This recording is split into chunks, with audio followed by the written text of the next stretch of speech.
kene eze na ọzọ, kene ụmụ okolo Igbo jidebe, kene ụmụada na ụmụ ọkpụ, kene ndị uchie ndị mbụ na ndị egeda n'Igbo niile, kene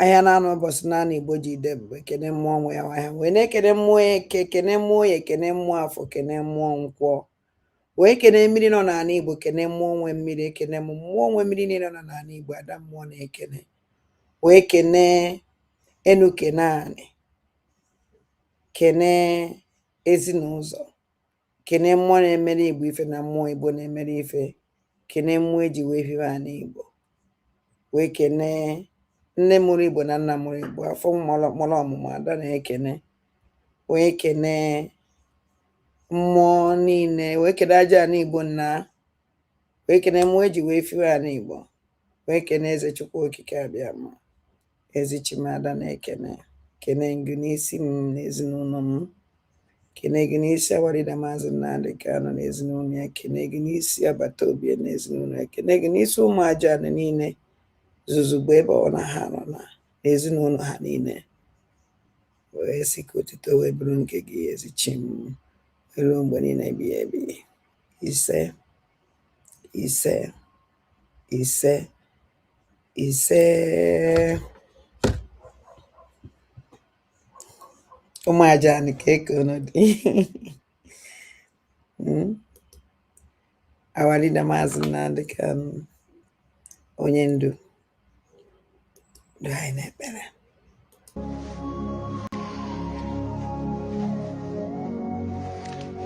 Ezi onye nwe anyị na Chineke nna nke pụrụ m ihe niile, Chukwu okike abịa ma bụ onye anyị na-efe na-agọzi aha nsọ ya, onye ọbụla na ya na-achị, onye mmụọ na mmadụ na-erubere isi, onye ọbụla na ya bụ ọka aka. Ụbọchị ene ka anyị na-etuga eze ebube dị ngọzi, mmalite na ọgwụgwụ, ndị gboo wee tụọ oge ebighị ebi. Onye nwe m, ụmụ gị wee gbakọọ n'ụwa niile iwe nara ozi ọma nke gị onwe gị n'ezi ha site n'ọnụ mmadụ dị ndụ na nke ebere dị ngọzi. Anyị wee na-asị na onweghị ihe ọbụla nke anyị onwe anyị bụ n'ihi na ọ bụ anụkpa ahụ sọsọ ka mmadụ dị ndụ bụ. Ofu ụbọchị anyị ga-anwụ, maka na olu okwu nsọ gị na-adịgị ma ruo mgbe ebighị ebi, n'ihi na okwu gị niile ga-abịarịrị na mmezu. Ọ bịa nwere Biafra ga-eji wee bịa na mgbe nke anyị. Anyị wee na-akpọkwu uwe na-arịọ gị na-asị, lekwa ude nke anyị na-asụ n'akwa nke anyị na-ebe ka o metụta gị n'obi. Onye nwe m na Chineke nna nke igwe, biko dịka isi wee napụta ụmụ gị n'ọbụ n'Ijipt, otu wee wezuga ụmụ gị bụ ndị Biafra mgbe ekwensu bụ zuu nke mmadụ dị ndụ kara. Anyị wee na-aja gị mma, na-asị gị n'ime ọnọdụ anyị na anyị ga-ekele ha nsọ gị, wee nye gị nsọpụrụ ụtọ na eji ama mgbe niile, n'ihi na anyị enweghị chi ọzọ ewezuga gị. Anyị nwe anyị anaghị efe arụsị. Ọbịa mere iji wee na-agọzi nsọmụkwụ anyị niile. Ọbịa mere IPOB ji wee gbaa mgbọrọgwụ n'ụwa niile. Anyị anaghị atụ egwu mmadụ dị ndụ. Anyị wee na-eto gị eze ebube dị ngọzi, sị gị biko gbatara anyị ọsọ enyemaka. Ọ bụ naanị gị bụ onye anyị refe nwanyị akpụ isi ala nye, ka i wee napụta ndị gị n'ọbụ nke ekwensu. Anyị wee na-enye gị ofe na nsọpụrụ na ija mma, na-asị lekwa ka ndị iro anyị niile ka kasisi wee baa ha ọnụ, ha wee daa hapụghị ikonye ọzọ. Obodo ekwensu bụ zu ala ọkwa n'ihi eze ebube dị ngọzi. Anya ọnwa anyị bụ ụmụ gị wee na-akpọkwa ha nsọ gị, na-asị na emeghị chi ọzọ egwezuga gị. Anyị wee na-aja gị mma, wee na-eto gị, na-asị onye kere ihe niile kere eke, mana nwere onye kere na n'otuto niile na nsọpụrụ niile na ịja mma niile site n'ebighị ebi, mara onye bi ka a na-arịọ gị. Ise ise ise. Onwe ife ka eke unu dị. Ama na ahụ siri unu ike. A na-eme okwe, a na-ekwekwa egwu, ama na a na-ekwe. Aka Chukwu Di Ya, aka Chukwu Di Ya, ụmụ ajara, aka Chukwu Di Ya. Aka Chukwu Di Ya, ese aka Chukwu. Eziokwu, amala Chineke bara ụba n'ime ndụ anyị. Ọbakakwa ọbaka, amala Chukwu bara ụba n'ime ndụ m na unu. Ana m ekele Chineke n'ihe ọmụ ya, ịfụnanya ya, nchekwaba ya, odudu ya, ọkachasị agha nzuzo ọ na-anọrọ m ehihie na abalị. Gọzie ka eke dị nnọọ ezi nwanne m, nnọọ Chidube m, a na-ekwekwa egwu. Aka Chukwu nnọọ ogbonne ya, nnọọ ụmụnne m, nnọọ ọkụ dova na soshal midia. Ndị a jeje bidokwa ebe ha kwụsị, ha je ya rịtọ, ha gbara rịtọ march, ha bidokwara na square one because it's like no nwere ihe ha chezọ. So ha ncha niile wee bidokwazie na square one, bidokwa n'isi.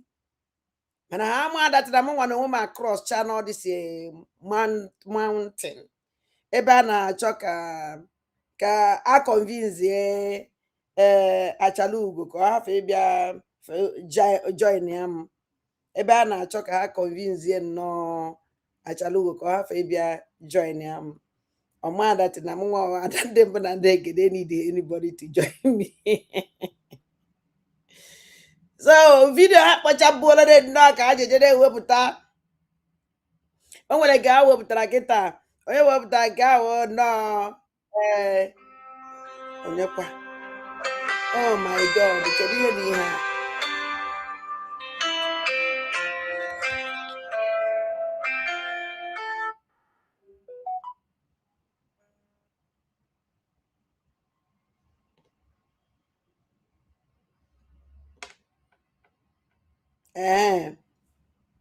so ịma na agwara m Kai TV that na m nwa ya weta na my platform all the too small m nwe ime ya na rise na my platform ọ ife m gwara ya so ọ nọ na-agba mbọ ka ọ bata na my platform maybe na o nwere ọgwụlọ ọ batahana na my platform or bring ya mee page down or something like that or amam ihe o bu n'obi o ji na-esi n'ọnwụ ka ọ bata nọ na platform mana ana m ekele Kai television. Yes, I thank you my brother every day blessed day ọwụkwa nwanne m nwoke ka ịwụtụfi akwa Chineke jukwala ma jiri babi ala can never be my brother a Fulani man can never be my brother ihe nwa adị Igbo I'm proud to be Igbo woman.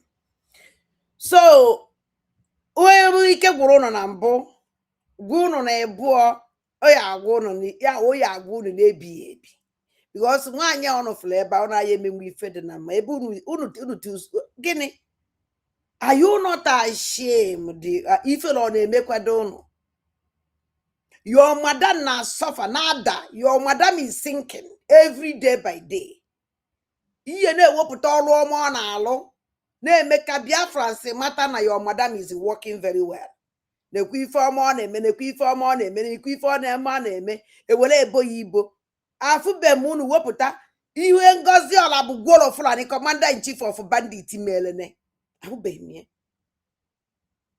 I never see you people or analyze as niile ọ na-atụ afụbeghị m unu instead ama na ọmụnwa madam unu awụla leader I would even on a social media onwere mejegwu government house White House America emejegwu eye me were nwa appointment with Donald Trump olesikwa na Chineke osi yes na ada na ihe eje ihe niile aka Chukwu Di Ya ọnwụ na Chineke si na mmejeje fu Donald Trump mmeje mmadụ aya stop nwunye hence na Chukwu asịla na otu aka o ya adị otu aka o ya Chineke si na mmeso n'iru ndị ya wote Biafra ndị ya eje njenye ọ ma na m nwere obi ya ma na m eme nwunye ọnwụ ana na Chineke dee n'ihe si na otu aka o ya adị nobody can stop it even mụnwa ada ndị mba na ndị gida ya stop nwunye so jenuzi ike unu anụzi na ọgụ karịrị unu ọgụ a karịrị gị karịa kele nna television Kai television Kai kụtụma bụrụ gbanka mkpoto ede maka ife ya na-akpọwu mpoto because ibe niile na-emewu mpoto nwoke pụtara social media agba egwusi achụgharị nwaanyị ihe uwe woman gwa ụmụ nwoke na onye juru social media na fight ịgbakwa mmadụ onye mere na abandon gụna Kai television kwechiri ego one ka akwụrụ ụnụ nobody pay me and you must deliver your work if not your family you are under siege because you finish ụnụ niile Kelena TV address ga-ejie ịma na egwu a na-atụ gị kwụsị iji ada ndị mbụ na ndị egede wee mee program ka egbuchasị ụnụ ebe ibi ama ebe ibi dissenting Kai television ọwụ na ụnụ awụ ala ma jiri babi ya nwa ọwụ na because of ego akwụrụ na akwụ because ọwụ na ala ma jiri ka ewe nsogbu adịrị nwere ife oyi eme gị because ụnụ niile nọ na the same mission mana ọwụ na nwa ihu onye Igbo were eso Ngozi Ala bụ eze onye ọwụ na-ejewasịana everybody ejewa na onwe ọzọ onye na-akpọ m afọ sọsọ ụlọ na-abụkwechiri uti nke a na-akpa ada rubbish I just dey laugh you people unu anyị emenwe ihe dị na ada mmụọ akarịka m ọnụ mana na anya o nwere ife m chọrọ nlikiri because all these videos a unu na-eyuze eji ozi mie and unu ejibugo eme program ebe nna na Simon Ekpa Njọkụ to show you the kind of woman I'm a strong woman onye eto meto mo and I fear nobody. I will respect me mana anything but this is struggle. Obala of gulu so much can I go today. I can never fear any idiot or one patrano. Choi put in na cause pain. No bium has na rundigo or don't possible. And I need na waggy. Yes, Kai television, maybe that jockey convince Achalugo. Achalugo na jockey convince in a make a life on before you. Onwuru onye eje kola Achalugo onye adande mbanande gide wo mama ofuma. Oma mgbe nna aza adade ora mma. Aza be ma adande mbanande gide mgbe Achalugo mala m. So to show you that all for today. Otego, all for today. Unu we na play the ijike iwefu ha onesi wepụta ababe m cabinet yo. All this program can mere Simon ji we discover am we say yes, I need this woman inside my cabinet. And ihe ni na ahụ gwara ya ma mezuo ka iwelefu mgbe mbido gwa Simon okwu gbasara rubbish people otie na cabinet here, the criminals, the betrayers, saboteurs otie na cabinet before bad cabinet. Before abato be kpopute inside the cabinet ye otego nkwele okwu motego. So go ije wepụta this thing gosi ije iwe opera ka iwe gosi Biafrans na ọgwọkwata ka nwanyị a bidoro na ihe a na-eme awọkwata ka m bidoro ye. Yes, ọwụrọta amara m onye nwụrụ n'ụzọ akwa ya na-atụ m nwasị na this is struggle. After ka elechara Wanida Maazị Nnamdi Kanu wee fife ndị media team Wanida Maazị Nnamdi Kanu me wee si na ma ya anụ ndụ this kind of thing eme again. I swear that enwe m ike ịnọ ndụ this kind of thing eme again. Ọnwụ na egere m ntị ife a yere ha eme. Ọwụrụ na egere m ntị o yere ha eme. Eyela stop ya because Chineke anyị alụgo ọrụ wee weta m na the cabinet. O nwere reason. And the nwa na-etikwe na-ekwusi ike na-eti na-apị na-atụ aka na-akpa afa. But nobody listening to me. Ọnwụ na egere m ntị ayere me avoid. Yes, ayere me avoid. So for gunwa izuzu pụta wepụta program m mere na 2021 ọ mgbe m mere program ahụ 2021 I think 2021 ya ababeghị m cabinet.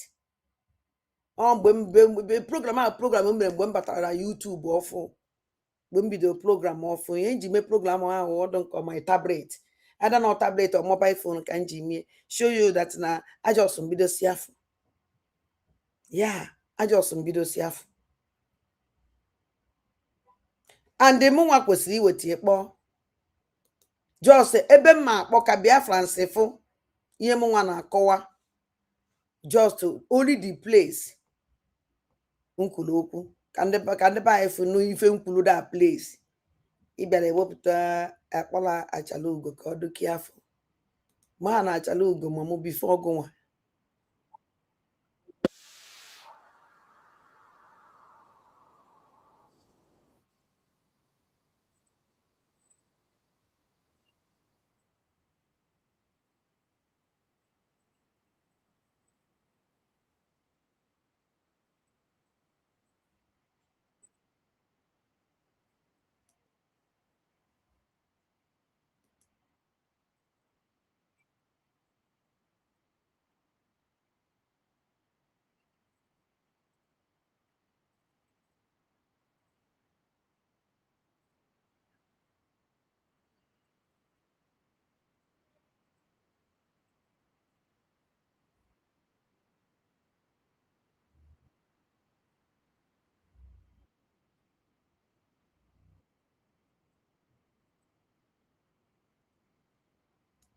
Is part of the problem.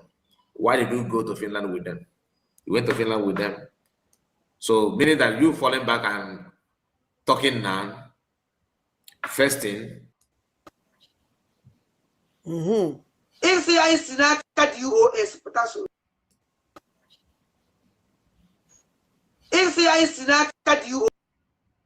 Example, I'm gonna play. I see Naka DOS, which I regret. And I can never regret it tomorrow. Even my own nine and always say, Okwa program me. Mbongwa Simon Ekpa Njoko okwu. Agwa me asi ya nwere ife melenu. Ima ha through the video, ha through the program ha through ya court. I want to hope that they complain. But I just try and get a favor. How much that before put eba ekwu no woro mo ha na ekwu. Okwu ora na apụ no na woro mo na ekwu. And there I couldn't even anything unu help like. O nwere ife mere ebe a. Mgbe bi gwa Simon okwu kom. O ife no na ahụ mgbe ahụ onye osokwa anya woro. O ife no na that time. I don't look first. Ama mo onye wono ụzọ akwa ya na atụ. Among they follow Simon. Aging because of Simon, we design no na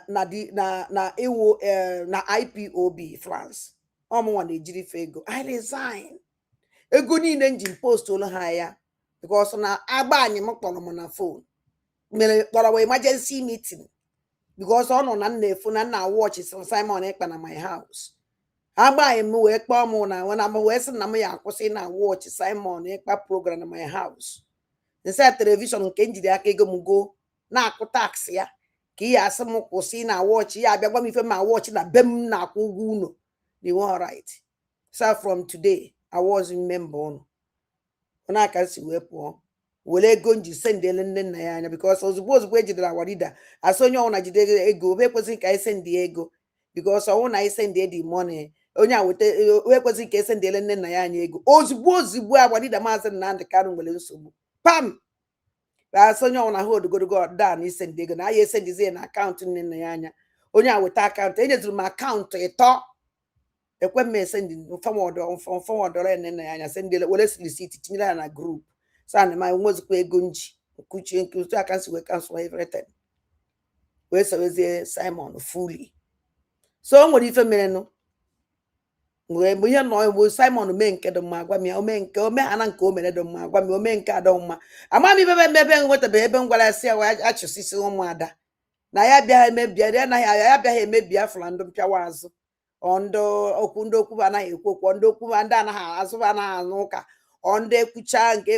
nke ha kwuru mecha nke ha mere juo ihe emekwa ọzọ na ya bịa achụsisi all this nonsense woman kpọrọ onwe ha ụmụada ama na babụ ya emekwa enye na program cherenu ka unu gee ntị iwe kai TV wefta ka o wee bring ada ndị mbara ndị egede down ndị agwa iwe ọnụ onwe m ọgwụcha zu ike hapụzere Chineke ibe niile hapụzere Chineke ụmụ Biafra n'aka ya werezie ha ma ife sọrọ ha ọnwụ na mmasị Chineke na ya atagide afọ nwụọ Biafra abụ nsogbu adịrọ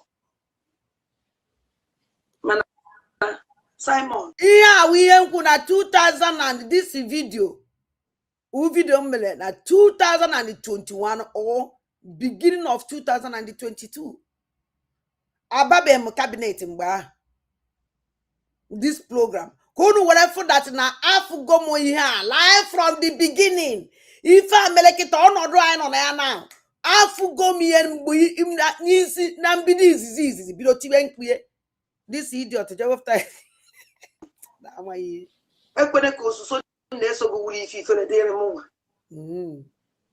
ọ wụrụ ihe mgbawa obi because of people ịsọrịndala onwe gị obi ọ na-agbawa nkịta.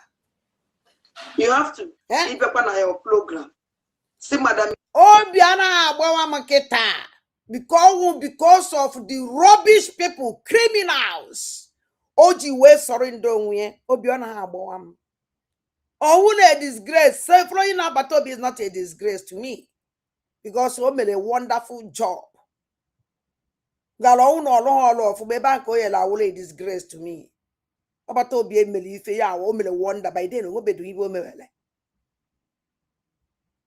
mana ọwụ ma ọwụ ife mgbawa obi ọwụ nnukwute ife mgbawa obi to me because ọnọdụ anyị nọtịta mgbawa obi nwere mgbawa obi karịrị ya nụ ọwụ ife mgbawa obi nwere onye obi na-agba ọnọdụ anyị nọ na nwere mgbawa obi karịrị ya ma ndị anyị mara ife na na-ege ntị ife na-ede sọrị ọkpụkpa ahụ kpọrọ ya because ihe nji sịbụ nwa dragon na ihe asị ife na-ede sọrị na ọkpụkpa ịkpọrọ ya na program gị onwere ife dịsi ụmụanụ mmelụ Simon, you know your name. Simon, you know the truth now. Okay. You need to come back with Ezioku. Emo Omelegonaya. Go on, go to no where Potano if you. Okay. And I don't supplies after all these things. The protector for this woman. Can call this is zombie. The reason my camera is the reason of this thing. Let me tell this is zombie the reason why nji we kwokwa. The reason why nji we kwokwa that na owu unu chetelo. O nwere one voice pụtalano. Ebe ụmụada mere meeting. Ebe ụmụada mere meeting with ọbata obie. Ụmụada na-enwe nsogbu. Ewe kpọọ ọbata obie ka edozie dati nsogbu ahụ. Madam Azuka ma Madam Anewe everybody. Nna ọwụ na ịbịa na dati meeting but the meeting we mechala eji m emecha olike m nwa ama onye likere so ha sendiri that the recorded the meeting ahụ. Mgbe m nụrụ ife mere na that meeting all too bad. Iwe fe ebe ụmụada jọrọ is like na agangri ha for one person. Ha go no is like na ha gangri for if you ọnwụ biko. Which you know nwere ife ọbata obi ekwuru that place. So I can just say ịma ife ikwuru ebe ahụ. Ịma ife ikwuru na that place. Emesi ikpe ọnya. By then, can when ụmụada ka the intact. And even a fundraising, everybody nọ na this say no here. Na follow fundraising ma. Ikpe na phone chọọ account. Ọbata obi asị gị kpọọ if you ọnwụ biko. It's like no but if you ọnwụ biko. Would the now na ihe ọnwụ na ịkpọrọ kịta echi nweta if you ọbata obi ya asị gị kpọọ if you ọnwụ biko. So if you ọnwụ biko ka ya asị gị kpọọ. Yes, and mgbe ahụ autopilot ngwa ọgwụ kwụcha ụgwọ onye na-esend the receipt if you ọnwụ biko ka na-esend the receipt. And ozugbo mbata mee first time mere donation France donation autopilot France donation onye kpọrọ na phone if you ọnwụ biko. Before ndị a wee gosi ifufe awụ mmetoghị mgbe m afụbeghị anything ewu mana mgbe nchọ m nwa awụ mmadụ na-eso mmadụ enu ana m esokpu mmadụ ime ana m esogide gị sokpuo gị ime ọka ndị mgbe ife ọnwụ biko meziri ife o mere enwe m ike ịpụta bịa faịtụwa mmadụ na-emere ife ọjọọ na o nwere anything nji n'aka onye ka m ji ese mgbe ọ kpọrọ ife o nyere ife suspension ka say no. After all these things and you know the truth ekwesịghị inye ife ọnwụ biko suspension.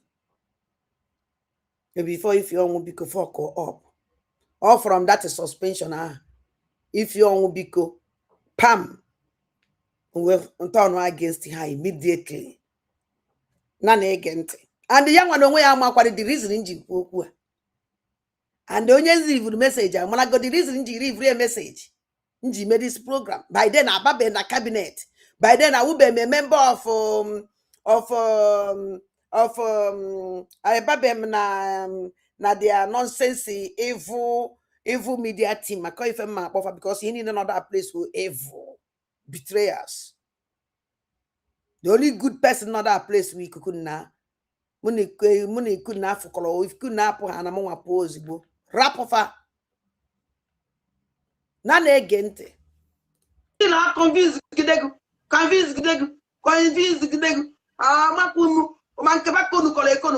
Everything. He will put away for half of that to back feet, Madam Ifi.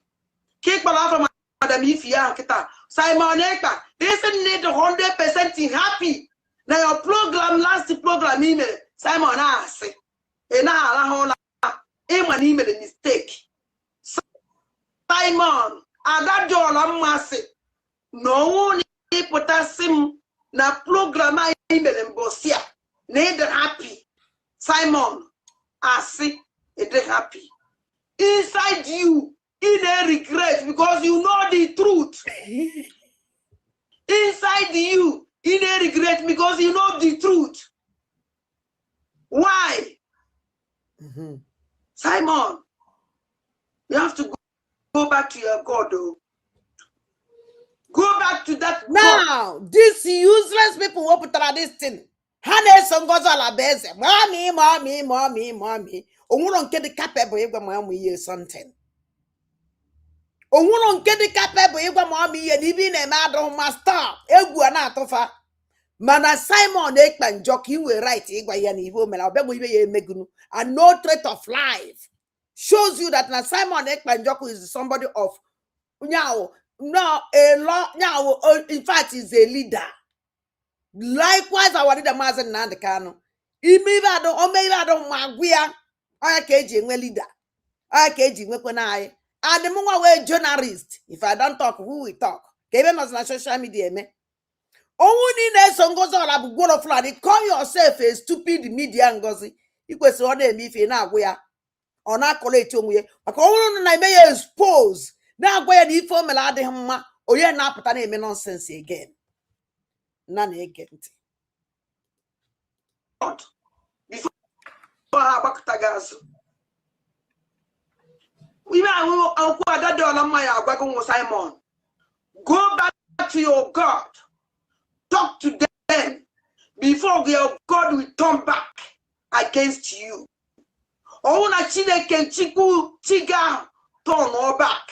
Simon, imagine no one's easy. Now, they are about to leave you. Your God, they are about to leave you. And the only Imaginez pouvoir créer n'importe quoi, rien qu'en y pensant.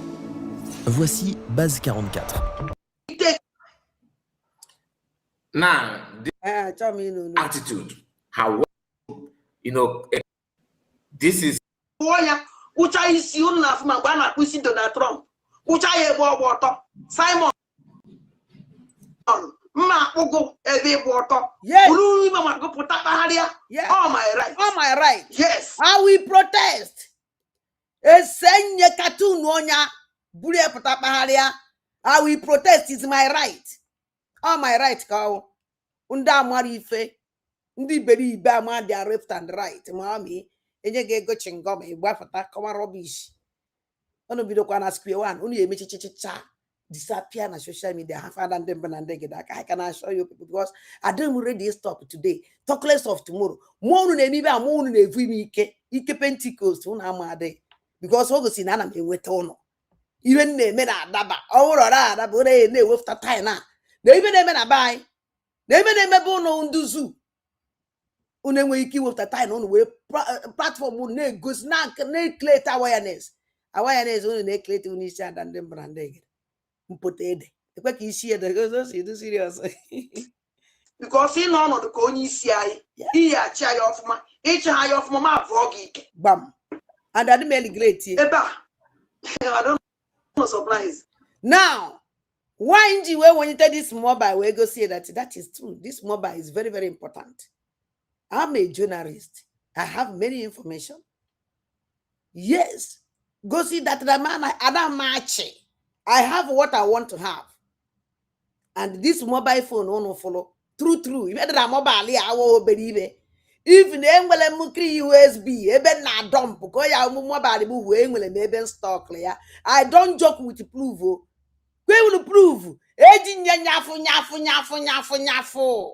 Hey, I didn't make joke with it. Kai television or we will phone. Ha, mana kudu kwa kiaflo. Ikpa mu me record the conversation, I will record it. Koja waiting in the potako even ma ko ge webtanya na social media konya because who need na try how to bring me down. Manu everybody can know a voice here. Do know a voice and that because when they are pogi kaba juogo nu. Good na jogaje na ko. How man before phone ma ring ga go ready. I me go heji ben wait if actually ebe no. Before man they pick this phone. I prepare go myself. Any question I can answer it.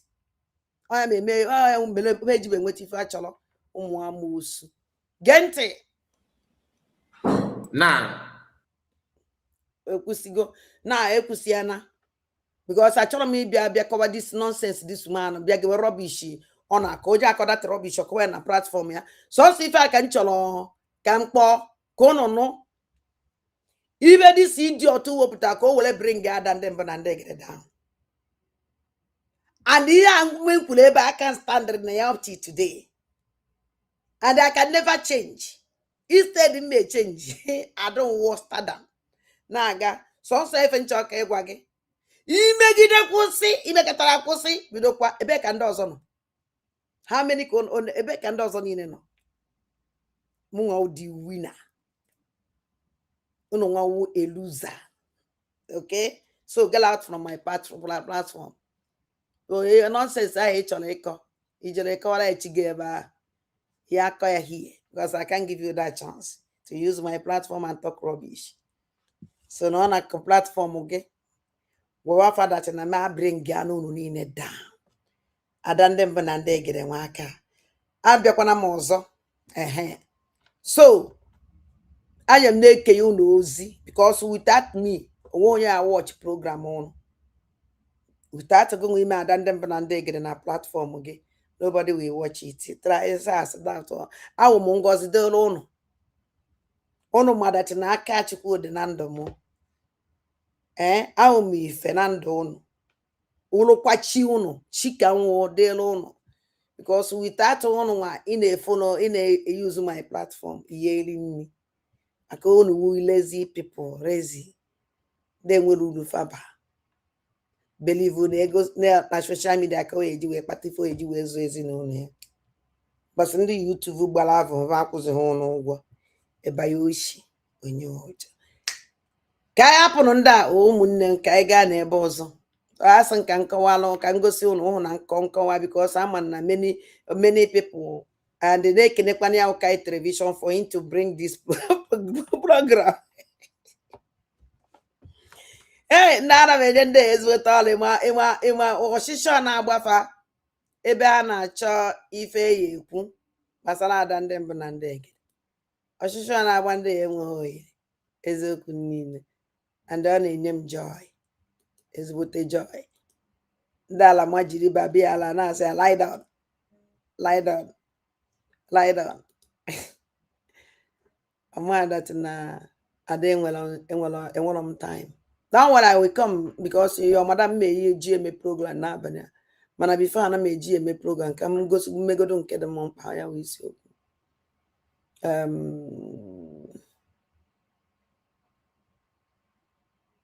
Achọrọ m ka unu ge nte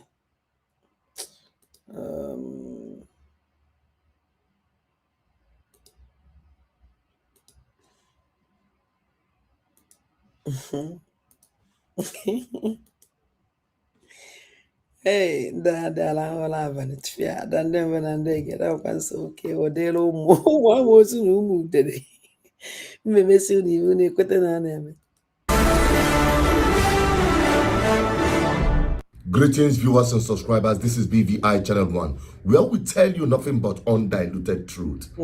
Niger Delta youths, particularly Ijo youths, have you come to terms to realize there is an ongoing bloody game that is being played with your lives? And currently, it is no longer a news to hear that Asari Dokubo has a private army, which he have used to enter into what they call private security contract with the federal government. Do you have an army of your own that you control? I don't have an army, but I have a private military company that was engaged by the government of Nigerian state. And I've been doing the work for the Nigerian state. I have a private military company that is engaged by the government, and we fought. We are fighting side by side with the Nigerian military in many places. In Niger, in Plateau, in Imo, in Abia, and in part of Rivers State. We were in Anambra before.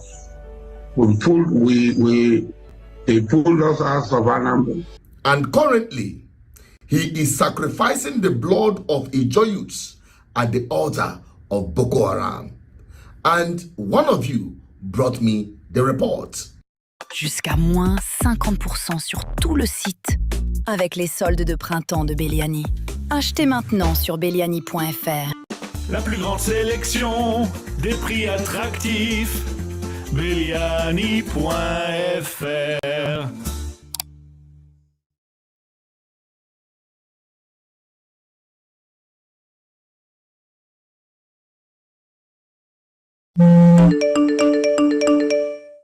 Dans un monde marqué par des bouleversements géopolitiques, vous ne devriez pas investir à l'aveugle. Découvrez comment...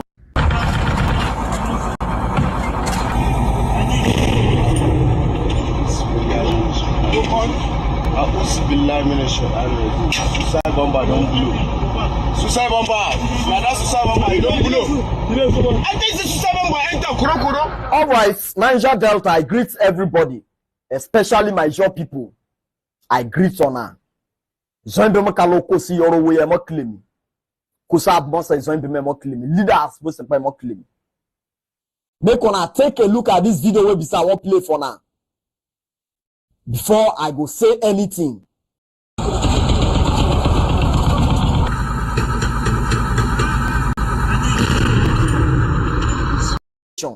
And that is how we heard it. But to you, Ijo youths, have you realized for a long time there had been this game since the time of forward on ya because now I am go yesterday. Do you know the reason why Njiwe will take this our blood? Una watch if I made on Marcia on the jar a buleba. Only after the house set up, set on that up. Set no Marcia up.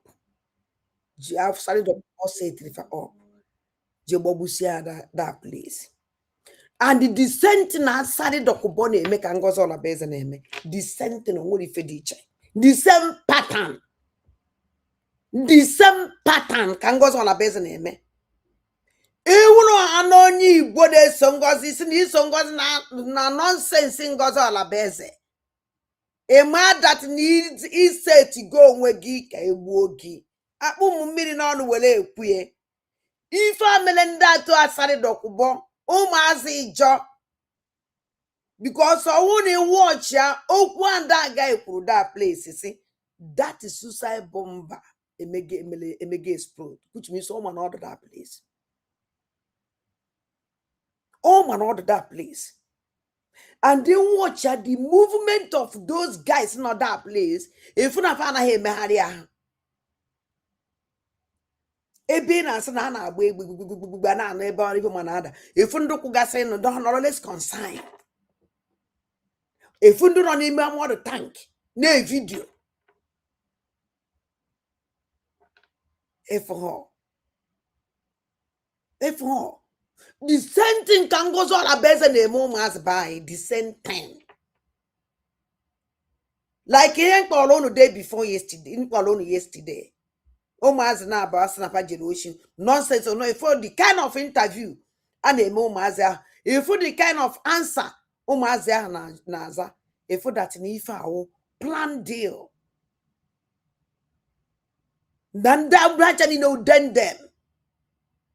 Maybe no when if a blackmail offer and they can't do anything. And if one ask na gupo, because you're on a pen. You won't ask na gupo, ma own magic, my own kill a mother to happy your life. Man, I can't work it. Going in on this condition. It's better that he use that moment and leave message. Very powerful message.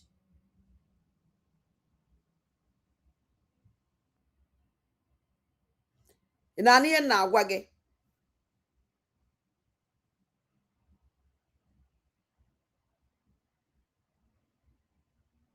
So exactly the same thing. Kangozo la beze neme ni bumu Igbo. The only person who goes on la beze nwe ikibu we Fulani. Amuro na ni Igbo na si Igbo. Because those people amuro na Igbo na si Igbo we agenda kafano. And then amu na Igbo ka that agenda ka ha nwe ike complete because nda na amu enwe ike ofu onye ejide ụmụ nwaanyị to ino ndị Igbo atọ na ofu. Iwere ike abịa na Igbo mụrụ nze mụọza go population ihe Fulani mụrụ na Igbo ọwụ na akpacha anya ha nwere population ha nwere ike ka ndị Igbo ka anyị kana eziokwu ne iwe ocho ha population ha nwere ike n'Enugu steeti ha apọ agụ Enugu steeti power Ebonyi State.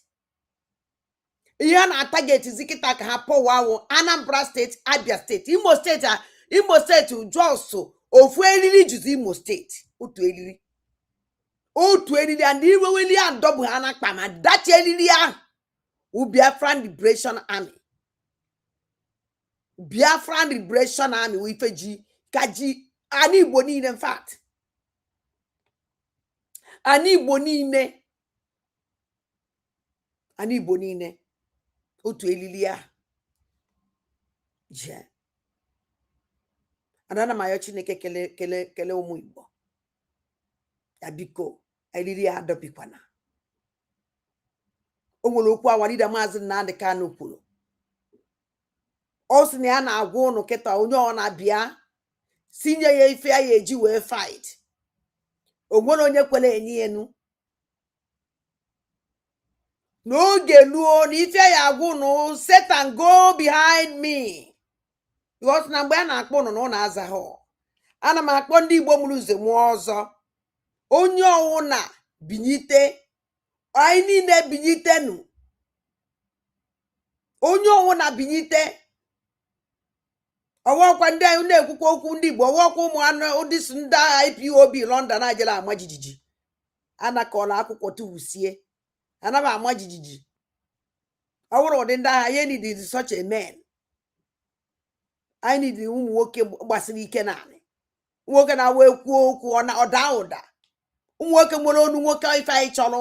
Odogwu na ana Igbo ife anyị chọrọ. Mana ọ wụzie na ụnụ sị na ụnụ anyị emegharị ahụ nsogbu adịrọ. Oge luo and onye ha etezi aka. Oje ha etezikwe n'aka. Onye ha etezi aka. This also the series also gịnị. Amara m ife ị na-akpọ onwe gị.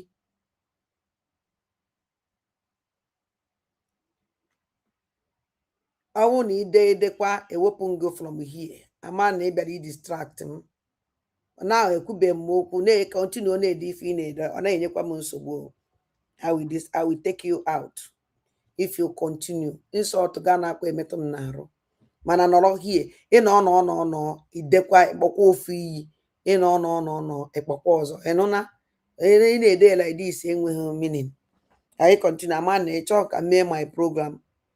Ịpụọ. Na na-ege ntị. The militant agitation in the Niger Delta, asking for resource control and the rest of them. The people at the front line, what have they brought to the table for your own good? From the time of Ateketon to Tompolu, what is left on the table is the private security contract Asari Dokubo have taken when the two big boss, the Tompolos and Ateketon, have taken the surveillance of oil pipeline. Now, put them all together. Many Ijo youths have died in this process. And yet, the life of an average Niger Delta youth have continued to be miserable. Despite the fact that Niger Delta had been the golden goose laying the golden eggs. For Nigeria, how many times will this game continue to play at your expense? And you continue to think that it is Ndibo that are your problem, or it is a particular ethnic nationality that are your problem. The problem of the Niger Delta is from the Niger Delta. Just like our people will continue to say, if a Otoro, no Otoro Nike. The thing we kill Otoro is in the anus of Otoro. What is killing the Jaws and the Niger Delta as a whole, in terms of economic development and what of life they should be living, despite giving Nigeria so much resources, is nothing to write home about. So, my take is that enough of an average Ijo youth continue to look at people who are not actually their problem. And that is why many of them were sent down to the southeast on the orders of Asare Dokubo in collaboration with the Nigerian federal government to decimate and kill innocent people, innocent youths in Igbo land.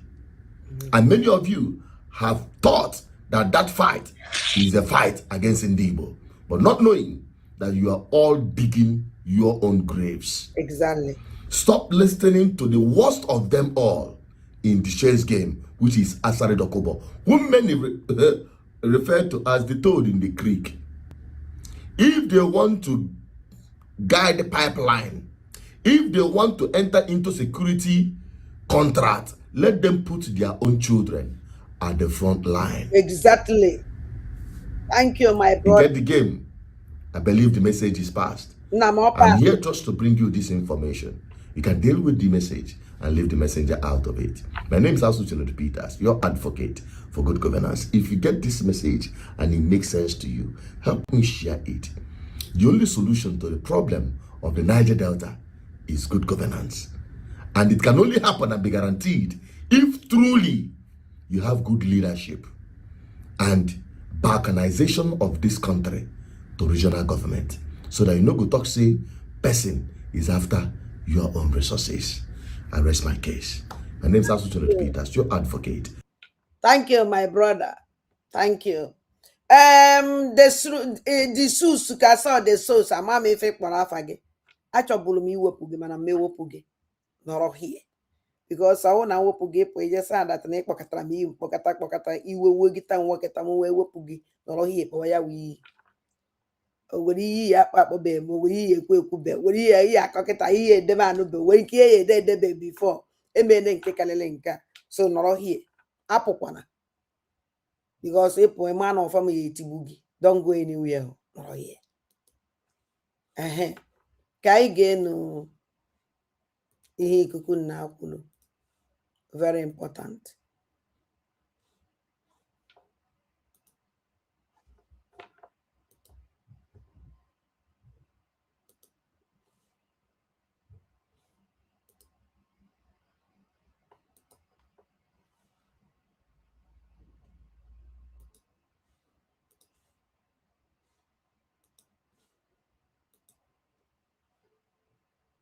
And I eji ngozi ala beze we India. Ono no ihe okwu. Osa akwụkwọ ma eme ya na-eweta ihe ọ na-ekwu, ya na-eweta steady. News. More evidence of Christian genocide in the Zoological Republic of Animal Kingdom, Nigeria surface as America keeps record of the ongoing slaughter. Here are the news in details. Wonderful people of Biafra, lovers of freedom all over the world, you are welcome once again to Biafra Unite channel/television this very moment. Today's date is 8th of April 2026, and I have a breaking information for every one of you listening to my voice right now from wherever you are all over the world. Dear friends and lovers of freedom, I want you to pay very good attention to this very news, because it's very, very important, I can assure you, my people. Especially those of you from the northern part of the Zoological Republic of Animal Kingdom, Nigeria, including those from the west. Of course, the east is not really exempted. I want you to pay close attention because I have a message for all of you. The video which I'll be playing moving forward is going to be a great lesson to all people. But before playing that very video, let me first of all read this very update from Sahara Reporters. Cet appareil vous permet de traduire n'importe quelle langue sans connexion Internet. Découvrez Enhance, le traducteur instantané. The reason why I'm going to play the video is because of this very man here. This man you see here. I'm going to send a very important message to him and his likes. Those that are like him, because we have a lot of them in the zoo. We have so many of them in the zoo today. So I will direct a very, very harsh message, very, very critical message to him and his likes. Now, according to the title from Sahara Reporters, they said, Easter Sunday attack was coordinated assault on harmless Christians. My altar server was unalived. Benue Catholic priest. So, this is the man here. Let me first of all read briefly for us to understand what happened and what the man is talking about. And then I'll play the video for him and for all people so I can be able to send the important message to them.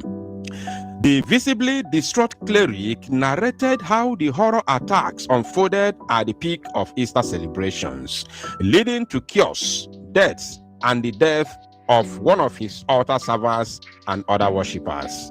A Catholic priest has recounted the horror of coordinated Easter Sunday attacks that left dozens dead across Benue State and Kaduna State, respectively, describing the violence as deliberate, targeted, and executed against defenseless Christian worshippers. Okay? The visibly distraught cleric narrated how the horror attacks unfolded at the peak of Easter celebrations, leading to chaos, death, and the death of one of his altar servers and other worshippers. Exactly 11 p.m., the incident happened. Sporadic shooting, and at the end of the day, people were running for their lives, and some persons lost lives. The priest said in a video cited by Sahara Reporters on Tuesday. This is a coordinated attack because he said this is a coordinated attack. Remember that this thing happened not just in his church, but at his presence. Now pay attention. He said, this is a coordinated attack because it was carried out at the peak of our celebration, Easter period, where people are celebrating and are rejoicing. Unfortunately, the attack came at that point in time. People were just running helter-skelter. Nobody knew where to go. Now, pay attention. We are getting to that point where I will drive my message from. Listen. According to him, the attacks were not random, but calculated. He said the attack was calculated, or the attacks were calculated, because not only one, there were many attacks in churches, in different churches across the north. Now, they were calculated, with gunmen storming the churches under the cover of darkness and opening fire indiscriminately before fleeing ahead of security operatives. But at the end of the day, we lost some persons. It is real. Look at my member there as a Catholic, and he is even an altar server in the church, he added. He was pointing at the lifeless body of his church member who happened to be an altar server. Catholic man server. Yes. Who happens to be a man server. Right? Because he's a Catholic. Now, pay attention now, people. The man went on to say, it really touches me and breaks my heart. You know, now he's saying me. It's not us.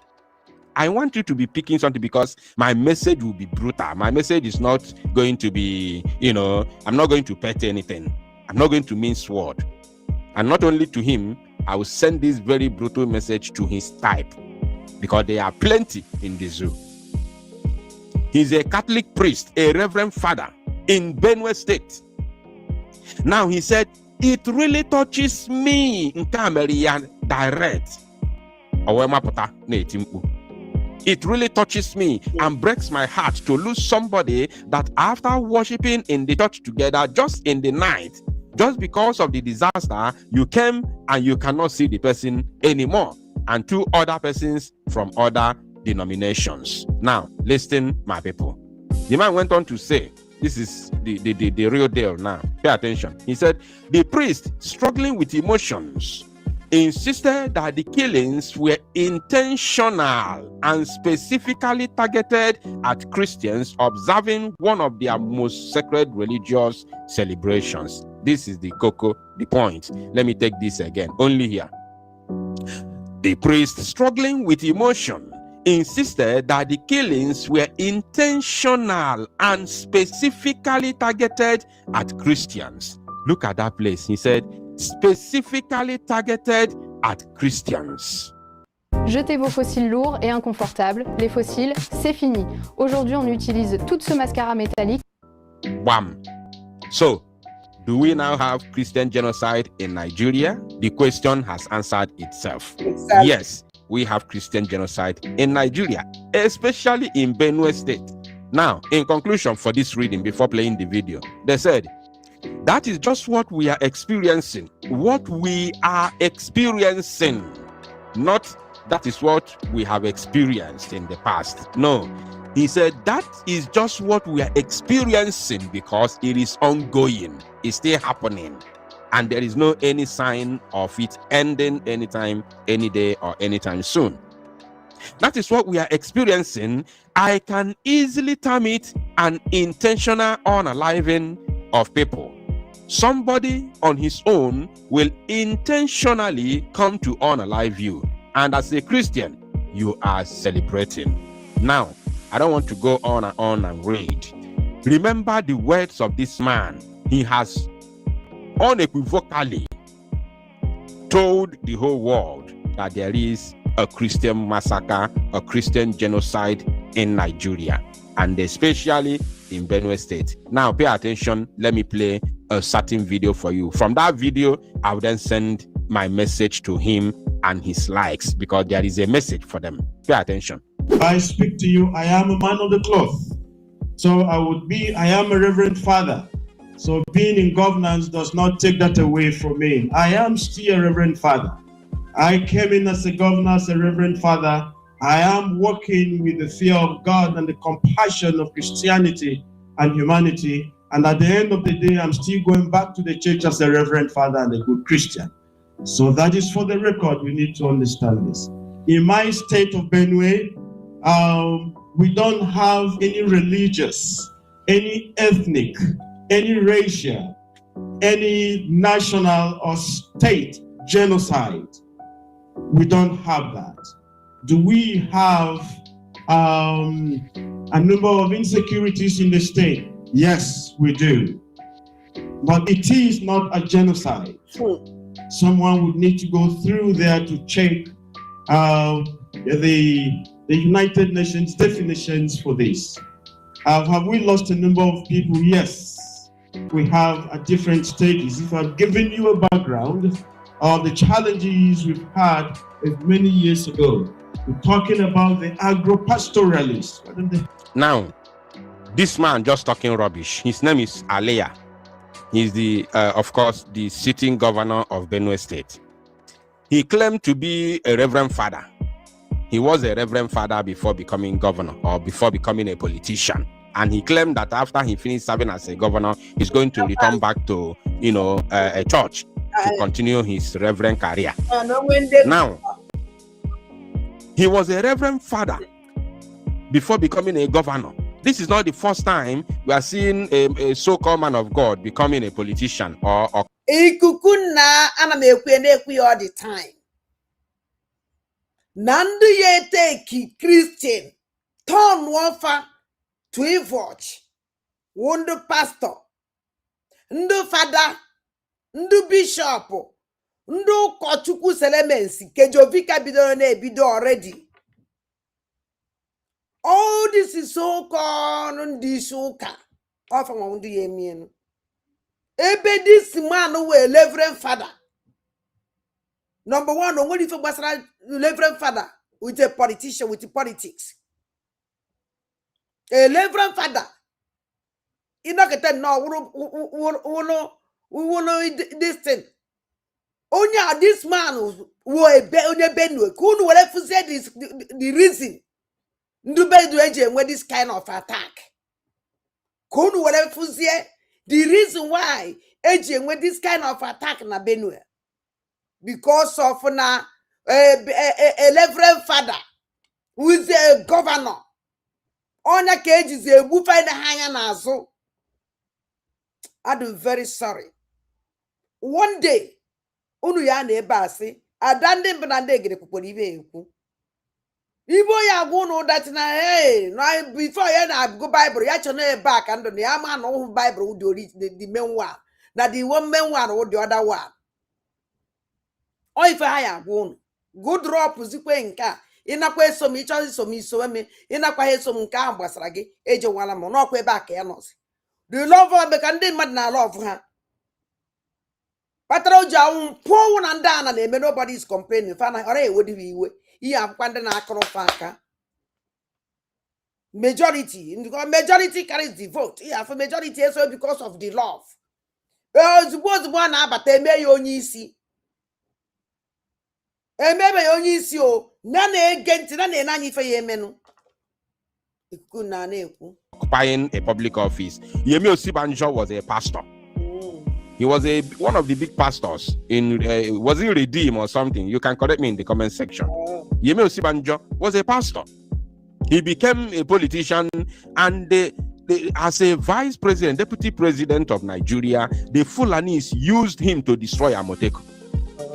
They used Yemi Osibanjo as a Yoruba man to destroy Amoteku. That Amoteku is ineffective today, is completely on the floor today, is because of Yemi Osibanjo.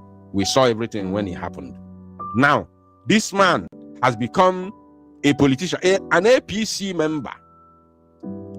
The moment he joined APC, they removed the humanity in him and put a beast nature inside him. You understand? He's now going around, he's walking up and down with beast, spirit in him. He's no longer a human. The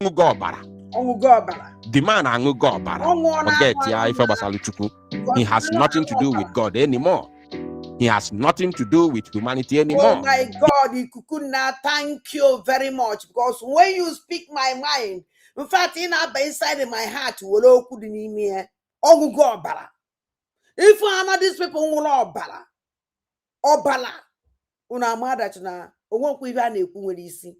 their conscience is no more with them. And you see how these people speak. How they speak with you. The same thing. Watch out when Lozangu be obala. Kifuko si ekwoku mbwa. Watch zeke tongo obala. Ufuzeko si ekwoku. Because some that na young when ndia ye send ya abia buogi. Jen watch a program Loze before. Watch and the program Loze now. Ona fugo na mbe na Loza angu go obala. So we got authority because when they did a baby, or go jawab on social media or they treat life on them mother. Then I nazo because one day you send the bogi. Adan the bo negi kukunante. He is now a beast, a monster. That is the reason why he will stand in the church. He was in the church, he was talking while in the church. Okay. Telling you that there is no Christian genocide in Benue State. As a matter of fact, Benue State is the worst hit.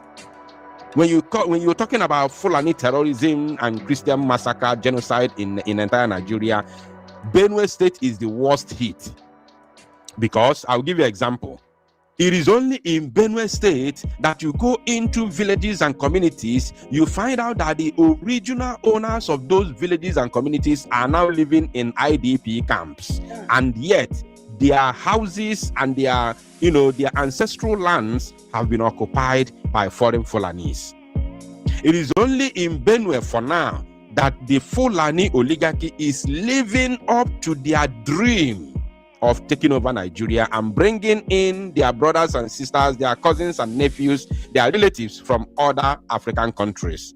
Just like Bala Mohammed stated it a couple of days ago, as we used it for our program just a few days ago. So it is happening in Benue. J'ai créé le salon de mes rêves avec les magnifiques meubles de Beliani. En ce moment, pour les soldes de printemps, jusqu'à moins... The number of IDP camps in Benue State, you cannot see the number of IDP camps in Benue State in any other state in the entire Zoological Republic.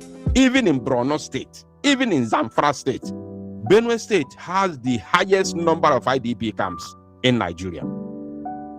How could you say there is no Christian genocide? How could you say there is no even genocide? That they should go to United Nations to, see the definition of genocide. Have you forgotten that Agatu massacre that took place in Benue State was the sole reason why the World Terror Index named Fulani herdsmen a terrorist organization? Have you forgotten? Have you forgotten that it was because of Agatu massacre, the genocide that happened in Agatu? That is the reason, the only reason why Fulani herdsmen remains a terrorist group today in the world. Apart from the zoo. You understand? Because of Agatu. And where is Agatu located? In Benue State. Agatu massacre. So how do you explain, how do you define, genocide? You are trying to come to church to educate us. Mad people everywhere. Now, coming back to the cleric, let me bring him because I want him to be on the screen while I address him. Coming back to the men of God, not only man of God now, not just man of God, but men of God. Because we have a lot of them in the zoo. Not only this man, we have plenty of them in the zoo. Big pastors. As a matter of fact, in Africa today, the richest, the most famous, the biggest pastors in Africa today are from Nigeria. Whether you call them prophets, men of God, pastors, clerics, whatever you call them, priests. Out of top 20 most richest pastors in Africa today, 19 of them are from Nigeria, if not 20 of them all. If we talk about top 20 most famous pastors, richest pastors in Africa today, 19 or all the 20 of them are from Nigeria, and they own private jets, living large, while their members are suffering, selling pure water in the market. After they finish selling pure water, they will still come and contribute to a filled pocket, a pocket that is filled already with money. You understand? Now let me tell you, one of the reasons I don't like them is because Ebuka Obi said that the reason why they do not fight politicians is because they are being funded and sponsored by the politicians. Are you paying attention? Ebuka Obi said it with his own mouth. That's one of the reasons why I fought him when he was campaigning for Hope Uzodimma second election. He said it with his own mouth. It's in the public. So how do you expect them to fight the politicians? Because the same politicians who are funding terrorists are the same politicians funding the pastors and the reverends. You understand? All of them, they go to church to donate money. Big money. So the same politicians funding terrorists are funding them. Therefore, when the same terrorists that when the same terrorists that the politicians are funding unalive innocent citizens of Nigeria, the likes of these people that claim to be men of God, the likes of them, they will keep shut, they will keep mum, they can never speak, they won't condemn it because they know that those terrorists are being sponsored by the same people, the same politicians that are sponsoring them. This is the reason why you can never see them condemn, the genocide that is happening in Nigeria. This man is in Benue State. I don't know where he comes from. I don't care. I don't want to know. But he's serving in Benue State, and the governor of the same state where he is, came out in the public when America was mounting pressure on the zoo because of Christian genocide. The governor came and lied to his ancestors that there is nothing like Christian genocide or any atom of genocide in Benue. And this man was there. He didn't condemn it. He didn't counter. He didn't say, no, governor, you lied. There is genocide here. Now that it has happened to him directly, he has come out to speak. He's now telling you that it is a targeted attack, targeted at Christians. Because I told you that when you see evil and fail to condemn evil, just wait for it. That same evil will locate you. Sure. When you see evil and you fail to fight against evil, it will locate you. It's going to knock on your doorsteps, and when it knocks, you rest assured, whether you like it or not, whether you open or not, it's going to come in. Whether you like it, it must find its way to come in. That is how life is, and that is karma. That is the Lord of karma. The likes of Adeboyedem, Prince Oyakelome, all of them, these men. There's the other one that stays in Abuja, but he's from Edo State. He has a Muslim name. I don't. Somebody can remind me his name in the comment section. That one. He's also big. He has big churches. He said that he was praying that COVID-19 should not end because he bought his first and second private jet during COVID-19. Therefore, he doesn't want COVID-19 to end. He doesn't care about millions of people that COVID-19, wrongfully and negatively impacted their lives across the globe, not only in the zoo. He doesn't care. He's buying private jets, so he doesn't care, and he's a pastor. Somebody remind me his name in the comment section. He has a Muslim name from Edo State, but I think his church is in Abuja. These are people that have destroyed the entire youth in the zoo today. You understand me? Politicians are stealing and robbing the masses with biro, with pen in their offices. Why these pastors are stealing, robbing the poor masses with microphone in the altar. Time has come when Oyabo Asokate Zanya Eburunkatanisi Wegwayoku. Time has come when we will look at them face to face, eyeball to eyeball, and we will talk to them. We pour them spit and pour their evil, in their faces. That time has come. I'm sending condolences to the, affected families that have lost their loved ones in not only in Benue and Kaduna, in entire Zoological Republic, including here in the East. Condolences to them all, but these kind of people are not supposed to be allowed to speak or even to move around in the society. They are not good. Exactly. They are not good. People that claim to be men of God, but they will see evil and they'll close their eyes as if they did not see it. Mad people everywhere. Thank you, my people. To salo no mozia and make it go viral. Un spectacle qui... No, is one name. No, one name can. I think I get this our brother. My brother because and the vice na one need the number. Always look no uno nibo. Mana. Ihe ọ na-eme ndị Igbo anyị. Ihe ọ na-ekwu some ndị Igbo anyị ekwubeghị ya. Some ndị Igbo anyị ekwubeghị ya. Get on ntị. To the Igbo people as well. In regards to the last video I made, because I get to discover that when I talk about the issue of Nigeria, they are not quite much interested in that. So I tend to wonder, are these people fake columnists just like the government has painted them, or are they actually saying reality? But don't just put that everything on me.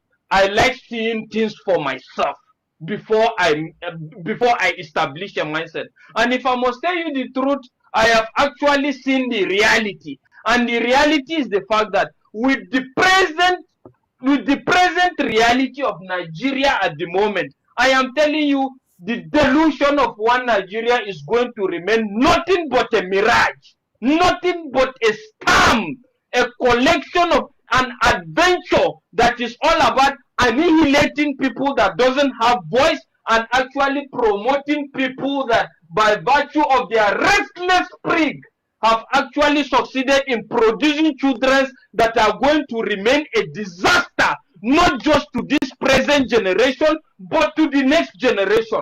And in that regards now, in short, let me tell you something. If I'm even to be unalive, or if I'm even to be no more today, I am telling you, I'm putting this as a wish. I will prefer to be buried in Igbo land. And in that regards now, I am telling you my solidarity in regards the concept of dissolving this scam, this adventure that is all about annihilating people that they perceive that by virtue of population they are non-entities.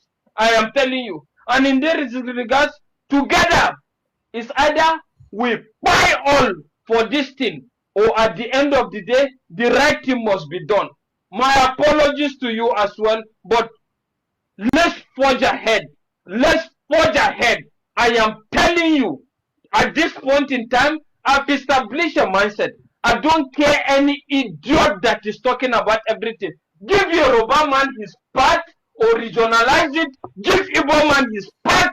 And in regards the concept of the not entirely, the not must be deconstructed on the virtue of referendum. I am telling you, if there must be peace in this country, sincerely speaking, and that is the reality. Once bitten, twice shy. You can't fool me for life. I'm telling you. Now my eyes are open. I'm telling you. And my sincere apologies to the Igbo people as well. No. If okwu ya bara m ime mmụọ so much. A man awụrụ onye Igbo na-esi na ya wishiri ọnwụ na ya nwụọ ka enye ya n'ala Igbo.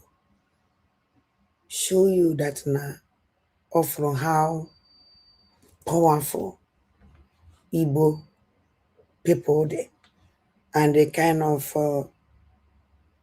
and ụdị amamka m esikwazikwa ya ngozi ndị Igbo dị, because mụ nwa ada ndị mba na ndị egede enwe m ike wish myself ọnwụọ ka enyi ya ebe ahụ ha n'Igbo, ana onye a wishiri onwe ya. Some ndị Igbo nwere ike ịfụ ya ha na-asị ka ife onye nke a na-akọ Chineke gịnị, mana a blessing, and o ji wee gosi ya eme ka anyị nwanwu ndị Igbo wake up mara that na yes, that na o nwere ife anyị hụ, there is something, o nwere ife dị n'ime anyị, o nwere ọkụ na-enwu n'isi anyị, na-enwu na ndụ anyị, eji chọọ ka ebinyụọ anyị by all means. A na-ekwu okwu take over Nigeria, take over everywhere. The only place the famkpawo ya Igbo, and oya kafaji we chọọ yuzuru ndị Igbo another system ndị a chọrọ iji wee yuzuru ndị Igbo ka asị nọ in form of ndị amị. Ọwụ that na akọgide ife a na-akọ ndị Igbo ewere gba nkịtị, ewe budatakwa ndị Fulani terrorist army na anyị Igbo mụrụ nze mụọ ọzọ. That is the end. Ọkwa ifere ife adịsị onye amị a bịara kọ ha ewere bidie ndị Igbo agba nkịtị, ewere bido ya wee ife ịma na okwu agwụgo, because nke a na-abịa abịa ha dị announce ya like that, ha dị ekwu ya like that. Ọpọ ife niile a na-eme kịta ana Igbo juru oyi, onwere ife na-eme na ana Igbo, mana some useless criminal people na-eji egosi there is something na ana Igbo. Onya ka iji afụzi ebe ya ejide mmadụ kịta kpụpụta ya na-ajụ ya ajụjụ, bido na-akụ ya ife, ịgbadachi na nwere ife onye ahụ mee. Tena nwere ọzọ m egosi unu, mana before ana m egosi unu, o nwere ihe nchọrọ ka unu watch ya. I'm coming. O nwere ihe nchọrọ ka unu watch ya. Merde.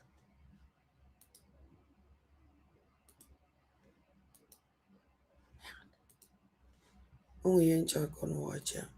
Gee ntị ka unu were fụ that na anyị nwawu ndị Igbo anyị adịrọ sef, anyị adịrọ sef chaa, ka unu wee fụ that na ndị Igbo target everywhere, then target anyị. And the reason eji wee target anyị nwawu ndị Igbo because na anyị nwawu ndị Igbo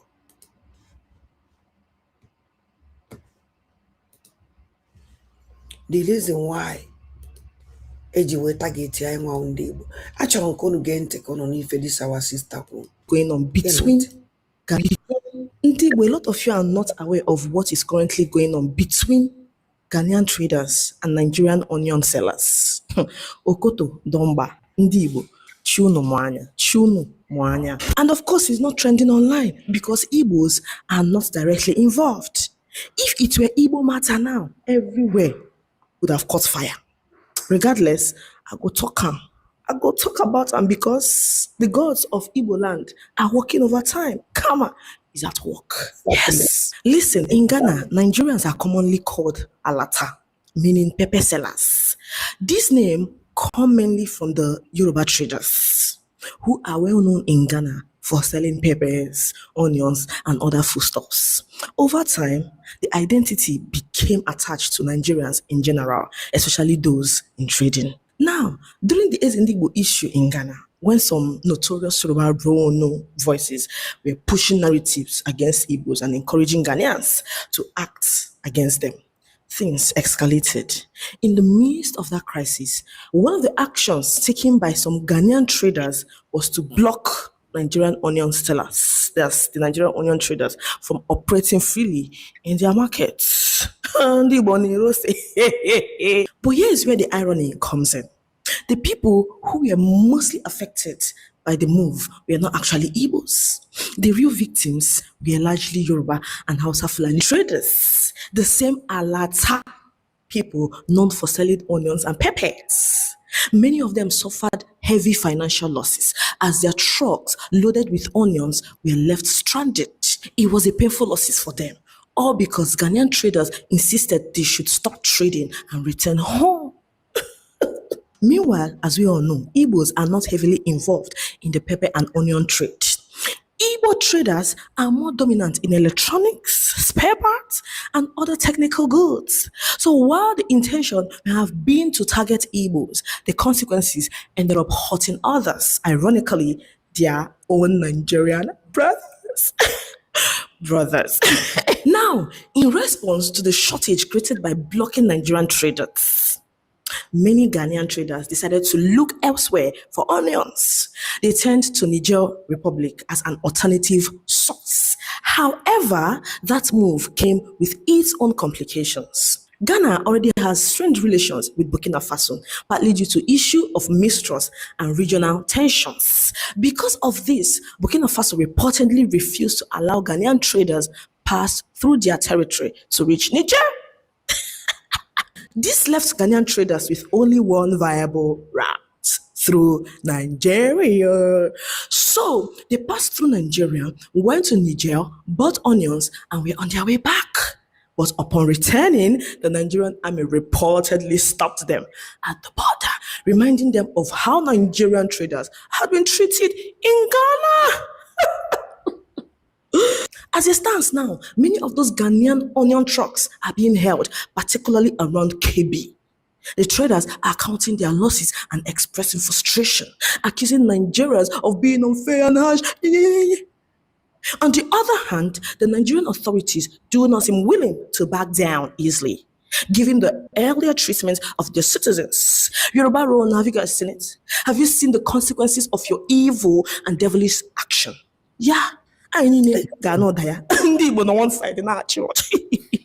That is the situation on ground, and the matter will still settle till now.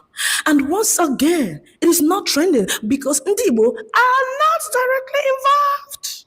But the lesson here is loud and clear.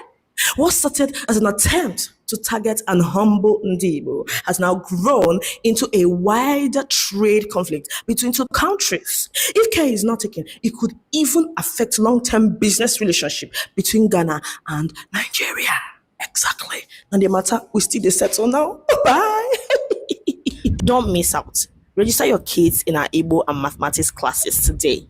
If your kids don't know how to speak Igbo or solve maths, bring them into my academy. You won't regret it. Do you need a trusted travel agent to handle your trips stress-free? From flight bookings to hotel reservations and full travel planning, I've got you covered. Send me a DM now and let's plan your next trip the easy way. We also have lands for sale in Nteje, Anambra State. It is just 800 meters away from the airport and 600 meters away from the new building material. Yes, The land ranges from 15 million upwards, and it has CFO and every legalized documentation needed. If you are interested, send me a DM for more inquiries. Thank you. Bye. Now. So I wanted interested. Ijekwuwe ọkwụ na-anụghị ife o kwuru. Ọkwụ na-afụghị ihe na-emenụ. Ọkwụ na-afụghị ihe na-emenụ. O nwere onye nọrọ ya na social media maka na ndị Igbo adịrọ involve. Ọnwụ na ndị Igbo dị involve na otu mkpụrụ ofu onye Igbo akpọrọ Emeka Chukwudi kam ọhịa. Eya ekwetezi digrii na o nwere ori onye Igbo, o nwere ndị ọzọ so enu. N'ọsọ nsọ afa Chukwudi Emeka nke ya na-anụ. Ọkụnụ wee na-afụ that na afọ anyị na-adọ that too much. And everybody chọrọ anyị ogbugbu, nwere onye chọrọ anyị ndụ. Ọkụnụ wee na-afụ no problem. Agbacha ọsọ agụọ mile. O nwere ihe mmadụ sendịrị mmụọ. Amara m ya ihe. Ama m ife mere that place. Awọchibe m ya. Nke a mụ na ụnụ ya awọchi ya na ka anyị mara ife mere hie.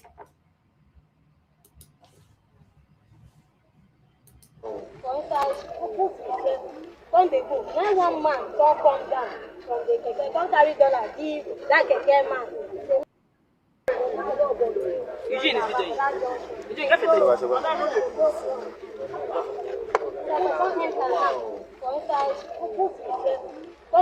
When one man don't come down from the keke, don't carry dollar, give that keke man. You know, put and say, why you carry dollar? But after they say, I don't know, say they go collect that money from me. So make him go enter keke, make him go show where he go change the money. So as they carry me now, the other one come put me for center. This other one comes down here, the man will go down there. As they carry me, I say this one come collect my phone. Get one junction where we reach. I let this one come collect my phone and money go with my key. So how did you put cash? How did you put cash? But this girl to say, I don't block my account. For first bank. Hold so when the get indoshi, or come on one other guy. After his man said, I have Udoshi, the man has some to wear. Match what this guy, I did you from Moss, but the bucket Papa York. Yes, from your pop Tazaki. Yana, I'm not here. I need to Doshi, I talk a drop for it, and you have Doshi, I'm not out for Common Doshi. From that case, these two guests, these two guests now. So, maybe she's from there. Chukwu Di Ya, Chukwu Di Ya. How about York? How about from that York? Hold on. Papa, the other land of, she from Ghana, where judges. By the other land, what did they say? Mama was from Amawasa. Ever came to harmonize. Was working on the break. Then one guy was also making a guy, one was also making a guy. Rider. But that can never see gathers here. So that gets confirmed. This girl wanted to make us an Anna. Anna, I had to ready to a trolley. Do you understand the goal? Okay. What does it happen there? Okay. You want to what you want? One of witness, I'm not there. I'm not there as a mother. I'm a Tindoshi, one map block all the and then you the gas bubble snaps. One block for the chase, oh, grad of mass, no man of the grad of the Islamic, but the man also wants to see the event that I'm lost. Hold on. In my human today, Islam that about Waba. And the spirit of Abba Kanoya, the spirit of Abba did not go with bad government. The spirit of Abba Kanoya, you know, that you cannot come here and do something and get away with it. Okay? Look at this young lady, this young girl. Hold on. Look at this young girl that I hear now. And they're going to give me here. Not a phone here. You cannot allow this to happen. And these people must face the law. They must face the law. Okay? You know, but what we will not do, is to take laws into our hands. Okay? All of you governor Keke, who governor this boss? Okay? The witnesses are going to Cameroon barracks. and report, then we must make sure, and we are going to make sure that this thing now is covered. Okay? Because they cannot do it. We have to tell them that Abba today is not the Abba they used to be. Now where you can come and do one chance. So, please, we apologize. The whole of our people here apologize on their behalf. But we'll assure you that the law must take its full course. Okay? The law must take its full course. That is why the governor set up the task force. The task force will try to stop some of these things from happening. Thank you. Thank you. Then those who witness here to their station. We can come, who got the station there? Tell the DPO. Who got about the DPO? Okay? I made this thing, I cover here. And I want this thing to be covered. I'll call the governor's media team. If it's in town now, I'll cover here. If not, we'll send this picture. And we'll also send it to the powers that be. Okay? You know, you people should keep up, who the vigilant, okay? Ogu Abachakola voters card, no? Ogu voters card, confirm, okay, okay. Enter, so they will take you to the station, Don't worry, we don't have a witness. This is a witness. But let them go and make their statement. This one, go to the police station, Please, I'm coming back again. I'm coming back.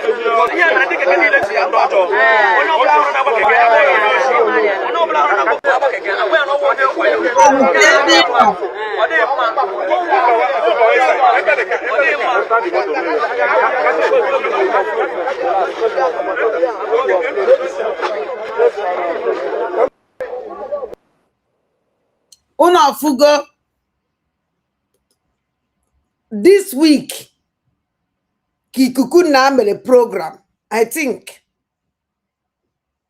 Ebe nwetere ozu ụmụazị ụmụ agbọghọ isii na Abia steeti.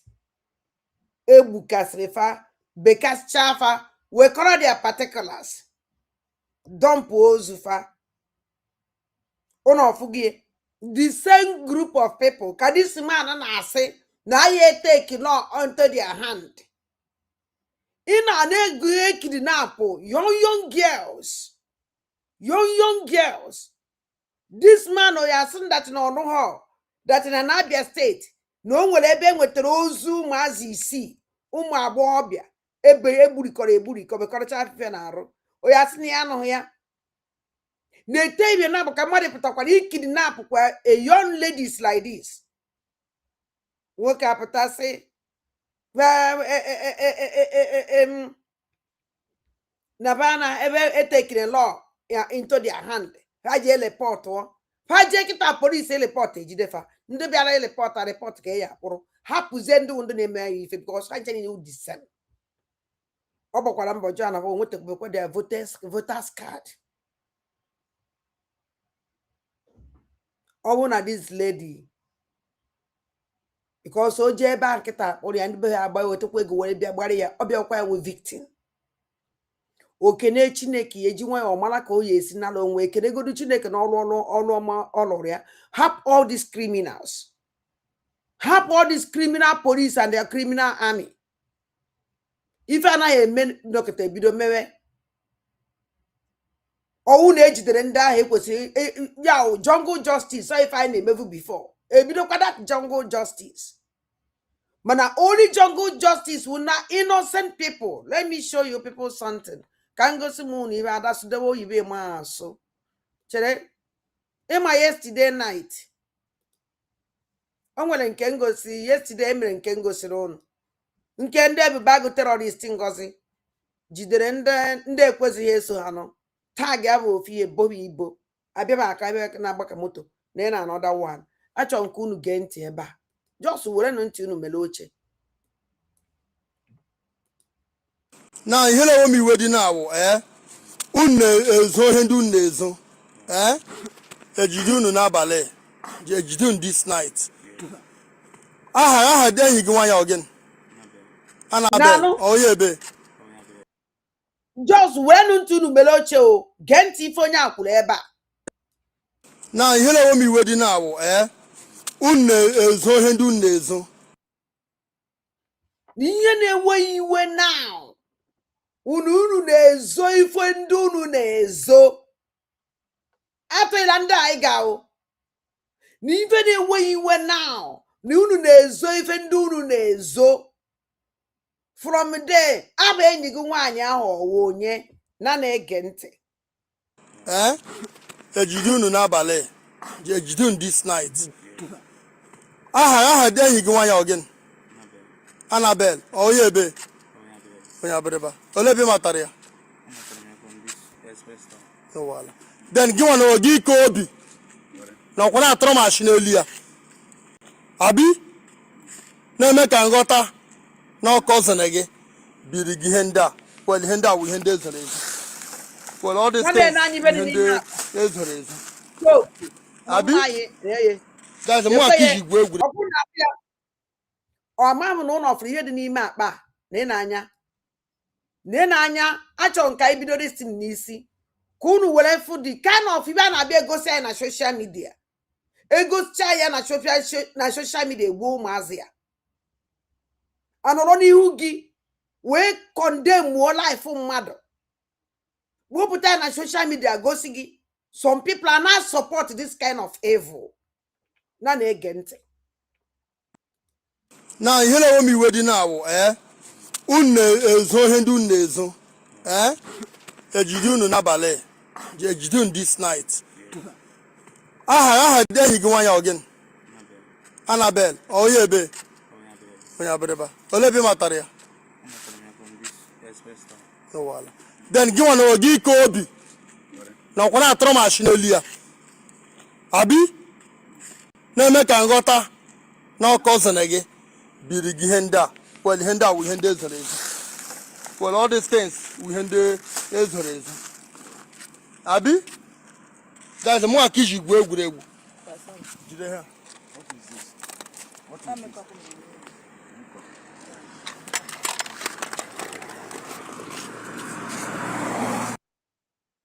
Na ihe na-ewe m iwe dị na-awụ unu na-ezo ihe ndị unu na-ezo. Ejide unu n'abalị. Ejide unu this night. Onwere ifu n'ọta. Onwere ifu n'ọta. N'ife na-ewe iwe n'abalị a na ha na-ezo ife ndị fa na-ezo. Ihe na-ewe iwe na fa na-ezo ife ndị fa na-ezo. Ewe jide fa n'abalị a. Aha enyi nwaanyị ahụ ọ gịnị? Ọgwụ ya ọjụọ ya ka ebe ọ matara ya. Onye ebe ka ọwụ. O weta ọnụ kamera wee jụọ dị gị say that na ọ na-atụrụ ya ka onye maka ọsọ ya maka o ji egwu nke ọsọ gịnị. O wee gosi ibe ndị dị n'akpa. Na ọ tụrụ ya sị na ọkọzi ya. You see. And otu a ka ya esi gbuo ụmụazị ya. Otu a ka ya esi gbuo ụmụazị ya. Otu a ka esi egbu awa youth. Otu a. Ndị be anyị ụmụazị be anyị agwụna. Oke ị chọrọ iwetụta kamera. Vidio gosi. Kedu the reason iji vidio? Kedu the reason iji gosi at least mee ka egosi everything edo anya. Anyị ama nọ ndị oshi kafawo. Egosikwa na anyị ifufa zuru. Gwa anyị kafa si izie. Gwa anyị ebe ejidere fa. Kedu ka esi wee jide fa? Na the kind of thing a na-ewepụtara anyị na social media wee na condemn life of innocent youth ndị Igbo. Ihe ma ọ dachị na odolitin mma emewo ọkwa ngosi. Mma na-egosi ya ụlọ. Mmakwa na-eweta na-egosi. Mma na-eweta na-egosi. Then o nwere ọzọ mma egosi ụlọ. Mụ nwa amakwa ihe mere ebe ahụ. Ajọsụ sendikwara m ya. Egebe m ya. Mana o nwere ihe mfụrụ nji ise na mma egosi ya. Anyị ga-e together. Ọwụ na ọkọ ibe m amahụ anyị ewepụ ya. Because ama m ihe mere ebe a. Kama afụgo this youth cover. Si ka mmana kene. Because onye sendi nye nwere reason. Was killed in Jos few days ago where he was serving. There is a trending video where a young man was seen on the road being beaten by Muslims. They were beating him, hitting him with stick until he fell down and died. This young man is the one in that video. He is just a youth copper. They killed him where he was serving. He didn't do anything. They just killed him because he is a Christian. I wonder why our government are not doing anything on all these things that is happening in this country. It's well. May his soul rest in peace. Amen. For those of you who are about to go for your youth service, please, if they send you in the northern part of Nigeria, be very careful. Otakekwuwele ndị one Nigerianist. Otakekwuwele our leader Maazị Nnamdi Kanu ekwugie. Simon Ekpa Njoku Dobata Obi-Wan Iyeri Oba okwugie. Kedu onu ka esi bekwuye? Onwere onu esi bekwuye. On the one Nigerianist. Ndị ọzọ amara way. Maybe on my way. Onya nwa the problem. Wanezianya ka o si wee may he so ejemeso na asị may he so lest. Yes, so lest in peace. Upon ife na-eme kịta ka aka na-esend ndị Christian northern part of Nigeria ka o je mee youth service. Ọbịa nwe omecha youth service ka asị na omecha ya onweta ọrụ ozugbo. E wee call this guy because from mgbe a na-akọ from that video. Nobody stopped onwere onye kwụsịrị na nkịta na-agba kugbuo onye. Ebunata ozu ekwele ya n'igwe ya akwụ ụgwọ echi onye ọzọ apụkwa. Post oge na northern side gwaba na ihe eje. Ihe agwa na ihe eje. Ndugu doele gị. Ife Chukwu si na ihe awụ ya. Otu n'otu dị kịta. Onwekwa ebe mmasị gị na-ebe ahụ ka ọ ka mma. Onwekwa. Mana be ọ ka mma na nwụrụ be nna m. Dama imu na amazikwe m na mmadụ ọwụzikwe mmadụ. I don't understand o. Amakwa na mmadụ ọwụzikwe na mmadụ. Mba o. Amakwa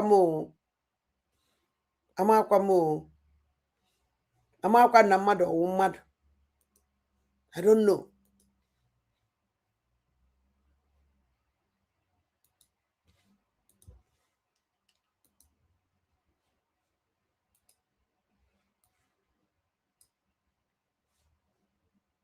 Na anyị kpọchazie nke a ka nje wepụtara ụnụ Ngozi Olabaeze ka ụnụ n'ihe okwulu.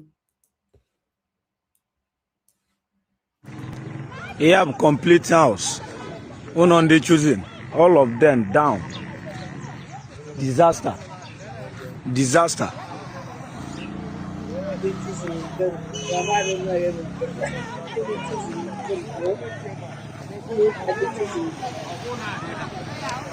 Call Komenife.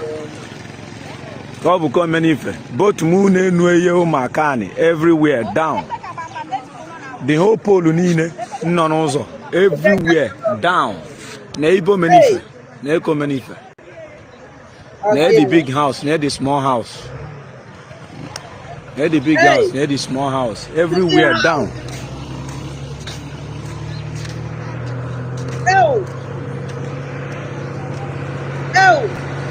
And I go to the car. I'm only vegetarian, man. Oh, boy, go ahead, boy.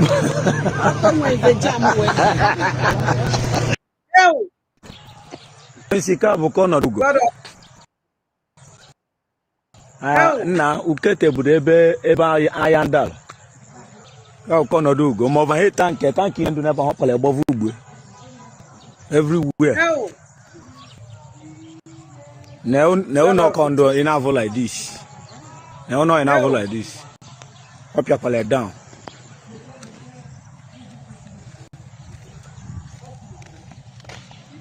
Oh. The bag I got off Tuesday.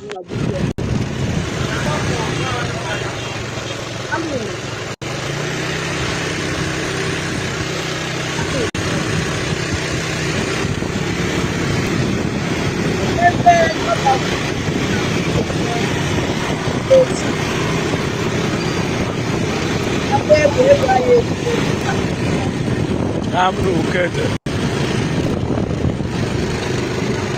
Ako one day kina avo fulu fanya ke. My friends so kwa tuchalia. My brother, I am not done auto.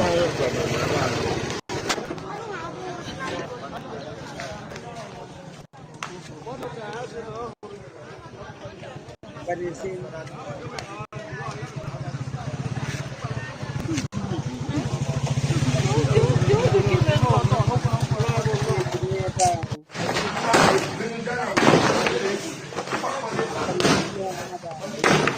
now, one of me was here. How I get that come from the Emily Sanisi ya temele ko some polu shokoto. Amru ukete. Akwa one day kina. Now, a man understand in the choosing. A man understand. Because soon they memo more nafo no because actually maybe our church on. Because na ana m afụ testimony unu na-enye ebe unu na command onye ji egbe odowe egbe or na command ya egbe kwuo because of na ewu choosing God of choosing dị iche na chi ndị ọzọ. Amazi nke ebe God of choosing no because unu mere ka mata na choosing na nwere special God. Adọkwa m against the church unu kama na o nwere ife ada ekwu ekwu o nwere ụdị okwu ya wepụta na social media na-ekwu ọwụlụ damage the name of the church. Asị na Chineke anaghị alụ ọrụ because enwere Chukwu iche, Chukwu the same. Ezi ka Chukwu si were gba nkịtị, God of choosing si were gba nkịtị. The mansion unu ụka ebe a na-akpọkue ụdị ife dị otu a wee mee that place. I don't surprise. If you gbagwoju anya ka ọ dịrị m nwa ada ndị mbụ na ndị eke. So n'ọnya ka m ji wee kwuo adọkwa m against the church ị na-eje. Anọgwụ maka ife unu mere m believe maka God of choosing. Ọnya ka m ji kwu ife m kwuru. Ife unu mere m believe because o nwere one testimony m fụkwara one woman nyekwara the same thing ka o kwukwara. And o mere m nsị na mmeje chọba ebe chọọchị unu dị. Ana fụkwazie nke ahụ fụrụ ebe a kịta o nweziri ka ọ dị m. So n'ọnụ nwa mazi. And I thank God na onwere onye merela ha that place. N'ọsọsọ property ka eluzu aka Chukwu dị ya. Then I apụọ na ebe a.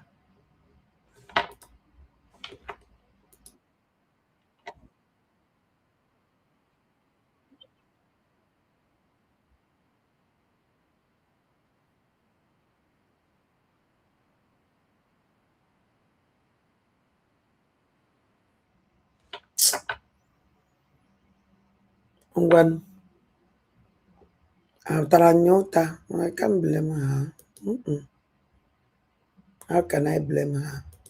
So ụmụ Igbo mụrụ nze m ọzọ gị na-akụ ka anyị jee na ngozi ka anyị wee nwee ike finish ka anyị wele finish this program. Yes, let us go on ngozi Ọnabeze so that ka ndị chiwa ya nwee ike ịgbọ ka nkịta echi niile because I give them job.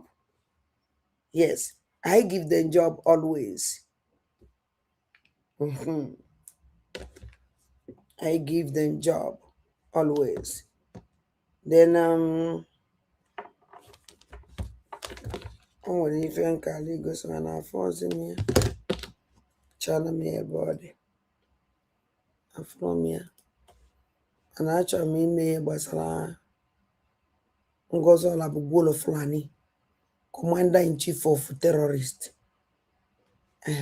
Mana before anything achọrọ m ka mwepụtagodo meseji Achala Ugo leave.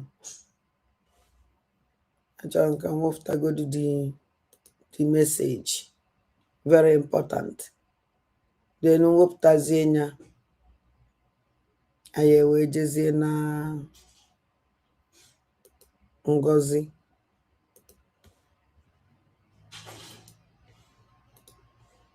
Ka oge ka gee ntị ka unu nụ ife okuru because actually we go continue or stop upon all the threats na na-enye upon all the warning a na-enye upon ihe niile a na-enye she still stand. Told you guys before that na Simon was right all along. You see Simon Ekpa, anywhere you see that guy going near Maya, na me talk am.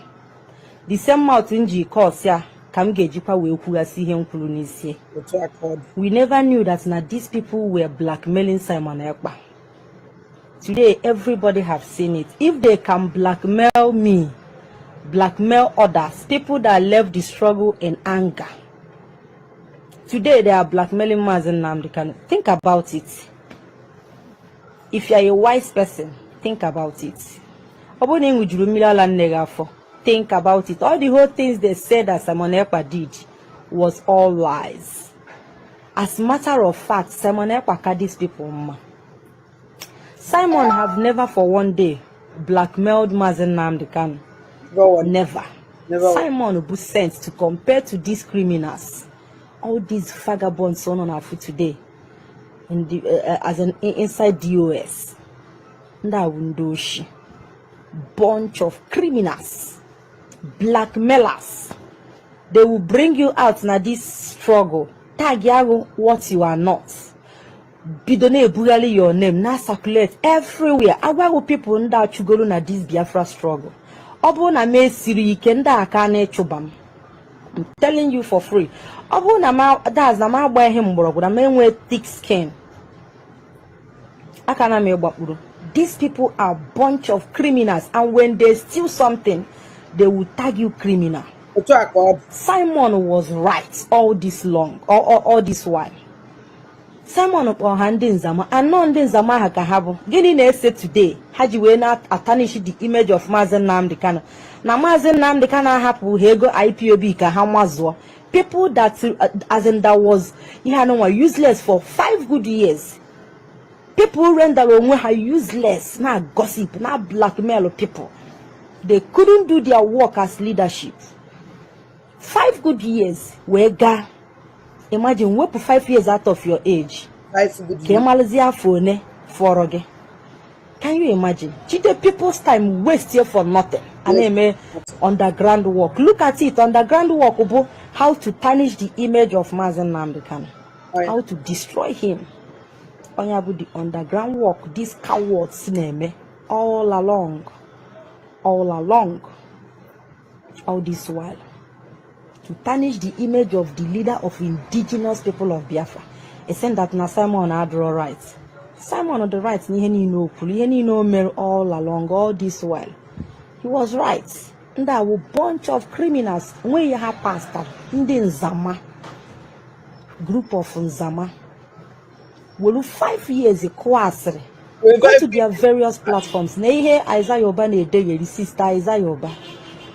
Why are you locking your comment section? If you ask question, if you need answers, why are you locking your a leader? Condescendingly this slow. Now but I thank God that not today they are all living in old glory. Yes, I said what I said. Yehane lives in now with old glory. I get them before no be property. Not at all. I get them before I brought property. At all. When I get see how I can bend down on that book gossipers, failures, people that failed. They failed their leader. They failed Biafran people. They failed the movements. They failed in all ramifications. Go and check. Simon on the right all this while. But that is story for another day. If we get 5 good years, they wasted 5 years to gossip today. 5 years. To gossip. 5 years. They will do 5 years. Now I gather and say I get Jipu Mazen Nnamdi Kanu that. Now Mazen Nnamdi Kanu Diego Hane go designer Fendi. Just imagine. No Diego Haje Club. No Diego Hago Moto. No Diego IPOB go no. Just listen to people all over her leaders. Achikolo mwa chikote ekwo that's on a normal ground nda kwesiri na village na egbu akwu achikolo ha radio n'ime DOS as in Hadida was time na waste did the people's money na destroy and they cannot sacrifice anything. This same man has been fighting for all of us.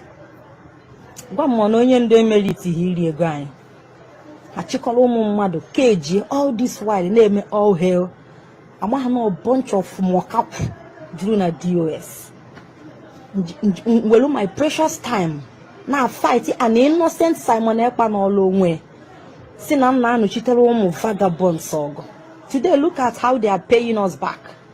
They are paying Mazenam the kind of for suffering for us with gossip, blackmail. No dinner long 23 years. No America, no America. Just listen to them. Underage. Oh, yeah, had taken 5 years. Where underage. He have all had the achievement. When you ask them the achievement, he will be. Did they base the Mokumona Hanam Potaseha?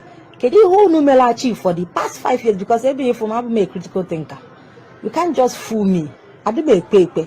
But once I put any no matter that is the end. I don't make paper. I know more boy have one for because I reason. My father yes. If for something you dare not be moved by what you see. You think you ask questions. Because we have been talking. Imagine one boy for 5 years. Is it a child's play? I ain't on this media for 5 good years. Now that is now come on then now when kejiro. Mechi heni na pto webo na ndai na ha na achua no bo mu anoma. Njọ ha kedi ihe mela chief for the past 5 years. Ejidelo onye ndu na m chọrọ ịma that na imepụta. Ebe ono say that no na underground work. Ekute dibie mmiri fe. N'okpo ya ka anọ ruo taa. Ebido kọwa ọnụ from Ekono. Na Maazị Nnamdi Kanu kpọrọ Achalugo na phone. Na Achalugo mụ na Maazị Nnamdi Kanu kpa na phone na ebe na be nne gị ka ọ na ebe. And the things in na-ekwu no mmadụ na-agwa m ya ịnụkwa m. And onye ndu n'otu a m si ekwu with full courage na gosigo that na onye ndu kpọọ m gwa m something. And mụ na Maazị Nnamdi Kanu ekwugo na phone na ha dị sure. And onye ndu akpọgo m. Just imagine. Onye ndu chọcha na onye ọ ga-akpọ nnọọ na this struggle fụrụ ọbụla Achalugo. Ọ bụrụ mụ nwa ka onye ndu ga-akpọ n'ebe ka o weta phone nwa na o ji akpọ m. Ndị a buru my name na akwụghalị ebe niile. Na-akọ ihe juru ha ọnụ. Tata ihe ha ji mechi okwu bụ na onye ndu bụ onye oshi, na onye ndu bụ nka. Remember when you was going to people's DM asking for money to buy credit for broadcasts to fight Simon Ekpa? Achalugo, since you was expelled from IPOB family, nnegu meme expel, nnago bial meme expel because na IPOB bo yo. Come on, support from this page. Ano manu nwụrụ. In agwa nnegu, she should remember when she was begging for card. Ano mpama nwụrụ. Nke float iche na mmadụ. Come on, zuzuru ebe ọsịsọ. Mwoka kwu nwụrụ dị na mmadụ. Ozu. Ịbịa na my page ekọ asịrị ya hụ gbukwe gị. That gossip gbukwe gị die. Nwoke anwụfụrụ. Nya mere iji wee failuo. Zogariba na Europe, a ga-ebubu nata from that Europe. Polybag ka ị ga-eji nata from there. Achalugo, remember, look at ihe dị mkpa bịara na my platform. Achalugo, remember when you were going to inbox to yes? Did I beg you? I want to go nge ego. Onwere ụbọchị m bịara na gị ego. Onwere na ụbọchị m bịara na anụmanụ dịka gị ego. Achalugo, naghị na flave irijuo n'afọ na inwere akwụkwọ na Europe m ga-eji anaghị ego. Inwere akwụkwọ. You get documents. Gene ka na-alụ all 170 euro a na-akwụ na every month ka 150 euro a na-akwụ gị ka 100 euro a na-enye na every month ndị na-enwe ha akwụkwọ enwe ha. Onya ka m ga-abịa na gị. Sọpụrụ gị pụọ ebe ọsịsọ. Onye ala. Na-ezogharị na Europe ọ dịghị ka imego arrive. Come on, dị ga-adụrụ pụọ ebe ọsịsọ. Siri ga-adụrụ pụọ n'akụkụ ma ọsị onye oshi. Idiot. Do I look like onye na-eri adụrụ? Chenam soon a men's in Europe. Come on, get out from here. Okay, if you are people ego be Simon bu a cent. Pay for Simon, Chukwu gozi Simon ebo no. If for Simon Ekpa, God will bless that guy. God will bless Simon Ekpa. Na me they talk am. Chukwu gozielum Simon Ekpa wherever he is today. Nye je chapụta. Simon Ekpa je chapụta. Chukwu gozie Simon Ekpa ebe ọbụna ọ nọ Nwanjọkụ. Chukwu gozie that guy. Simon bụ a good guy indeed. He is a good guy. Simon Ekpa bụ a good guy. Chineke gozie onye ọbụla sị na Chineke ama ngozi Simon Ekpa, onye ahụ ga-eji ya na zelu mmiri. Ise maka Chukwu. Simon bụ Simon bụ ezigbote nwa Chineke na gbafụ na ịpụta ese mmụọ ejikwa gba nwa nnụnụ nnefe Maazị Nnamdi Kanu ka unu jizi ata ncha unu gangri up unu jekwu Chukwu ka ofu egbu gang ya up. We will gang with Simon now. That is ka na unu n'iyi. No worry now. Oh, Ifeanyi Ekwemo, thank you for joining. Chris Felix, how body now? Chumu Igbo watching. Ozemene, thank you for joining, Jarina. Now I just the see you now. That's a hona chamo coupon. I don't bath this night, but body still they hurt me. Forget. Ndaje gang ya up with ex-expelled members. Choziena kai. I beg.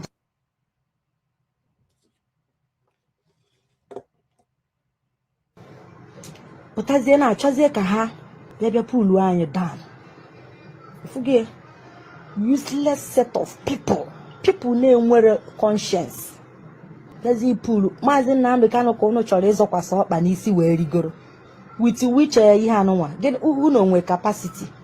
Ụmụ anụmanụ nwụrụ anwụ. Ị na-abịa agwa anyị na-ejikwa gbanwe. As in how ungrateful unu dị. Ọ bụrụ na egburu Maazị Nnamdi Kanu egbu na Kenya, ihe aka unu ga-apụta bịa court today. So because he's a freedom fighter, for that reason, where is the right? For that reason, where is the right? He flex his life. Because Namaze Emano Bubua Ebu Hawari the Mazen Nanda can regret here. It were idea that you know Bubua of Ebu Hawari the owner Famano Trakoya, the Hakari Buena Kenya.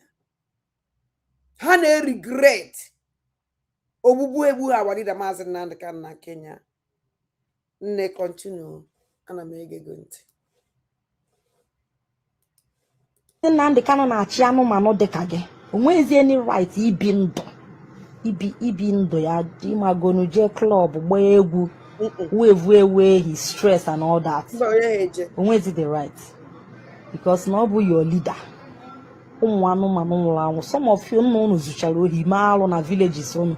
Onwe onye na-asụte ya n'ude. Ọ Maazị Nnamdi Kanu ka ị na-abịa. Chinasa bịa gwa anyị that name behind Nworu. Bịa gwa anyị the meaning of that Nworu. Ọ bụ na bụ outcast. Bịa gwa anyị the meaning of Oru. Anụmanụ nwụrụ anwụ. Ị na-abịa that is you are defining Maazị Nnamdi Kanu.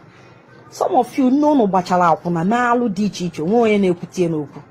Nna unu bụ daazị anya afọ ihe dị na skirt. Onweghị anybody na-asụte ya n'ude. Ọ Maazị Nnamdi Kanu ka unu bịara iteto. Go and the history of your father. Come out and take this microphone and tell us the history of nna unu niile. Ụmụ anụmanụ Chukwu bụrụ ọnụ. Maazị Nnamdi Kanu bụ problem ọnụ. Chukwu ga-agbacha ụnụ ọkụ. Make una no worry. Unu necha anya ọ bụrụ onye ndu ka unu ga-eji wee ta ncha. Maazị Nnamdi Kanu ka unu ga-eji wee yi ala. Ụjọ ada atọ ọnụ. Una n'oge shame. Ihe la adịghị unu n'ihu. Onweghị any of you nwere single shame. Mkpụrụ shame adọrọ unu n'ahụ. You want to talk? Ị na-abịa agwa anyị okwu. Achara ugo remember onye ohi nwụrụ anwụ. Criminal na-ezogharị n'Europe. A ga-eji polybag fọkọ akwa gị. That's a tụdata gị na zoo.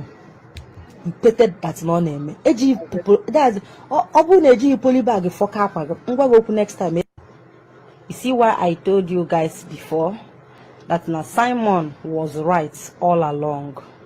You see Simon Ekpa anywhere you now unu anụgie anwụrụ onye ziri ebia kwuo because o nwere ife mmadụ na-eme ihe ọ na mmadụ na-eme wit obi ihe ama nke ezikwele n'ezi ihe ama na-ewozizi ka eziri ihe afọ ya otu o si ekwu okwu ekwu dị ugboro na-abụ and mụnwa na-anọ na mụnwa believe na mmadụ nwere ike force m ji ekwu eme achọghị ikwu. Ọ dị impossible. Ọ dị impossible. Ọ dị impossible. Then ka ije na ngozi One on Uzi ugeli mmụọ. Ngwa madam, go ahead. We usually do this every Saturday to raise funds to rebuild our new nation that being bastardized by the Nigerian state, where we belonged before our exit on November 29th, 2024. We also raise this fund for humanitarian purposes to assist us to release thousands. Shut up. Number one, all that this woman ain't one of shame. I want to this woman I can ask no one of shame. Now the nas now one of shame. Those people they follow you know. Can they believe that this is singer and every blessed day of your the same. Mana Kedua for ya this onya ami kunu ko yesi we ekpolo nda mi kpoda ga Ijebu indigenous people of Biafra. This criminal ekuloku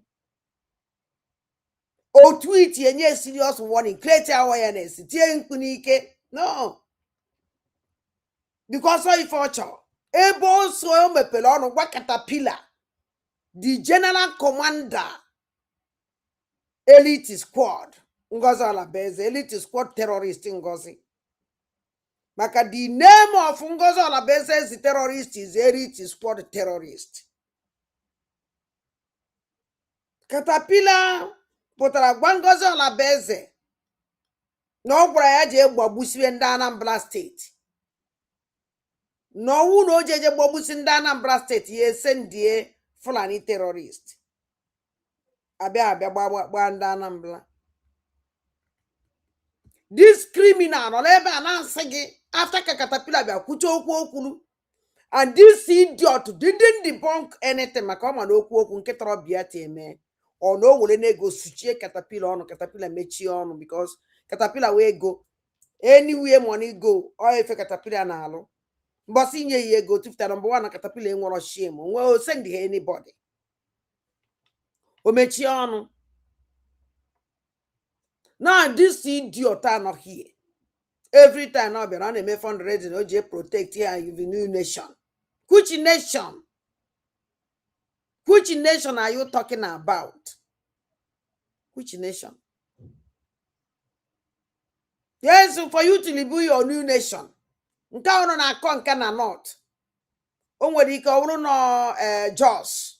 Because on your new nation ka ọwụ.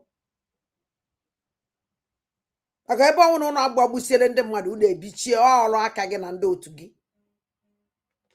So o nwere ike ọ bụrụ na the new nation ị na-ekwu maka ya. I don't know. Ozu dịka gị. Na na-ege this woman ntị o nwere okwu okwuru njichi dress ye. I will dress her. Ngwa. Thousands of innocent Biafrans that the Nigerian state has taken away, locked them up in different jails across Nigeria and Biafra land. And the only reason why they took them away was just because they are Biafrans. They did not commit any crime. Shut up. When this criminal are lying, ọ na ya afụ ka o si ekwu okwu ọ na-agbazi speed and ibo ji agba speed ka ada ndị mba na ndị egere ịma na itibori bụ ka ahụ n'oyibo ka ha fụ ime understand oyibo ọsụrụ ka ha fụ ikwu okwu because editor ebe okwu ọ na-ekwu na-apụ ya n'ọnụ ọ na-echeta ada ndị mba na ndị egere. O nwere different grade different system o ji asụ oyibo. O nwere nke ọ na-asụ na-ekwe n'isi ka nkeni nnụnụ nkeni nwee nke ọ na-awụ ọ na-asụ ya anụ n'ihe ọ na-ekwu nwee nke ọ na-asụ o nwere different type na agwa m ya si ya data any condition any type iji na-ebịa ada ndị mba na ndị gere nọ here. I don't go school o agbaji m pensụl nke m ji agbaji seleti eyi mana let me tell you something ọmụnwa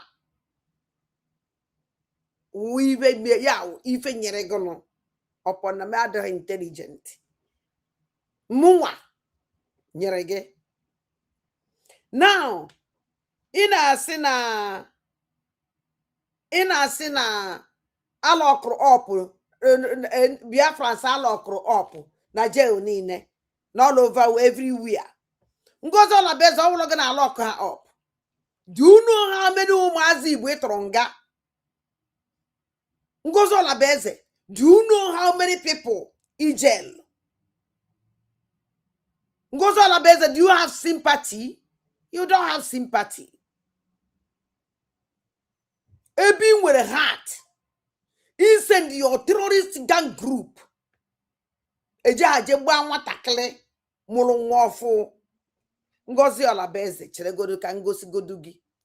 Because I'm an idiot. Maybe you forget. But I don't think is here. I don't forget like that. Ozu de kage. I cannot if you chelu. Ah, ne even nacho. Mba chere kambia. Una ewo kweniwe. Ka efta godu nwobele ebe Ngozi ano. Ka ngosi unu this thing because I chọrọ m mgbe mmere program mmere this woman. Afọlọ m ya mana o chere na biko achọrọ m ka ọnọfọ onye ji chọọ igosi maka ndị Chuzi iwere m iwe si na My shop rent. I have a shop where I sell petroleum materials. So in front of that shop, the roof of that shop, I was supposed to print there. So I came for a program 7 years or 6 years ago, 8 years, I can't even remember again. And I bought this bold sticker. It is time to take over. That bold one that's selling 1,000 now. I posted it 1, 2, 3. My shop rent supposed to be 250,000. Since that year till today, I've never paid a dime. I have a shop where I sell petroleum materials. So in front of that shop, the roof of that shop, I was supposed to print there. So I came for a program 7 years or 6 years ago, 8 years, I can't even remember again. And I bought this bold sticker. It is time to take over. That bold one that's selling 1,000 now. I posted it 1, 2, 3. My shop rent supposed to be 250,000. Since that year till today, I've never paid a dime. I have a shop where no. Can't put them because I try to make person to choose you.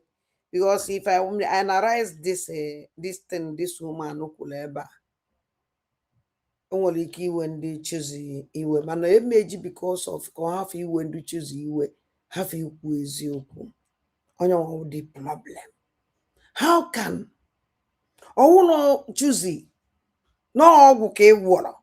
Madam, Adam sorry. Choose kwesịrị ịchụgụ na church ya because ị na-eweta church ya bad name. Choose kwesịrị ịchụgụ na shop ya ị na-ewetara church ya bad name. Mmadụ na ikwulu okwu dị otu a. Kedu ka isi jeje banye na shop mmadụ? Lentie shop mmadụ awụrụ nke gị. Wee jee church Chuzi wee gote sticker. Edele is a time to take over.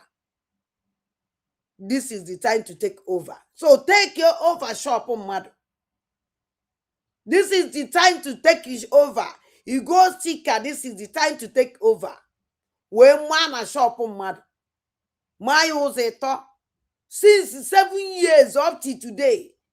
Ekube mad is ekube go shop. Only way shop which ya he take his over shop mad. Ọkwa oshi ka ọwụ. Ọkwa oshi. Ịnala mmadụ ibe n'ike. Imewuzie nwoke uche. Onye nwe shop imewu uche. Chụbọlụ uche mepe uche ochezọ shop ya. Ibute nye testimony. Ọgwụ ga alụọna. Ọgwụ ọlụrụ alụ. Maka na ichete ya nwoke ahụ. Ibe onye nwe shop ahụ ibe jie n'aha gị. And how many years are here? Inye ya as testimony stand there. Inye ya you will this thing as testimony. Will I hope na social media? Na ndị Chuzi una ewekwe n'iwe. Na ọlụkwo na aka nka nnọrọkwa ejebe mmeje ụka ya dọbakwa mbọsị ọzọ na nke a karịkwara. Ọ dụkwa egwu na ọwụrụ ndị enweghị eze. Then I upon here. And the chaw even Kayan G. Acham can go on a bugolo Fulani, remember this. Because I will be here remembering things for her. And I will be here sending a message for Ngozi Olabeze. Serious message, yo, because all no chezo I will chetrene. Ngozi Olabeze. So also look at the baby anger. They broke the baby anger. Look at the student. Okay. Ngozi Olabeze. Na nwatakịrị isendiri your terrorist group called Elite Squad, commanded by Loze na ndị otie na-ekefasi je gbalikocha unu nwa mmadụ chọọ igbowu nwaanyị mụrụ nwa 2 weeks. Achọ nke ige ntị ife dis woman kwu maka gị ị na-ebuild your new nation. Ngozi Olabeze maka gị nwa na-ebuild your criminal new nation. Amụrụ nation ị na-ekwu maka ya. Ị na n'ife na-agwa gị maka gị nwa na-ekwu maka ndị akpọchisi gị nwa na onwe gị single-handed jail them and they collect money na-enye nwanne gị nwoke o wee na-ebuild your political destiny na n'ugwu Awụsa. Achọ nke ige ntị ife nwata nwaanyị a kwuru ebe a. Good morning nwa. No ikuku wife na-ekwu caterpillar ime onye a na-akpọ ikuku. The day that the thing happened was on Saturday. Na Ngozi Olabugoro Fulani nwunye ikuku na-agwazi gị otu onife mere si wee mee, otu ndị ise ndịrị ka ha bịa gbuo di esi wee bịa mkpakpara na bịa daide. Ọwụ na iwu cheta ihe achọ nka nchetere gị na-ege ntị. Onye ebidogodo ebe a ife mmeji gosi gị this picture, gosi gị this video. The man dey like this video again Ngozi that n'ihe eje kpọpụta nwata nwoke a iji eji. Ọwụ na igbuo n'ihe ivuru ozu eviri nwata nwaanyị onye die. Ị na ife na-agwa gị amoosu dị ka gị na-ege ntị. Sunday morning, which is on the 8th of February, some armed men, the ones with arms, all of them were with arms, but some were with uniform, while some were without uniform. And in fact, they carried native doctors, 4 native doctors with them, and with 3 cars, 1 open van, 1 coastal bus, tinted bus, and 1 jeep. That's what they used. As they came that day, I was not even aware because I was sleeping. It's as they shot me that I woke up, and they were like, "Where's your husband? Bring him out." With threatening. I said, "I don't know where he is." As I looked to find my husband, I didn't even know that he was in the ceiling. So they began to shoot up and down. They shot up. Look at the sign of the bullets. They were shooting up, shooting down, shooting, including me and the baby at the same time. They were telling him that if he doesn't come down, they are going to shoot, including me, so that when they shoot me, maybe he's going to come down. But they were shocked that they were shooting me, but the bullet was not entering me. So they kept on shooting. They even entered the ceiling. They opened the ceiling to look for him. They entered, 2 men entered inside. Nke na agbakwuru go egbe ọba bullet abaghị arụ. Ọ gwọrọ ngwa na-ege ntị. As they entered the ceiling, they were also shooting. They opened the electric distance off the light, switch off the light, so I will not be able to see them very well. So they shot, including the kitchen. Look at the bullets. They shot everywhere.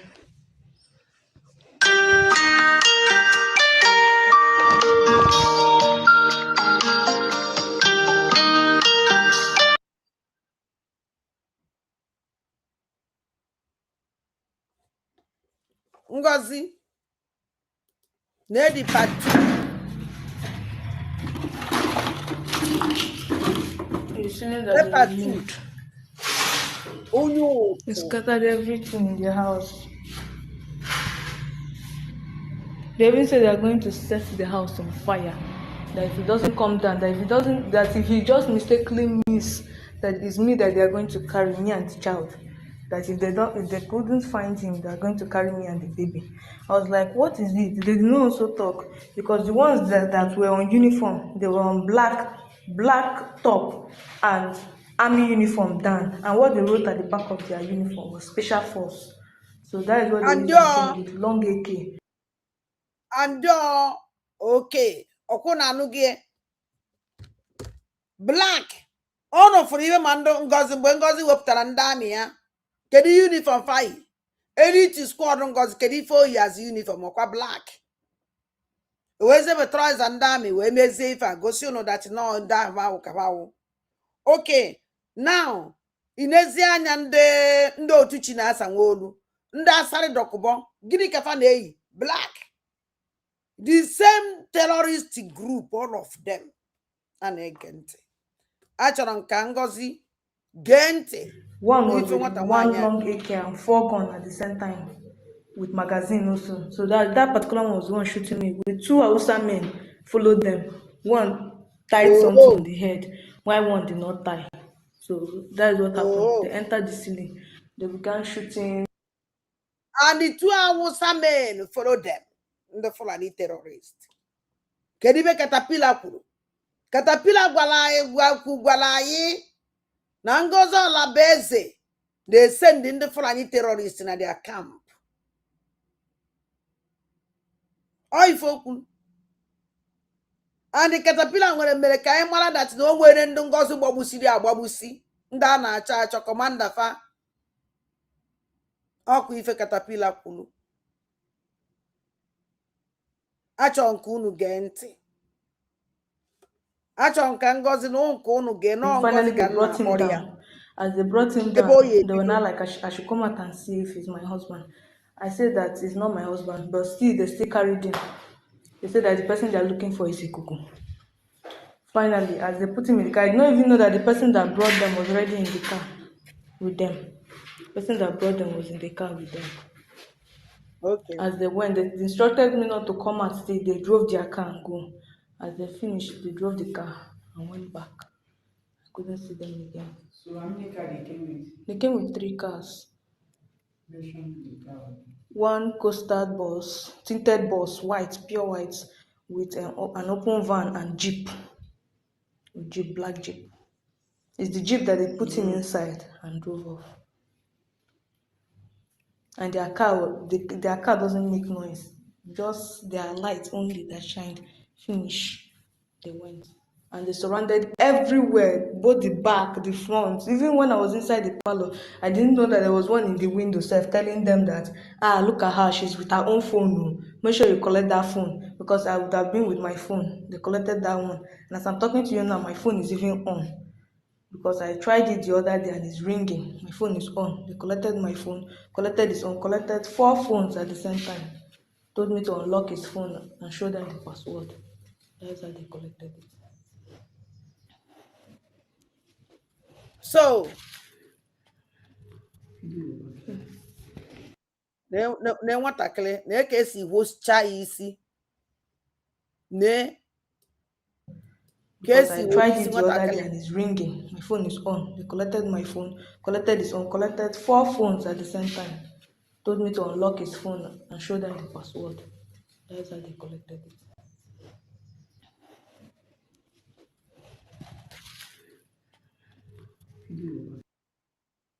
Nenanya, very small girl.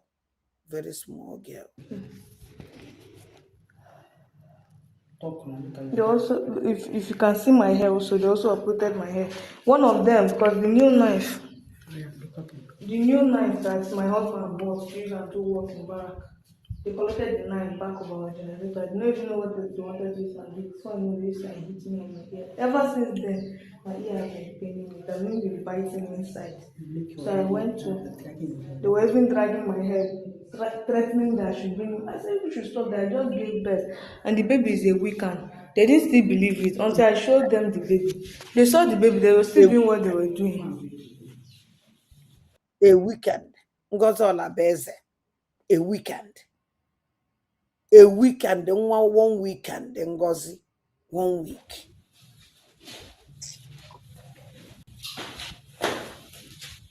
As I'm talking to you, look at the baby. She's even sleeping. It was on this bed she was when they came.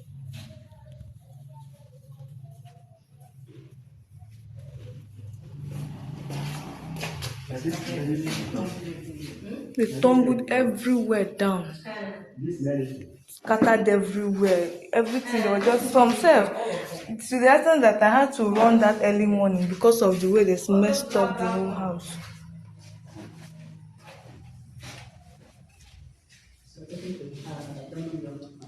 As I'm talking to you, man, now, self, I don't even know where he is. I don't know the particular station they took him to. I don't even know the particular squad that came to carry him. I don't know the particular squad. I don't know where he is now. I don't even know where he is now. Because they just carried him and they switch off his own phone. That is the worst part. We can't get to him. It's only my phone now that is with me. It's only my phone that is with them, I mean. So the phone now is ringing. As I tried it yesterday, it's ringing. So I don't know how we're going to, I don't know whether the phone is with the other phones then or is where they are so that we can get to them. I don't know. Let them give address for where you are. Okay. Tell them that this is where you're living. Where I'm living now is Mebile 1, close to market side, Obibo. Inside Obibo. Mebile 1, River State, in Kingswood. Just after Kingswood, you see there's one dustbin side. That's where I'm living. The house is not far from market. It's not so far from Mebile 1 police station. That is where I'm living now. As I'm talking to you myself, that day that the thing even happened, the day that the incident happened, there was no food, nothing in the house. Even as I'm talking to you now, no food for me and my baby. I'm just surviving by the grace of God. Because no food, nothing. He was even planning, because for some few days, it did not have money, no work. So he was planning that day he's going to find how we're going to feed that money. It now happened in the early morning. By 5, they've already taken him. So I was like, God, how am I going to feed? Nobody to feed me, nothing. And I just gave birth a week and 4 weeks. A week, 2 weeks, babies. Yesterday, I made the baby 2 weeks. On Wednesday, the baby became 2 weeks. I gave birth to the baby on the 28th. So Wednesday, I made the baby 2 weeks. So up till now, I'm just thinking. Now, Ngozi Olabeze, do you know why Nji happy ka okpoto? Even Nji we happy ka okpoto ka iwere fu ebi ebidogodu. Ebe obi kala gị, iwe send your terrorist group called Elite Squad. Ewe ajebe nwatakịrị a ụdịrị ife a. And I ka Nji agwakwa ndị na-eso Ngozi, ngudi na-eso Ngozi, ụdị ife akụnụ ya na-aja. Ngozi Olabeze awụrụ onye a na-agwaghị na mmadụ aṅụgo ọbara. This woman aṅụgo ọbara, ṅụgide ọbara, nwee chemba. Onye awụ udene na-aṅụ ọbara. And ọnwụ na ọṅụṅụ ọbara ahụ anaghị ezu ike. Ifu ya ọṅụ ọbara, mmadụ ihe ama na ọṅụ gị. So anybody na-aṅụ ọbara all the time, mgbe onwe na ifuru ya ọ ṅụrụ ọbara ahụ, ihe ama. And ọnwụ na ọbara ahụ adịghị ya n'ahụ, ihe ama. And ọ na-eme everything iji make sure na ọ na-aṅụ that blood. So, I think I'm going to see this lady. Iwe nwee ike ịghọta ebe m nwa na-eje. Ka iwe nwee ike ịghọta ife m nwa na-ekwu. Ka the message m chọrọ isendiri gị n'oge aka ozugbo na-egbughị oge. Ọkwa ya ka nsị ka m gwa gị.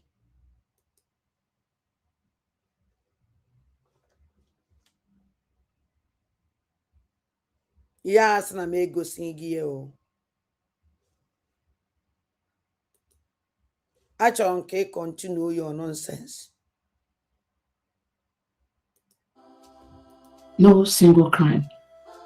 Tinubu and Christopher Musa continue as we speak today to forcefully remove innocent Biafrans from their homes, from their offices, using the reintegrated terrorists they recruited into the Nigerian military police and the They are agents in Biafra land.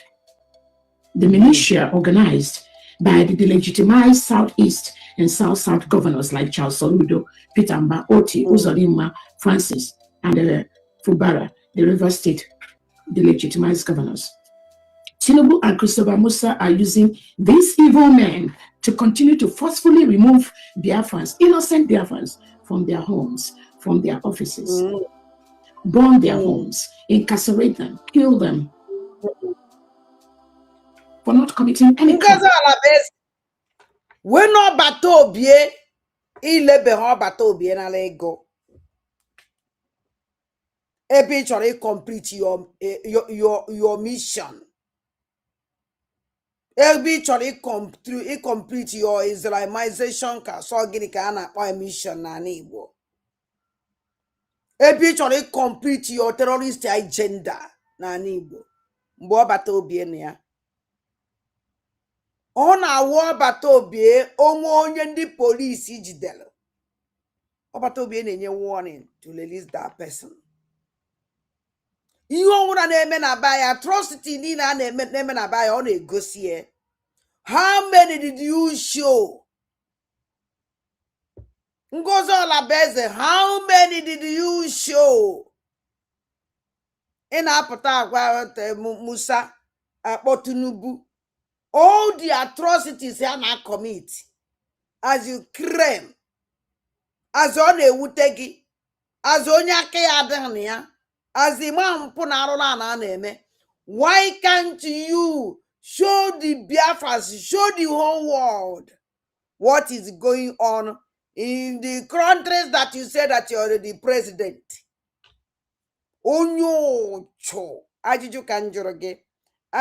Continue because But Tinubu and the wife, Oluremi Tinubu, will be in the White House. She will come to America to lie to the government that the shut up. Are you not ashamed of yourself? So you will God. Put on social media. Ekuna nwunye Tinubu bịara America. No many days. Jecha na de na Trump no cha mecha ebe melu. And in ebe an ibe ọ na-ekwu. A president like you, if you didn't go and it's that place ebe ahụ ọ nọ, kwuo okwu ahụ o kwuru, gwa ya sị na ị na-atụ asị.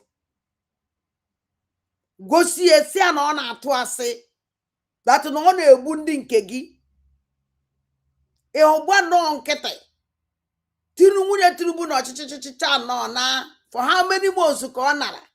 Eye chezo da na ari safe na nwunye Tinubu jele America. Already said last Saturday fundraising. Ka e biazere ịta aja. A president dị ka gị nwere your own nation. Nwunye president na-efinish go na na-egbuchasị ndị ese na-achị ndị o president ha. Will it be America? Go there now, but we just commission in America on you. The woman will be protecting her own image, their country image. Protecting ya. Ozu de kage, ije ho. Ki we asia na asikone he.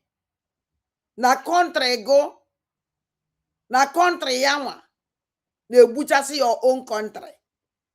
Nobody see you in America. You don't even go. You don't even talk. After a month or 2 months or 3 months, Munye Tinubu si America na ebiazi taja because the money if yakọ because na si agwuna gno because no one's if he ekwe anu be ị na-achọzi nuiti na ihe ekwu ka e were kwasị.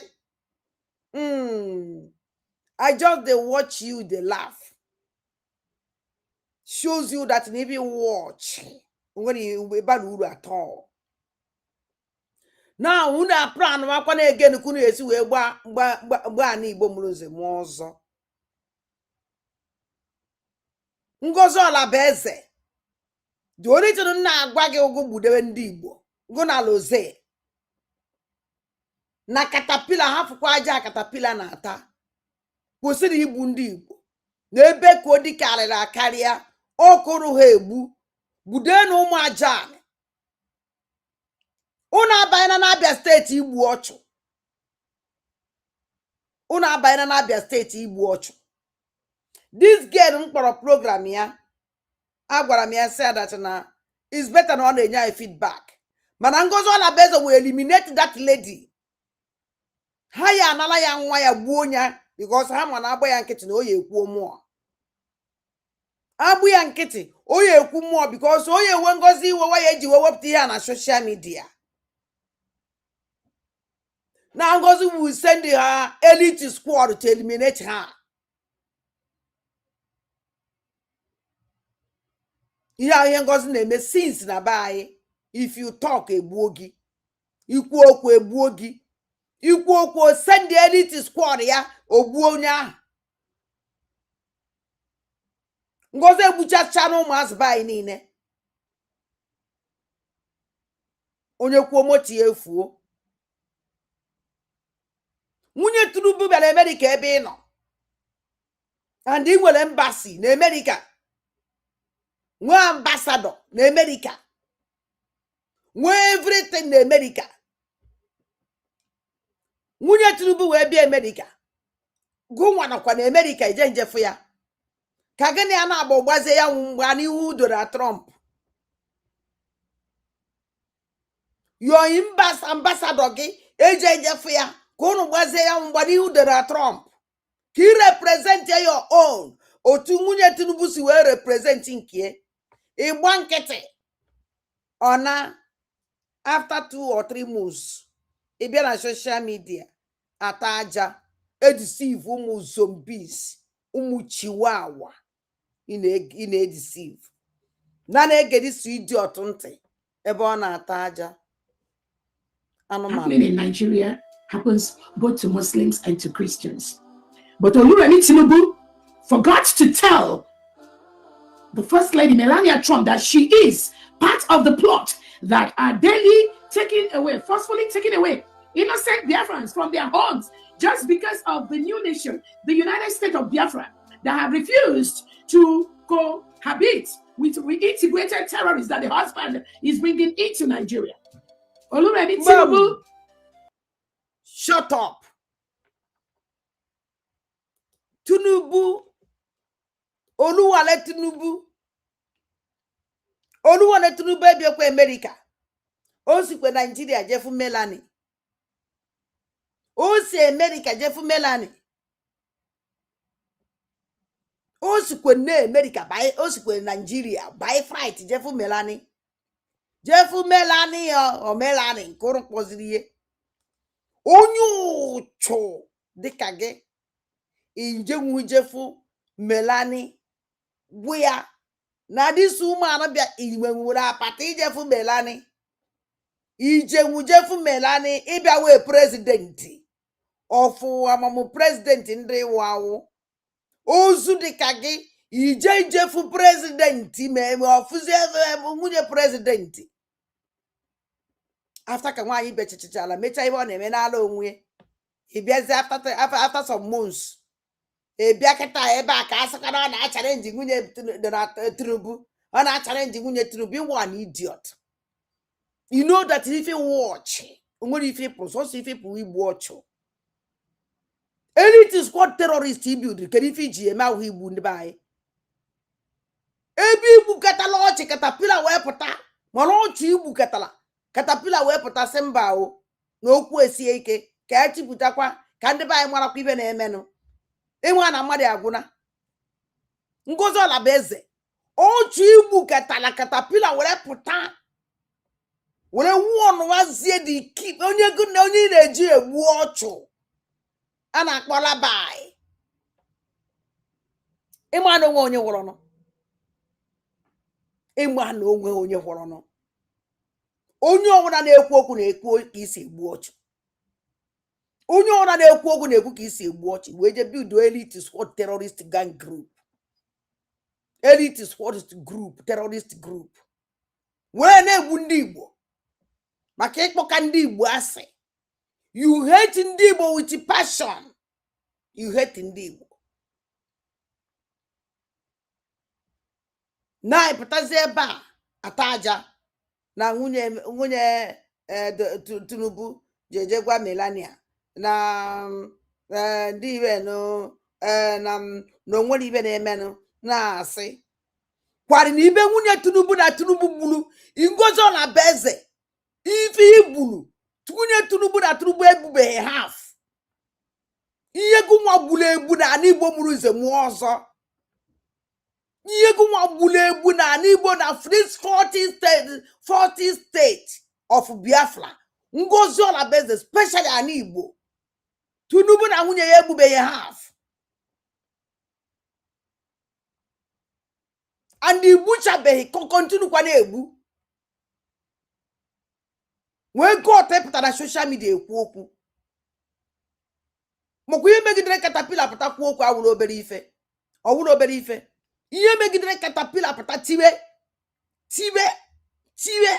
the same thing thunder ọnụ nke Igbo ne thunder maka nke anyị anụbeghị onu thunder again is like isendigo ya ebe ị na-esendi ndị ọzọ because akpa ha anaghị na phone dị oritin ị na-agwa ha ji egbu onye adị ha gbuo kịta adị egbu esese ndị ele gị the picture gosi that na egbu gị aga eme isi dizie fafa ji egbuo mmadụ ese ndị ele gị foto ọdụ nke onye ahụ egburu awụhụ ise ndị a picture to another person ka ọ confirm ọnụ ọkwa ozu onye adabi Ngozi Ọnabeze ka iri imebedo ije bịara ebe a nọrọ n'oche akọrọ bishi nwunye Tinubu bịara America ibi America ebi nwee embassy na America nwee diplomatic na America nwee everything nwee ambassador marụ m na America Ngozi Ọnabeze nwunye Tinubu wee pụta wee kwuo ife okwu instead gụ nwunye ya ejekwa na the same meeting that day because he were president ekweghị bata ozu dị ka gị jero after 3 months pụta ebe a ekwu ka ọ wụrụ Newton ihe akọ ka i were nara ego ka ọ wụrụ Newton ihe akọ ka i wee scam ndị mmadụ sinsi ekwube m okwu Tinubu nwunye Tinubu atrịsị nkwu okwu ekịta na achaghị ebe nchalenji gburu nwunye Tinubu. Who are you?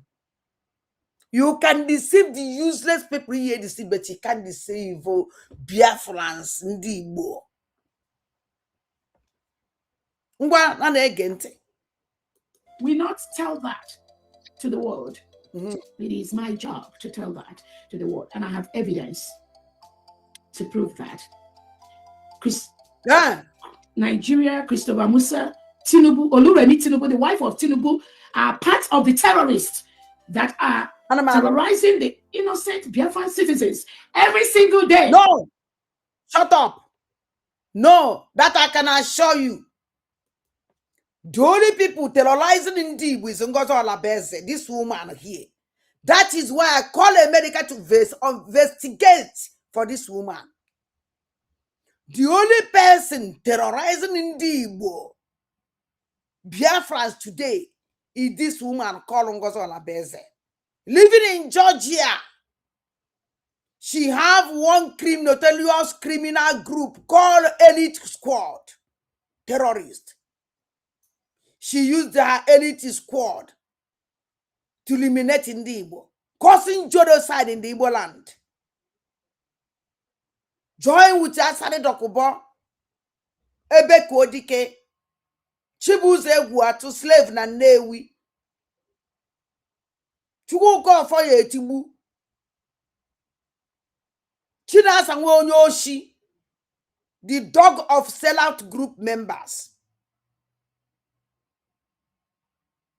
with the Nigerian terrorist army. They join hands together. This criminal, Ngozi Ọnabeze, is number 1. She read with her terrorist group called Elite Squad and the Bubago Squad. So don't listen to her. Don't listen to this criminal. I have called America to investigate this woman. None against. Intimidating them, suppressing them, oppressing them, forcefully removing them from their. And this criminal said that she have evidence. You have evidence. Why can't you bring out that your criminal evidence? Why can't you make that your stupid evidence to go viral? You say that you're a president. You have evidence where another country is finishing your people. As you're innocent, you're not involved. Why can't you post that your evidence? Why can't you let the whole world see that your criminal evidence that you have? And with that your evidence, you never do anything. Come out on social media shouting. Do you see Melanie come out and shout on social media? Do you see Oluwale Tinubu come out and shout on social media? Have you seen any one of these women come out on social media shouting? It's only you because you're a criminal. Come out and shout every time on social media. If you're a great woman, you're not supposed to come out on social media and talk rubbish. People will talk for you. Have you seen Simon and Joko come out on social media talking rubbish? Have you? Go to Italy today. Italy is have a woman president. Have you seen I don't even know the woman herself. I never see her on social media. Coming out on social media talking rubbish. Idiot. He said that doctor my foot. Doctor Ngweleno Dude. Or if you go to school, see your brain. Have you seen Aramajiri go to school before? You live in America, yes, of course, you must speak English. You must speak English because you live there.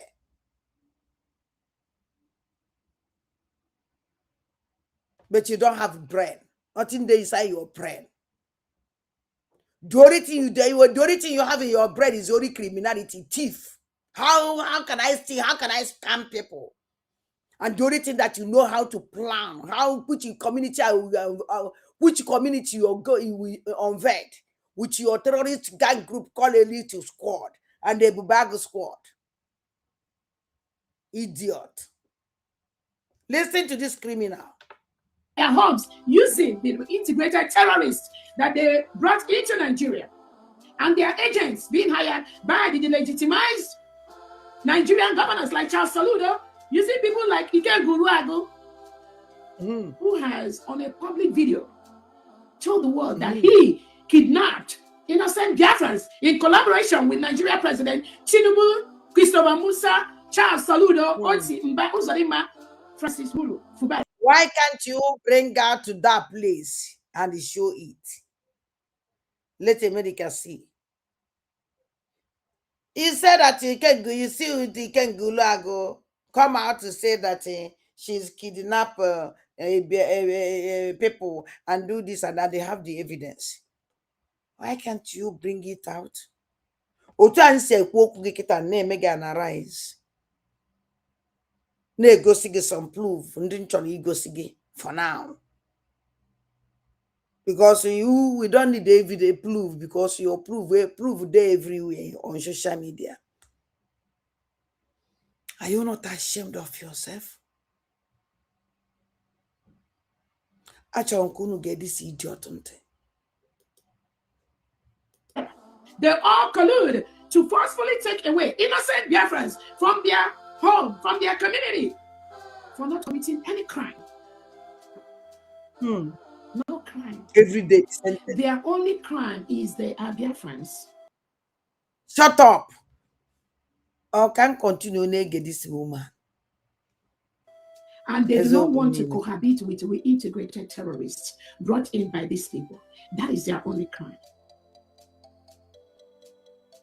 I thank God you know the reason why that you're killing them is because of Nema, about Biafra. That's the only thing. The only crime ha committed. I thank God you know the crime.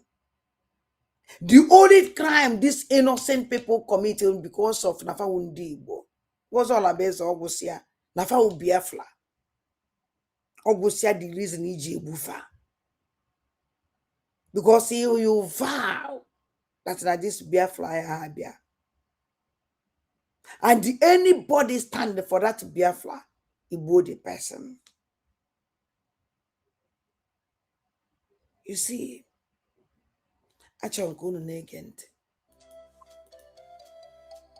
is their only crime, nothing else. Oluremi Tinubu, the wife of Tinubu, Nigeria president, you lied. You keep lying to the world. You keep misinforming the world about the role that you and your husband plays in forcefully removing innocent citizens of Biafra. Do you know, shut up. Do you know my joy? My joy that you do stupid.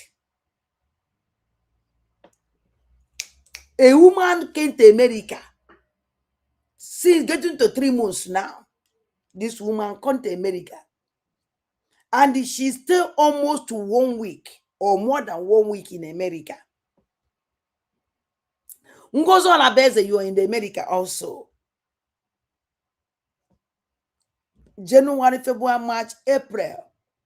April, Kebiazere, Gbaze, and Otrasi. Ebiazene, April, Regwa, and Otrasi. Manambwa on America, and Atwasia. Ibian na social media because I'm capable to go there. You can't even cross because it's too small to go there. Very small.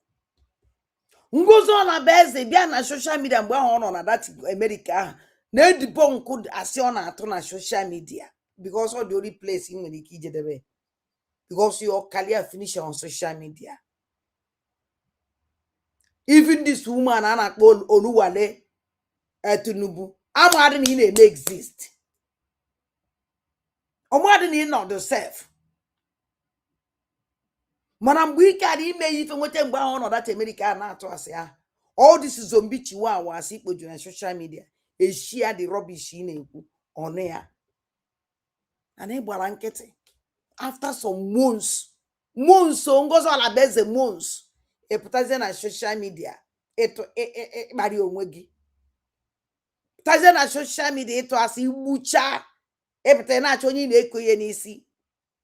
Igbucha ụmụ Igbo. Epete na-achọ onye na-eko ya n'isi nke nna ekwu your elite squad terrorist ka na-egbu ndị be anyị n'abalị akaba na-ekiri na-apụ na-egbu a na-ezuru gị oshi enukwuru ka katapila sị na your governor n'Enugu steeti ọganihu Biafra the one kpọrọ onwe ya ọganihu Biafra jere na-agwa ndị mmadụ ha ji ekidnap gwara your criminal terrorist elite squad ha kidnap ndị mmadụ na cover ego onye anatara ego so malabe nne ya oya Biafra biazie nyekwa ya ego president your governor n'Enugu state your criminal governor n'Enugu state a Fulani man ga call himself organize Biafra gwala ndị kwuyo your criminal terrorist elite squad ka kidnap ndị mmadụ ọkwa katapila kwuru your general commander wọkwa mukuru no, your general commander in social media. Are you not ashamed of yourself? In we got a putaku eba na ekwu okwu. And I know Oluwale Tinubu. Oluwale Tinubu bịara America ebe ị nọ. Iye je that place gonna because you kwesịrị ijekwu maka na esi na ewu president. Ije with the ambassadors. He didn't go. Uje kwegi oruzie kita ino akpọrọ achị ya were gbapụtazie because maazị ife ya okwu agụna gị n'ọnụ Ka ọ wụrụ new thing mmekwu ka nkwụ maka Oluwale Tinubu ọgwụ Ngozi ala bụ gbuoro Fulani ndo ibe emere gị ihe emere gị continue na-ekwu ọfọ nwantịntị hapụ uje na kpọ ụla maka na ozu ka ewu. I don't give my time for criminal from their homes and locking them up in DSS dungeons in different cells across Nigeria and across Biafra land. Where is your criminal lawyer, brother? Where is your criminal brother if not barrister? In a zuke gonde mad ne bunye. Why did you akpọpụta those akpọpụta ha? Ngozi Olabeze, where is your criminal brother or lawyer? Ngozi Olabugwolo Fulani, where is your criminal brother? At least, Oko ndị na-ese dịrị ego. Ị gwara fara ya atụ ego, ara atụ ego eji ejere akpọpụta ndị nọ na prison, mmadụ ole kụrụ kpọpụta. Bịa gosi anyị onye pụtara na sị ọkwa mma elele iziri m n'ọkwa nwanne Ngozi Olabeze ọla ya Ngozi onye elele iziri m ahụ ize BPM. I will never see even a single one. Everything in the no evidence, nothing.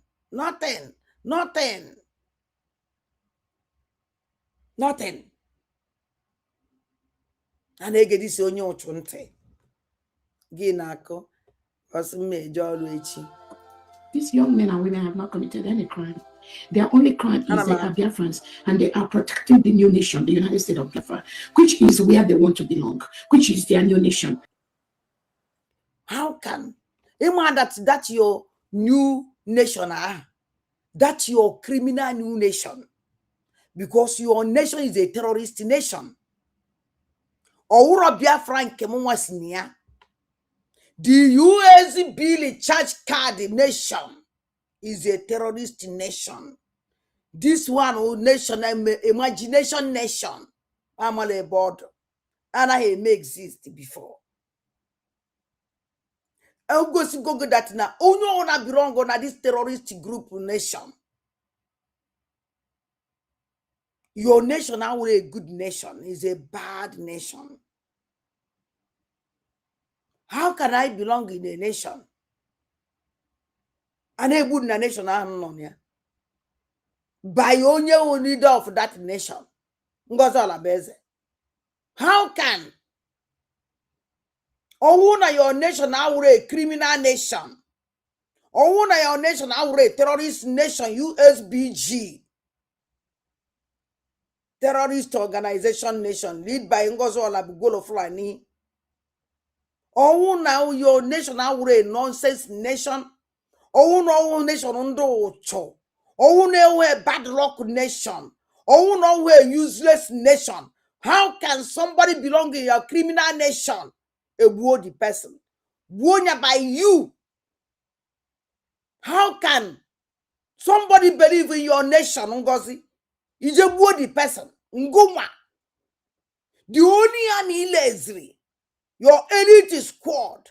We wouldn't believe in your nation. Your elite squad. Ngozi Olabeze. Yada you are a Bubago squad. We wouldn't believe in your nation. Which kind of nation is this? Which kind of nation is that? I mean to say, you buy more belly.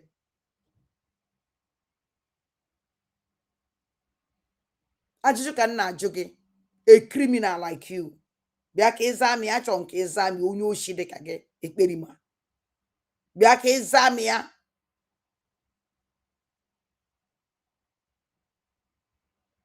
iwele a nation for you. EJG will protect in the nation. Instead, we protect in the nation. You will night the men. What do you see that? For your individuals.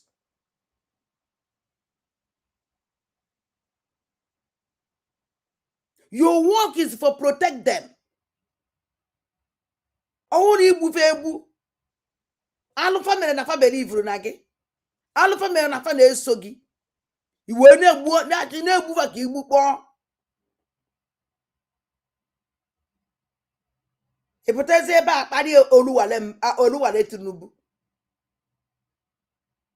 owu na aka gị dị ọcha Ngozi Olabeze owu na ime worse than Tinubu na Oluwale Tinubu ihe la challenge fa na America nke I need him gba flight Oluwale Tinubu gbara flight bịa challenge ego na America izo na underground Tinubu jere London loze ezo na underground Soludo jere London loze ezo na underground nobody see them after kabana chala unu pụta na agbozi ka nkịta loze agbo ngụnwa agbo fero na emekwa gị.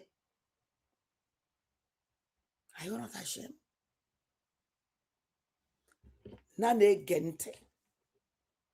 Which they have vowed to protect with their life. You, Oluwale Tinubu, and Christopher Musa and Tinubu, your husband, have continued to hunt, to forcefully kill, remove innocent Biafrans from their homes. Because we have declared our new nation. Nothing in the Shut up. Where is your terrorist elite squad? Your elite squad is there. Another country. Come to your country. They kidnap on your indigene. But you have a very powerful elite squad, as you said.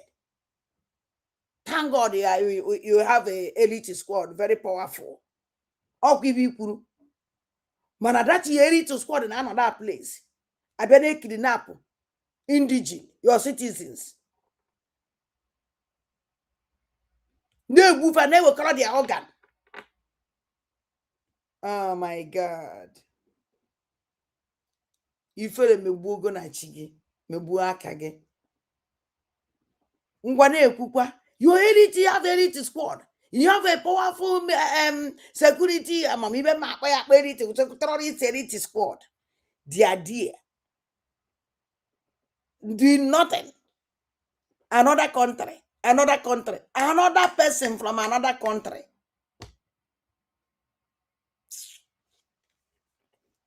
They get this idiot. This world will make the United States of Biafra citizens, the 80 million Biafrans, to go back. Nothing will stop the protection of our land. And I tell Tinubu, I am open for discussions. The earlier we peacefully resolve this.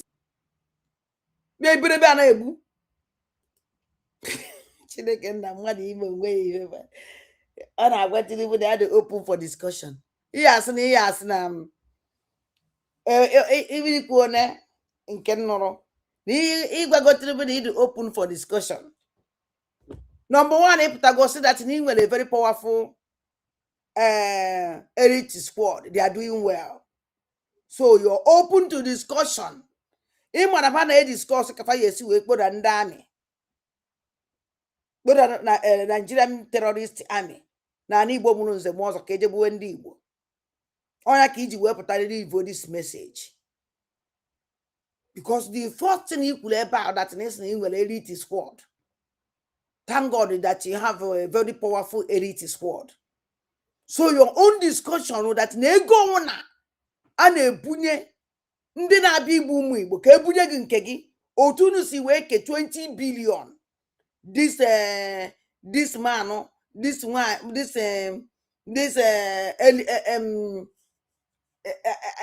ndị afa this man ari na onye ma mgbe o butara ego nke ya iburu ebube agụ je create elite squad create evodity atrari squad unu create ọka nkọ loze create squad nke unu je kele 20 billion now eye kperatakwa another group of terrorists na Igbo mụrụ nze mụọ ọzọ unu niile apụtakwana onya ka iji wee pụta wee sị na ị nwere wonderful very powerful elite squad elite squad na anyị na-agwazi Tinubu na ịdị ready anything on na send the cinema ya make sure that in on ground your elite squad is there so ya na-etinyekwa gị na budget so it open for you negotiate ego na ya kwụ your criminal elite squad.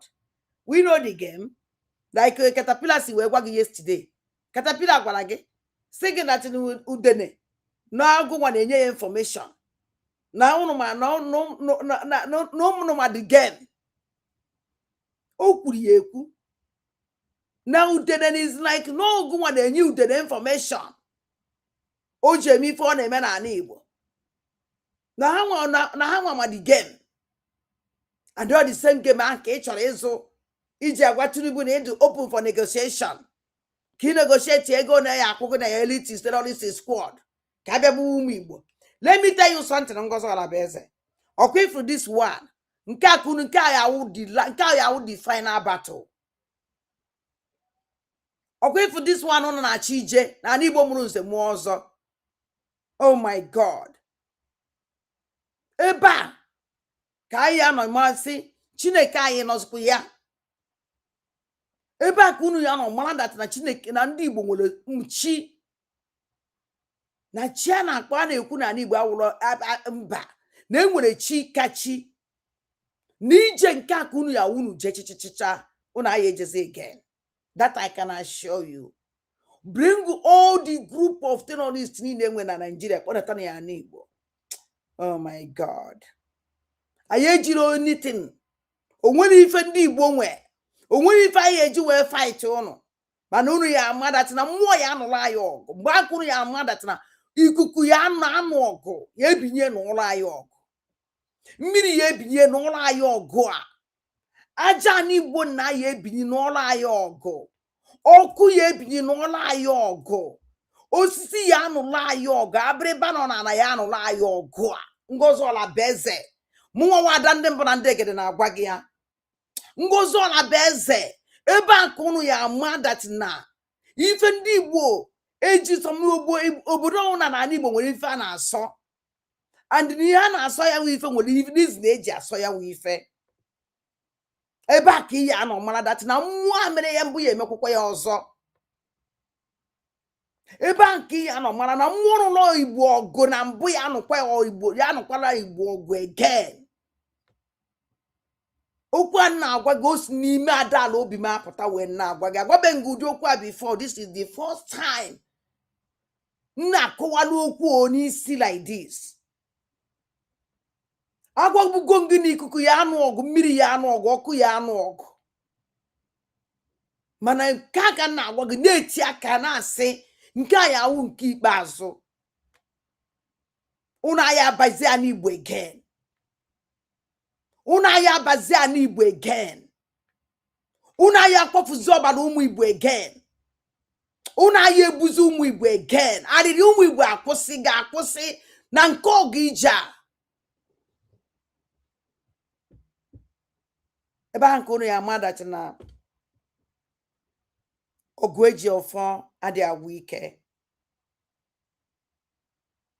Ọgụ eji ọfọ adị agwụ ike. Ngozi. Ozu dịka gị. Ị bịara ịgwa Tinubu na ịdị open for negotiation. Negotiate a what? Nke iji wụlọ onye. Achọrọ ndị mmadụ ndị Tinubu ya negotiate na ala Igbo ọwụrụ Ngozi Olabeze. Ka ga na ya negotiate na ọwụ na akwụkwọ ka Biafra bịa negotiate with the Nigerian government. Ọwụrụ gị nwa. Ebe enwere men Igbo jiri were biri.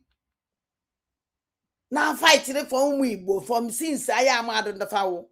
Chineke kpọkwa gị ọkụ. Ahapụsị afa achọwago nwa ozu. Ka iji wụlọ onye. Ma enyere award dị Maazị Nnamdi Kanu award ma na enyere award. Enyere award dị Maazị Nnamdi Kanu award ma na enyere gị award. Enyere award. Ahafụ ndị mmadụ. Ndị anaka ya wakpa afụfa anụ ndị nwere respect. Ọnwụrụ rubbish nwụrụ anwụ enwere uru ọba ka eje chọwa ka ọ dị negotiate. Mana ili ka isi si ebu ya. Ndị otu ya na-aṅụ ha na-aṅụ. Ayọsị agwara Tinubu ọbịa ọtaka ikwuele negotiation go na Tinubu. The only thing that you will negotiate with Tinubu how to Igbo ụmụ Igbo ọgwụsịa. And also say ihe Tinubu na anụ. The better for everyone. But from the Nigeria angle and from my country angle, nobody has a monopoly of violence. As you continue to hurt my people, I will continue to hurt anyone from Nigeria. Is a promise. Isra gini mele. Osra gini mele. Chere. Get until on with a powerful message. This woman who live here. There is a powerful message. This woman no live here. Actually, kunu gente. For everyone, but from the Nigeria angle and from my country angle, nobody has a monopoly of violence.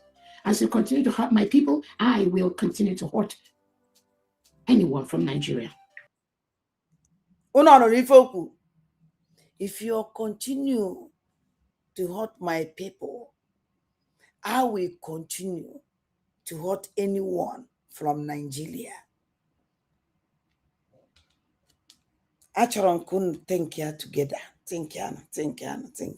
If you continue to hurt my people, I will continue hurt anyone from Nigeria.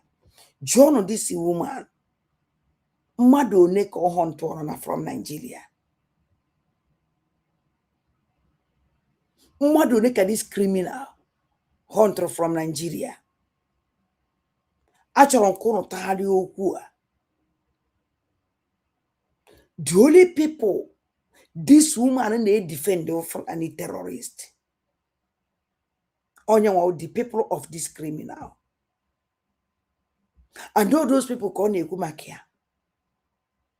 Because ọ dịrọ easy na Igbo. Ọ dịrọ ife easy at all na Igbo. Onye ka o ji wee kwuo okwu. And enu ihe eche na Tinubu ka ọ na-agwa. Enu ihe eche na Oluwale Tinubu ka ọ na-agwa. A man that you know onye ọ na-agwa Biafran angel ka o live this message. If you people continue hunting my people, that now you continue now hunting ndị Igbo because ndị ọ na-egbu ndị Igbo. Join this woman. Mmadụ neka this woman gboro ne ondo Fulani and like ndị Nigeria ọ hunt golore. Mmadụ ne. Nigeria na-emezi business na Igbo. Ndị amị Nigeria nọ ya. Police Nigeria nọ ya. Ihe niile nọ na Igbo ka Nigeria na control ye. Na the whole Biafra, Nigeria na control ye from A to Z. How many ka this criminal huntụrụ na? Ime ebe a na-emezi kịta ngodo otu Ngozi. Genti ka ngwa m na ife ndị a na-eme na ịma na m nwa ada ndị mbụ na ndị egede. Onwela nke ana m abalụ n'ime. Ịma na na-eme na aba na-egosi Ngozi Olabeze na-egosizi foto sit at home every Monday. Egosi sit at home like Odifa Loze mere yesterday. Gosi Loze mere. Abebe gosi ụnụ nwoke jiki ese foto ọsụsụ just the woman warning. Acha. The same thing ka fa na-eme. Ife a na-eme wụ because ife nji agwụ na ife a na-agwụ na ụdatina. Achọ nke unu mepe anya unu. Ngozi Olabeze bịa na di ebe ahụ ha ya anọ medati video ahụ. Ndị elite squad ya ejenye ndị nọ na shop ahụ warning. If you open on Monday, ihe for you well. So ihe a na-emezo ha bịazie that every Monday n'ụzọ ụtụtụ ebe 6 o'clock. N'ụzọ ụtụtụ. Ha eje block o main load. Uti terrorist Ngozi. Ha block o n'isi ebe ni. Block on n'isi ebe ni. Block o make sure na onwe moto na-abịara. Pese photo that portion ahụ. Pese photo that portion ahụ sit at home apụta ọsọ na nke a na nọ n'ife ma na this is today is gini let it sit at home of the ogosigo that portion. Mgbe ndị banyere ifu the main picture of sit at home anaghị egosi one portion. A na-anọ na motorcycle video nya gosi gị onobodo si wee dịrị. Mana sit at home ndị otu Ngozi Ola bụ gwolo Fulani commander in chief of terrorist elite squad. Una one portion ka na anọ. Watch ya na ya. Ona nkwuru eketa ha ya ebugharizi ọnọdụ. Also any sit at home ifuru Ngozi Ọlabeze na ndị otu ya wepụtara. Check in case go see that picture video. Check in how that video lasts how many minutes. Or they last the minute. Or they do second. The highest 3-4 seconds. Well, to state Ngozi. This is the important direct today is Monday, date. Now that sit at home in a decent area. Ofu Camilla ha gas ego sig the oya no go sig the far. Oya go sig ego. Maybe you go sig that around that hoku. Oya go sig. Almost are 2 shops. Almost here. You have to say anything again. A post to lie in a social media. On it to honor. Because on often and buy now and we don't time. But our people don't have time of all these things. They would do business, they don't have business. They don't have time all this nonsense. How more than this idiot may exist? You know the most important. Actually, Is a promise.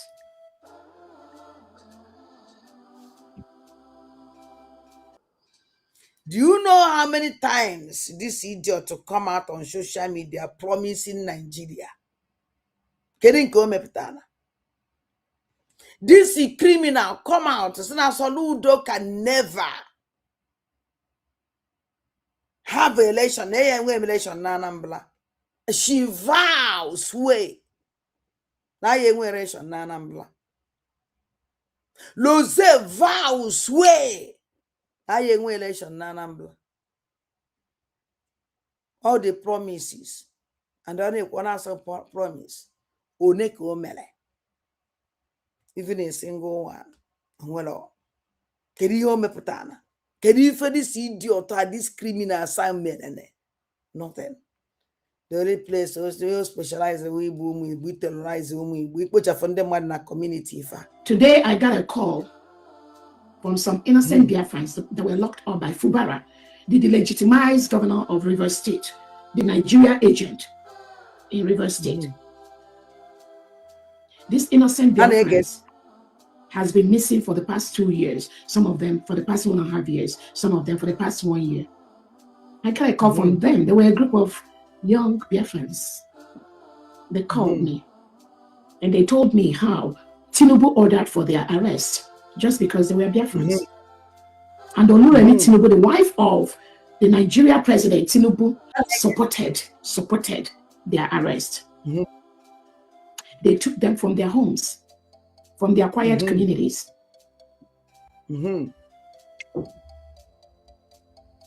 They locked them up for 2 years, not charging them with any crime, not bringing them to court.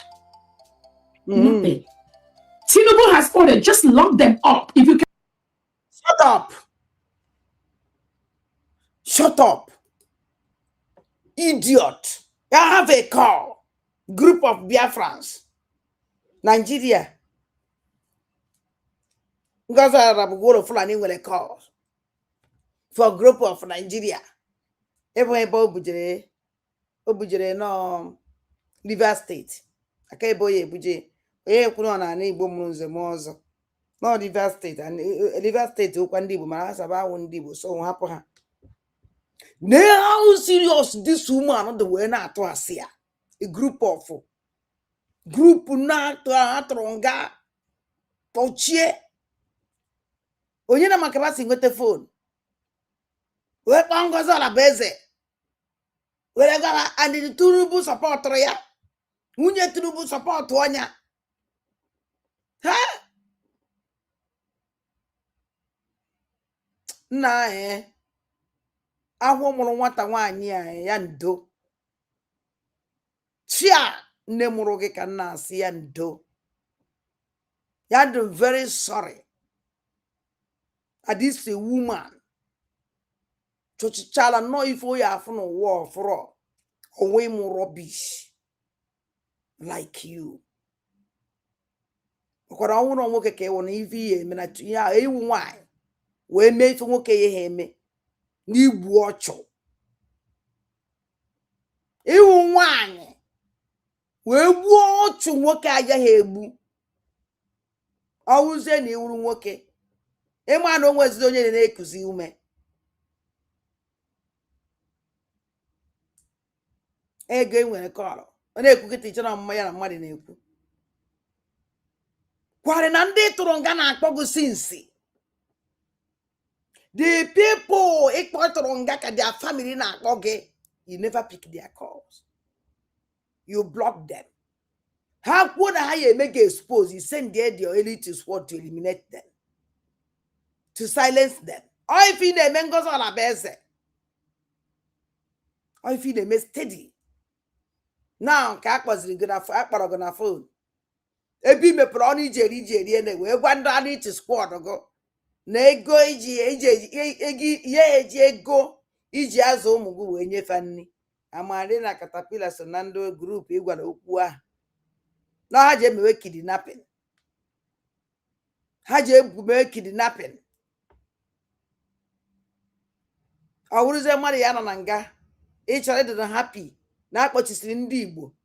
Ndị mana ndị otu gị ndị na-alụrụ gị ọrụ.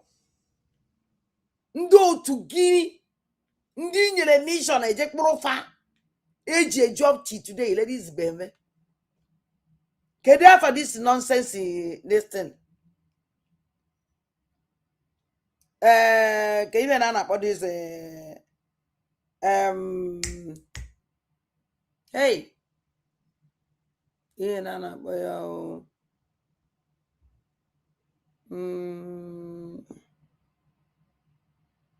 ihe na na-akpọ dofa. Hey, echezago m. Ha nọ Lagos, one group na Lagos. One group na Lagos. One betrayal group na Lagos. A na-akpọ, hey, ndị ibe echezara m ya na-akpọ that group. A woman na-eji ego adaha mmadụ ịtọ Ngozi Olabeze suru imi. Ha jee nga. Obodo na ha jee nga na onwe onye mụ ebe nọ their family na-achọ ha. This woman gịnị ka ime? Many people like that ịtụrụ nga na-ekwu onye ọra na-ekwu. Because I'm very sorry for you. Because Chineke ya akpọ gị ọkụ akpọcha. That I can assure you. Amara nke onye esi wee mee. Ma ọkwa ma onye eme. Can kill them. As long as you see anything United States of Biafra on them, on them up. Nothing else. So I got a call from them this morning. There were a group of them. There were about 30 of them in the Nigeria. Enano, Ngozi Olabeze signal 30 inside the Nigerian prison. Ka group of 30 people no wait for Ngozi Olabeze na phone. Group of 30. Ka I mara no ko si we lelizi ya. Ngwa. Forcefully occupying Nigeria Correctional Center in Port Harcourt, Iwuroha State to be precise. And they told me the sufferings they are going through, how the Nigerian state, Tinubu locked them up in a private, very tiny cell. A tiny cell will not take above 10 people. Tinubu locked 200 of innocent Biafrans inside that cell. No food. From 30 to 200. They torture them every day. Just like they torture them at Tiger Base. They torture them every day. For no crime of theirs. Just because they are Biafrans and they want to protect their motherland. And they do not want to cohabit with Muslim extremists that Nigeria state, Tinubu, has brought into Biafra territory. That was their only crime.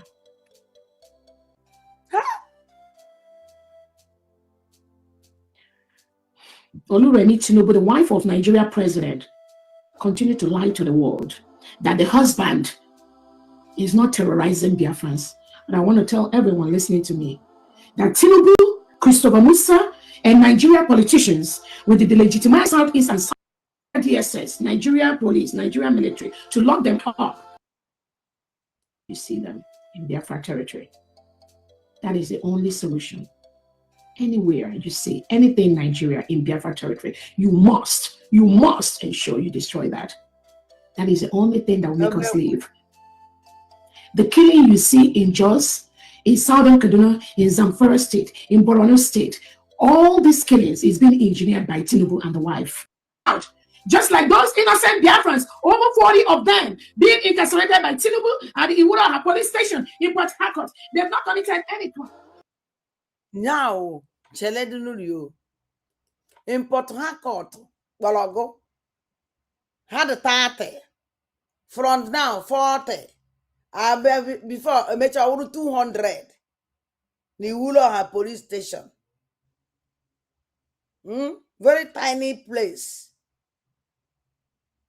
So mother 30, mother from 30 to 40 to 200, 30 to 200 to 40. Not one program. Yeah.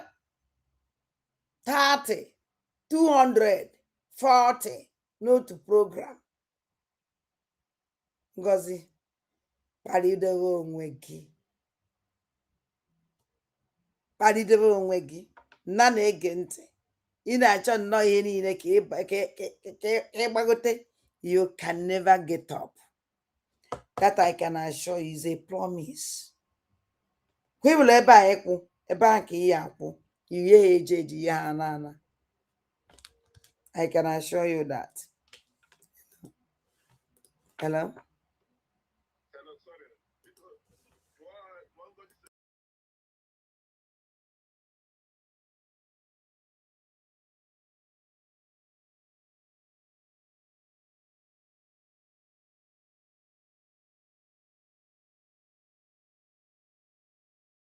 Ngwa biko jụọ ya biko. Ada biko iwe were gị ihe nji wee kpọwa bụ na enwere ihe o kwuru kịta metụtara m n'ahụ ịghọtara. Ya ọ sị na ọsọ Iwuru Ọha police station.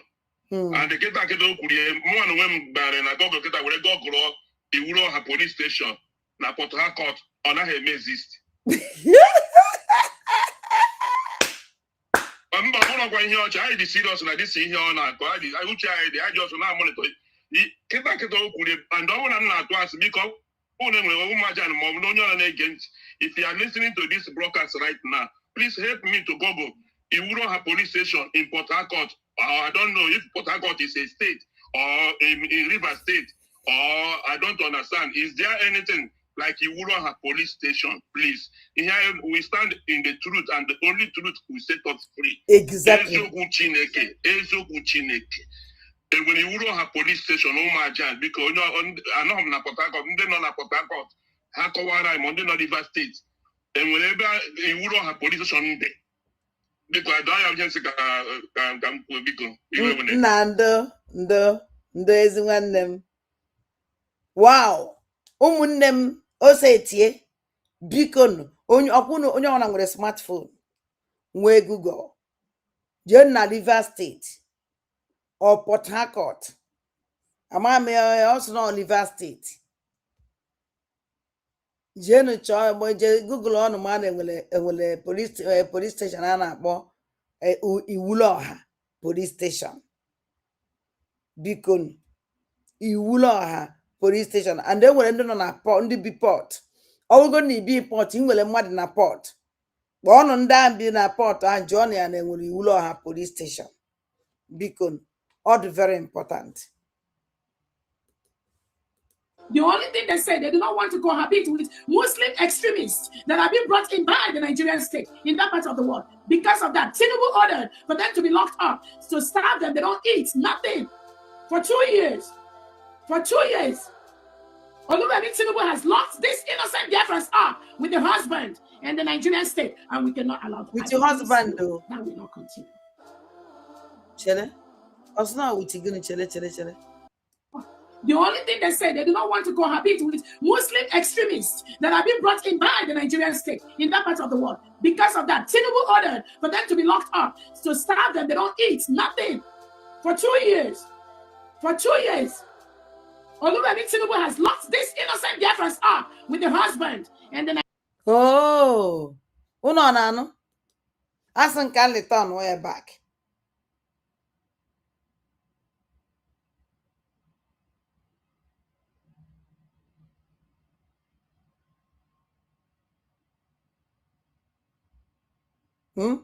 Ask him, can they turn way back? Us know with your husband. So, Biko, with your husband, though, children can they turn way back and my no. For them to be locked up, to starve them, they don't eat, nothing. For 2 years. For 2 years. Oluwemi Tinubu has locked these innocent Biafrans up with the husband and the Nigerian state, and we cannot allow that. With your husband. Or with your husband, the Koku no munem. With the Nigerian state.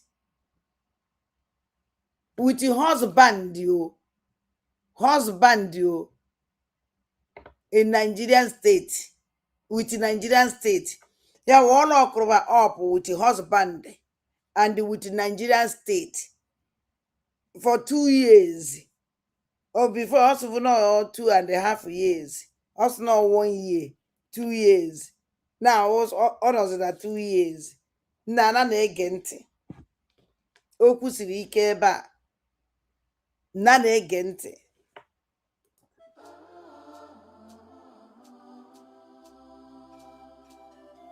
I want to use this opportunity to thank our leader, Onyendo Nnamdi Kanu. Thank you so much for what you do. Again, Onyendo Nnamdi Kanu fully, 100% supports the United States of Biafra. They will not be moved Onyendo for that which you say we already got. Our Prime Minister Simon Ekpa 100% supports the United States. Albert Obie don't support United States that you just use criminal USB because na court na Finland cause niyamalo anything about this USB of a term. Now on a prison and anything at all. This group name don't count me inside. Oh, we ought to clear. We have been a court to pucha because they support wakwa. It's not possible. The man not trusting. And I put your quiet.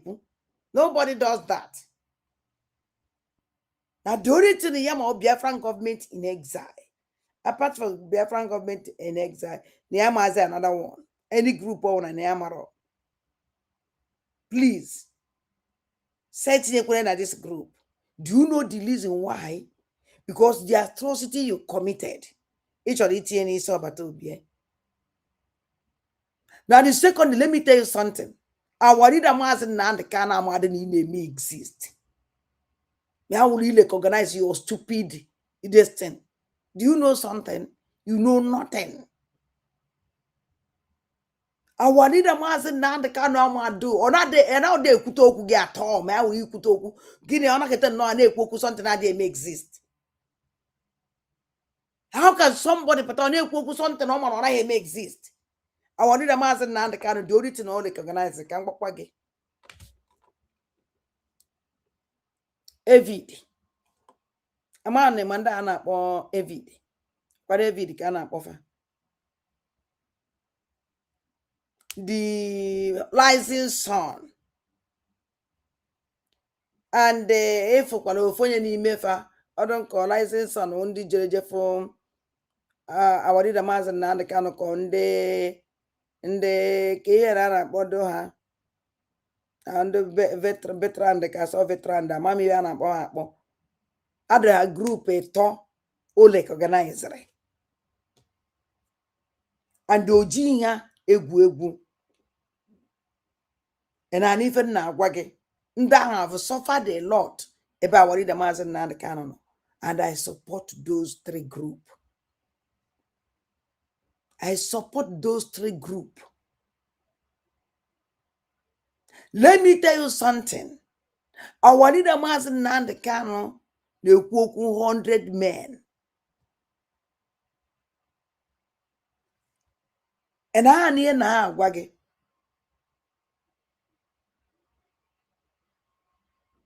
So, if you are telling me that in our leader Mazen and the Canon, you are an idiot.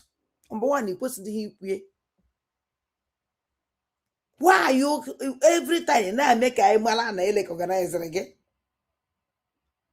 You need to why that they organizer again.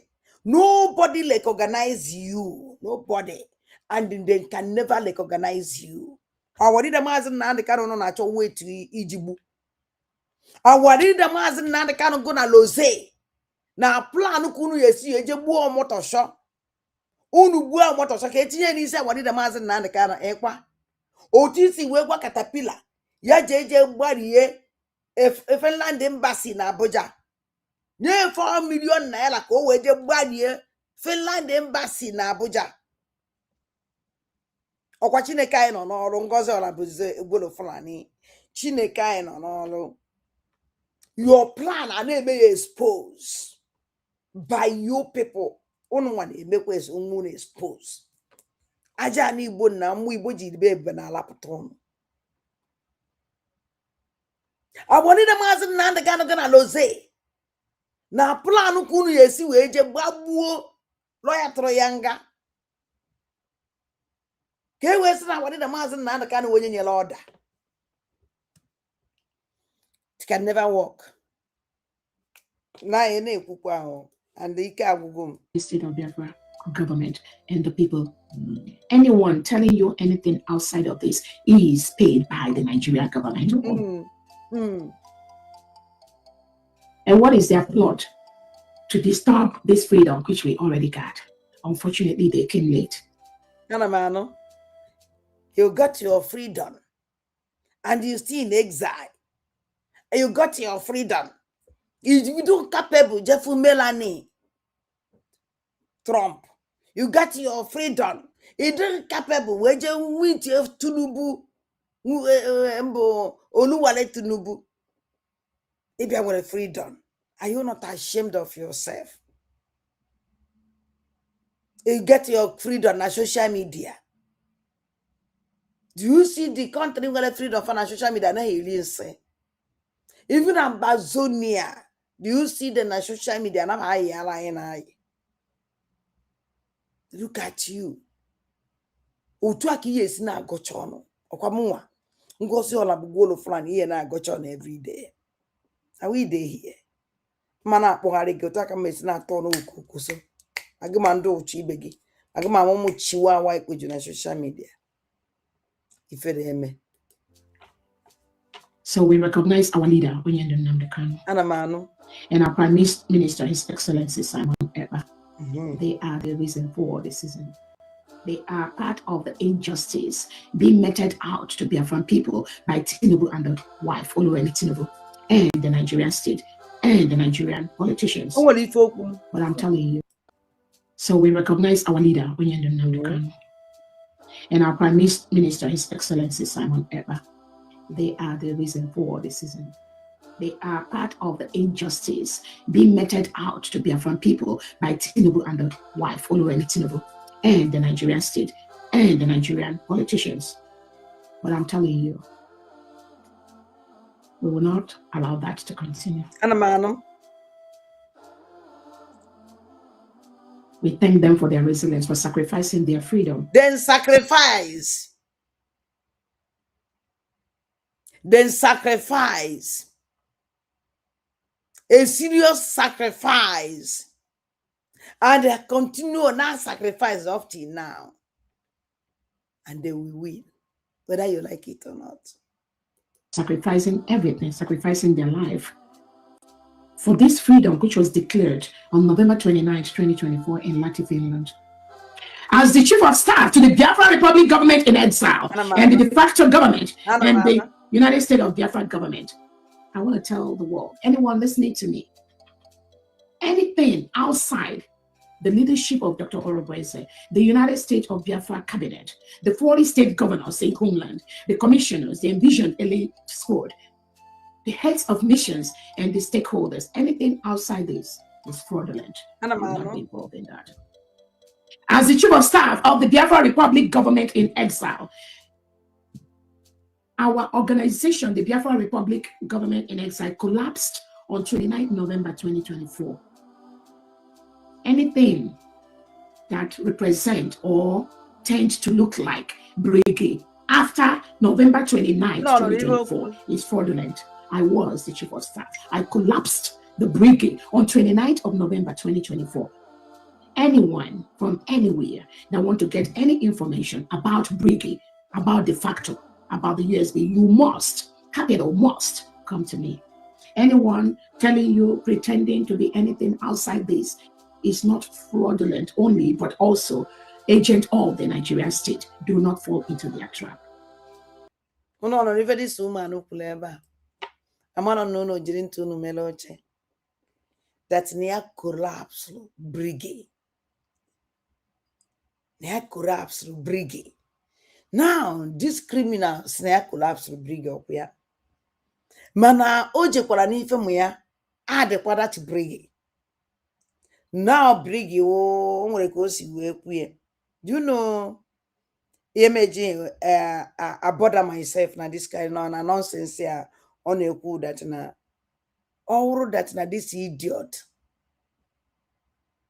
the strong ihe awa akwonye na-ada ada ka ọ na-ebe akwonye na-ada ada akwonye dara ada ka ọ na-ebe. Number one, nobody is going to reach her. Do you know the reason why meji bother maka this criminal? Abia na America ebe ọ nọ. The mission of this woman is to destroy Biafra complete. Ka Biafra have to exist. Or ya. Which no fell woefully. The second thing I'm going to want this woman that I am well leader for now. And don't worry for you, make carry for on him now. Nothing. When even goes all about go of Fulani, and nobody is reaching her. Talk rest of information. Which kind of information can you meet this woman? Konyegi? What kind of information is you meet and goes all about the Konyegi? Information about what? Information about what? Asra na ejije Biafra. Onya eso na onwede ebe ono na ya. Onwede this woman no belong. Everybody know this woman as a stupid and a criminal and a terrorist. That's all. If I'm as. You can never associate yourself with a bad fish like this. No. A smelling fish. Nesi lelele. Ijegene na bana kogene. Ongwele call na is an insult. So ngozo na bugolo frane na like iji aka ebugo onwe and do ifo ya awokwana because onwere onye na ebugi enu. Owu na onwere onye na ebugi enu. Ye ebugo onwe enu. Ina afa ebe abata obi na apata na eko. Anyị nwa na ebunyi enu, anyị nwa na etu ya afa, anyị na etu ya odogwa, anyị na ebunyi ya, anyị na ebunyi ya. Awori the mazi na the kind of design. But she's a big achieve your way enu. Mana. Owele boju azeje. You collapse brigo, you collapse brigo. Number one, this brigi. A change go the name. If he collapse what the cabinet, and they don't collapse the cabinet. He don't collapse, huh? Guma collapse long wegi. Because all the people who follow Logi actually they have deserted you. Oh, everybody have deserted you, all of them. The only person can be born or no can roll to the pharmacy DNA. Ogusia, kono he buocho. Ogu pharmacy DNA. Kono he bu ocho. Oh no have oh ne for kita.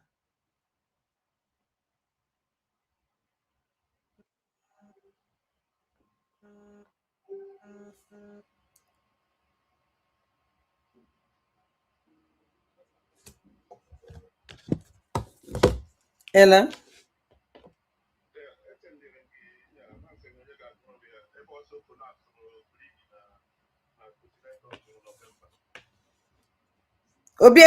Obieze biko gụọrọ nụ nya biko. Okay. Okay. Okay, now thank you very much. Thank you. O nwere ife Obieze sendiri m. Onwe onye ya agụrụ m ya biko ka nsendiele ka onye ahụ gụọ nya. Maka ngosi na ya collapse brigi.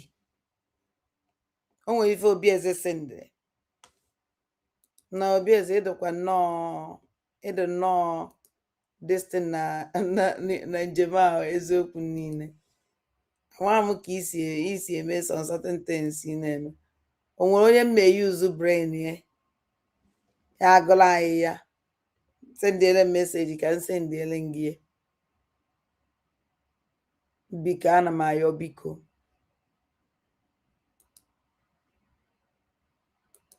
I dey beg you.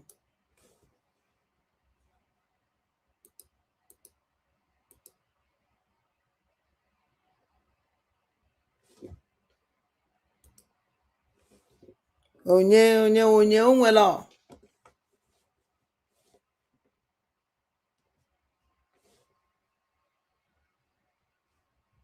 onye enyere m aka because asị na mmadụ tụọ asị egosi ihe mụ ya.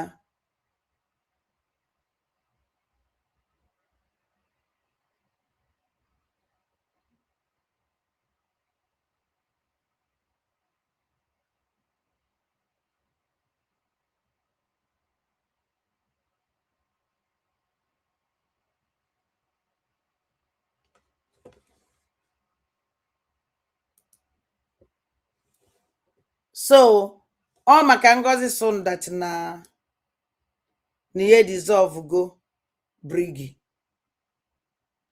Gwagan boss ya dissolve brigi. I don't know why this woman ji were onwe ji eme onwe inyo. Eziokwu niile ọ na-adị m surprise. Onye this woman si wee nnọọ necha onwe ya anya wee na-eme onwe inyo na-akpali onwe every time ọ pụtara na social media. This woman a na-akpali onwe ya. Hello nna. Hello. Huh? Send the name at right. Okay, nna, thank you.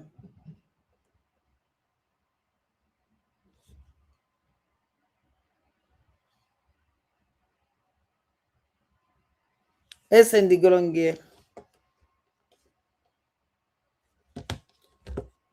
ka unu na-afụ otu mmadụ si eme onwe inyo na-atụ asị na-agagharị na-abaghị. Esendigoro gị na-atụ asị na-agagharị and ọ na-ewute m ife o ji ewute m at times so that na this woman o kwesịgo o meregoro ife mgbe o ya awọ mana ọ tụzie asị a na o nwere ndị na-achọ asị ahụ ọ tụrụ. Hello? Okay. Nna m mgbede ọma na-aga n'ihu. Yes. Okay. Based on the Department of Justice filing and local report, an entity named United States of Biafra Republic Government in Exile, de facto, is registered as a domestic non-profit corporation in Georgia. This entity registered in Georgia on January 5, 2025, and maintained a business address, Dector G, Dector, Georgia. Registration details. The registration was filed under Georgia law and includes include includes a listed address of 2435 Cardinal Road, Dector, Georgia, here Georgia, GA 30032. Context: this entity is related to the Biafran Republic government in exile, Brigi, and its leader, Nnamdi Kanu, who was later granted honorary citizenship of the state of Georgia, January 2026, as disclosed in post. So, and I am Neku. Nana mania. Ihe ọ na-akọwa nga awụ that bridge cannot kwana this here nwaanyị a register nga. Why is Oji where is that what the mazen na the cantina? I think we go register na Georgia. Biafran Republic, Biafran Republic government in exile, Vector, is registered as a domestic non-profitable corporation in Georgia. This entity registered in Georgia on January 5, 2025 and maintains a business address. We can go to register now. Yes. Otoka bridge ko register. Now, na ekezebe USB yeno. Ahodokwam USB. Based on Department of Justice filing and local reports, an entity named United States of Biafra. They went to United States of Biafra. Biafra Republic government in exile, de facto is registered as a domestic non-profitable corporation in Georgia. So, Ngozi jitokwa Brigi government na Ojiaka. Okaji Biafran government in exile. Yes, because here United States of Biafra, Biafra Republic government in exile. All you register. Actually, go this number, this third point here. After this 3000, go pull our leader Mazen and the can because you name will miss your OJ adia. Modify the registration every time. Okay, also contest. This entity is related to the Biafra Republic government in exile. Brigi. Get again. This entity is related to the Biafra Republic government in exile. Brigi. And its leader is Nnamdi Kanu.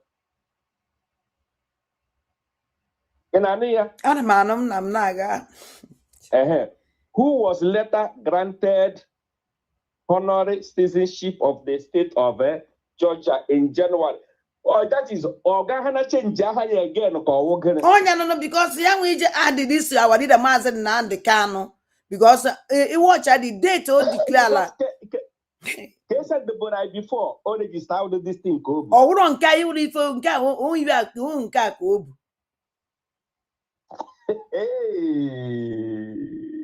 Okay, now this citizen angel I worry the Mazen Nnamdi Kanu.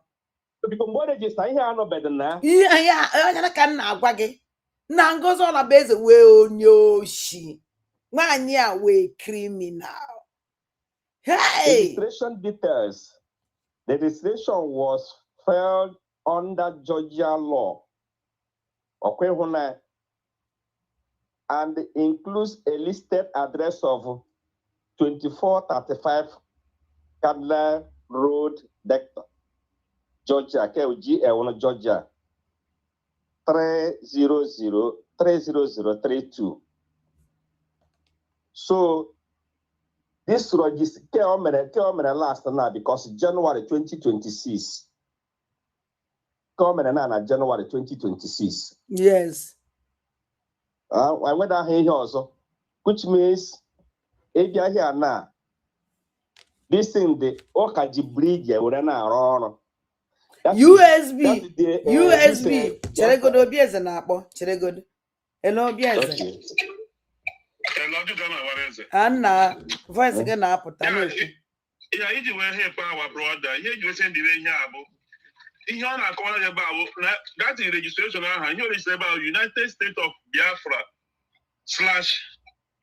/ Biafra Republic Government in Exile / de facto. Yeah, 3 in 1. Yeah, all the 3 arms of our government go all join it together. They go register and the registration here about domestic non-profit organization. Domestic non-profit organization here we just only local, only Georgia go see them operate. So each this thing we're not saying all government cover no Biafra. Why you call them Bunde buy? Yeah, it's a criminal article.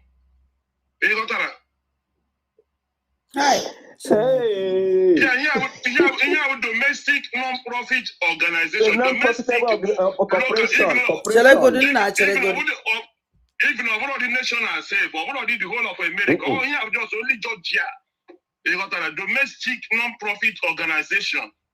And then you use the United States of Biafra / Biafra Republic Government in Exile / de facto. You have the 3 arms of government. You got that. I will be after this. Then de facto, it's more than whole land. Yeah, say what de facto. No, they make de facto. You got that. The way on the Gueba. Mana obieze ajụjụ nchọrọ eju kedizi because this thing was legislated in 2025. Ọhụrụ this year. January 5th. Ọhụrụ this year ka enyere award the Maazị Nnamdi Kanu citizen. Kezi ka o si wee bata here. Bika achọrọ m ịma. How many are men because he will personal business here call it. Okay, get it. Because you have just a computer, give type for you Ghana because only the password or the computer you got that. So already the password or buying this na potaya. Or you will have to do amendment. How many amendments you can see in a like maybe in a day or every week or every month. You have option to do amendment or not to the email. So amendment, like the same type of amendment you can carry me. Yeah. This woman, Nadi, Lubi. Mbada bapu ya kwa ya nobody had that day the same day konka kwa immediately may amendment we pulu bin na tizie aha ya then tizie ndoji mezi secretary personal assistant here or just the same thing can go to represent me because January 5th 2025 mba hebe Martin Nnamdi Kanu any award so I just can never which and by the Obieze aman that na ọnwụ na o nwere ife ọ committee with this thing. Aman na awarded the Maazị Nnamdi Kanu onwere ọ dịghị involved. Yeah, personal business you can eme. You got that? Yeah, personal business you can go in them. One yeah, why you call just negwu the feeling on negwu the buy why you got that. One anything but mbe na court. And it beside money the local USB. Simon Bagba and when you mabasa USB. Because all the Simon and even a prison already. All in Finland they maybe arrest before a may start a call USB. Yes. That's all you need all the documented. When you have one look at one everything online. Yeah. Long goes just now need to see feeling Biafra call need to see because that is man. And I maybe shame no in the shame us. I don't shame you. As long as they will black, more you will gym or see what you Nigeria, we see what Biafra, not America. This type of attitude is all shameful. Until you don't get prison, get a man on any grade. Of course, you do DOS, we should never do DOS right now. Because all of them will answer one by one. You must answer for it. You must answer for it. And you know, the man way, that study with Donald Trump, president of America, the same non-profit organization, Donald Trump may be a charity organization. When we need good matter why you, the New York government seems to be all property up to today. New York, Donald Trump, last year or last 2 years, when I jail court, sees your property in New York, Donald Trump will make a business in New York again. Today, you are not going to carry him within 1 year, 2 years ago. So, come on, go to person at here on art. Yama, but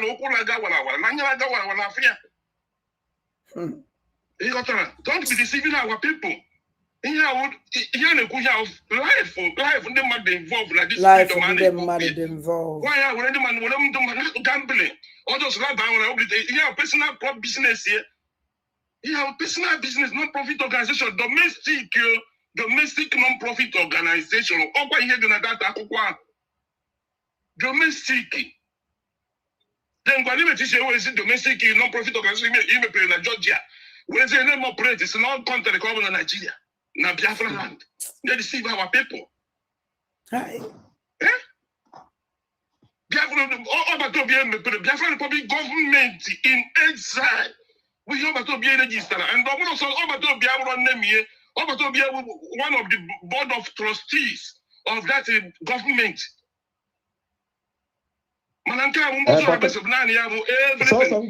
So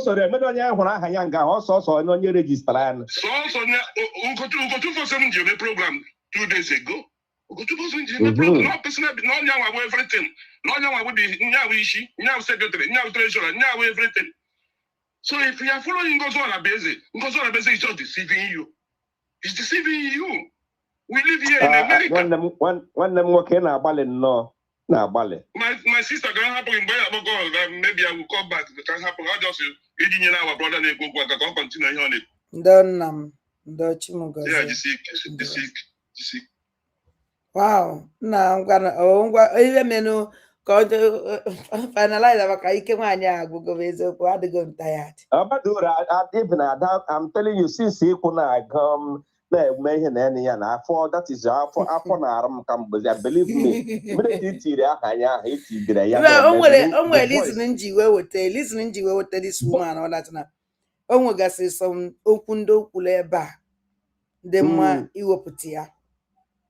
Because voice voice the woman and arama from since I have since maka voice ya na atakashi ma believe me or pakenja our voice are keted you are na boka nketa ọ na-eme ka onye ihe na-ekope adịte ikpo ya eme ha consistent mmụọ ya we ana m a control ya nke anyị na-esi eme ana m akwagharị ya ndị niile na-eso this woman sorry wa ahụ on believe me when ada nsogbu adịrị asụ onye ọdịka ọ dị kpọsọ onye ọdịka ọ dị so enwedịzi ihe ọdị because ndị be anyị ahụ na facts and figures we everything we eziokwu onye na-eso ya on his own on her own ọ gwụchara enwedị ihe ọzọ because ihe eziokwu niile okay ndị niile soro this woman bido mgbe ihe ebido all of them are the sat go the woman ndị ọhụrụ bịa pụkwa even agwa m na nkwọcha na onye amị ga-ahapụga this woman I will not believe agwa m na Maazị Ugo ga-ahapụga onye I will not believe agwa m na kwa this year ka ọwa last year ka ọ kpọchiri commanders ya general eleda hanya general Jikwese ele maka ke ụzọ anọ n'Enugu Ebonyi steeti eleda hanya na eze kudene o ha mere ka o jiri mee program Jikwese the same caterpillar pụtara na agwa every ihe nwaanyị a na-eme you still gị na-eso ihe m chọrọ ịgwa ụlọ bụ onye ọbụla na-eso Ngozi Orabaeze abịada for Biafra agwara m ụnụ na ndị na-eso this woman onye ha bịara ndị dog of sell atọ bịara soro join ndị na that is ndị awụ ndị hetara Simon Ekpa na-agba ya mgbe okpuru another thing m chọrọ ikwu again bụ onye hụrụ kele nna ọ na-eblem na ya asị m gị onye na-eri ka ọ na-eme gịnị ka ọ na-awashi ịghọtago yes ọ na-ebele don't blame the guy onye bịara mgbe ọ na-abịa ọ yọrọ yọta asị zụọra ya ihe na ya eji arụ ọrụ de Ngozi Ọrabeze zega yo then the same thing I believe from ndị niile na-eso ndị ọzọ jiri ha ji arụ ọrụ then ha na and mgbe o mere ndị ọ na-akwụ ụgwọ but this kele na ọzọ jiri ngwa ọrụ so ọkụkọ hapụ kpọmkpọm ewerekwana ya mara ka ọnọdụ hapụ ga ka eleda aha ya na humble lion ọsọ ị ga-emere ihe ma ọ ma ị na-emere so onye ọbụla ebele emere kamgbe Kelenna from the day o bidoro program o bidoro pụtawa ihe na ana m ege ya ana m efolo ya mgbe o nwere sens ọ na-ekwu ụka so kamgbe ọ kwuru sowe Ngozi Ọrabeze ya that is anyị hụzie his true color ịghọtago mara na onye ewe onye ihe na because before ọ na-eme ayọ so dekwe fon ijikwara eme ihe na ụmụ Biafra chọrọ ya ego ọ style but na Ngozi Ọrabeze pụtazi ego ndị ogoro soro gorokwe ya na so ihe ọlụ kwukwara ya ọ na-eblem na ịghọtago so omedo onye ọ ga-awụrụ asọ enye nwata ihe karịrị na a na-aji nyere enye onye so mgbe ọ na-agara azụtala ihe o ji arụ ọrụ ịhụzi onye zụtara na ịma na ebe dị amadị m dịpa ebe ọ nọ na mba ụwa ebe ọ nọ ọwụ nnukwu ego ebunye such money then ọ ga-eji shi emewe eji na ọ ga-eji shi emewe eji so ya bịa were then Kelenna ịma that program o jiri ihe na-eme ya abịakwa yesterday maka wa na-akọla mee another program na ihe ya mere that thing ya mere that program o metatara Ada dị ọra mma o mere o wekiri na onye a na onye na-ezizi nọ ọkwa people na-esodo onye a Kelenna Ada dị ọra mma nwaanyị isi ọsa for how many kamgbe since 2025 till today emebe ihe program mere Ada dị ọra mma ọwụ ke this one ka m na-ajizi ke enyi na ọkụkọ ji agba ike ewe egwu agbagale gbafuo and the worst part of it ọ tara shi na the program Simon na won Ada dị ọra mma n'oso nwere Carolina Mbeze that Carolina was the bad person there ihe ọ na-agwa Ada dị ọra mma ka ịgara ga-eso ka ọ gara ga corrupt that is it then nke ahụ kwado Simon so Carolina na-ekwu Ada dị ọra mma na-ege na-efe n'isi but this guy does a turn his upside down na Ada ụzọ onye Ada dị ọra mma na-ekwu Carolina na-ekwe n'isi ịhụla the evil no this guy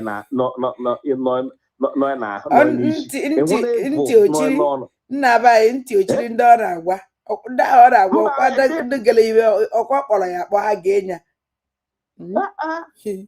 so this guy nọ ebiri na-egbere na-ego onye gị na-eri nnọọ na-eri agbaghị na-eshi gị chee na ọnwa ihe ọma ka ị na-eri ji afọ riwe ị ga-erikọta akwụkwọ ndị afọ mgbaso believe me were asị na ọ metatara Ada na keke nna ele onye so onye isi ọrụkwa mma ogiri atụtụ ọfọ wụrụ ihe na-enu na ihe niile i mere ka mgbe echi emere itikata nwaanyị isi ọsọ tikata aka etikata onwezi this particular program ewu na ọkụkọ nọrọ na social media ozi iwu oke ga-ebute Ada dị ọra nwere ike ga-emeta keda Ada dị ọra mma nwere ike ga-echi ịma na ịdị iberibe ha mere m ahụ ime ometụta m mee m ebe nna ya ala ometụta m mee m ebe m na-ebe akwa ometụta m onwebeghị ihe mere awụrụzie ihe awụrụ ebe ha bịara were ihe gosi the kind of person nwụ na-emetụtazi onye ahụtara na onye ibu na ndị nwa na-esokwe ya eso sef aghọtara m amadụ m ndị na-esokwe this guy ihe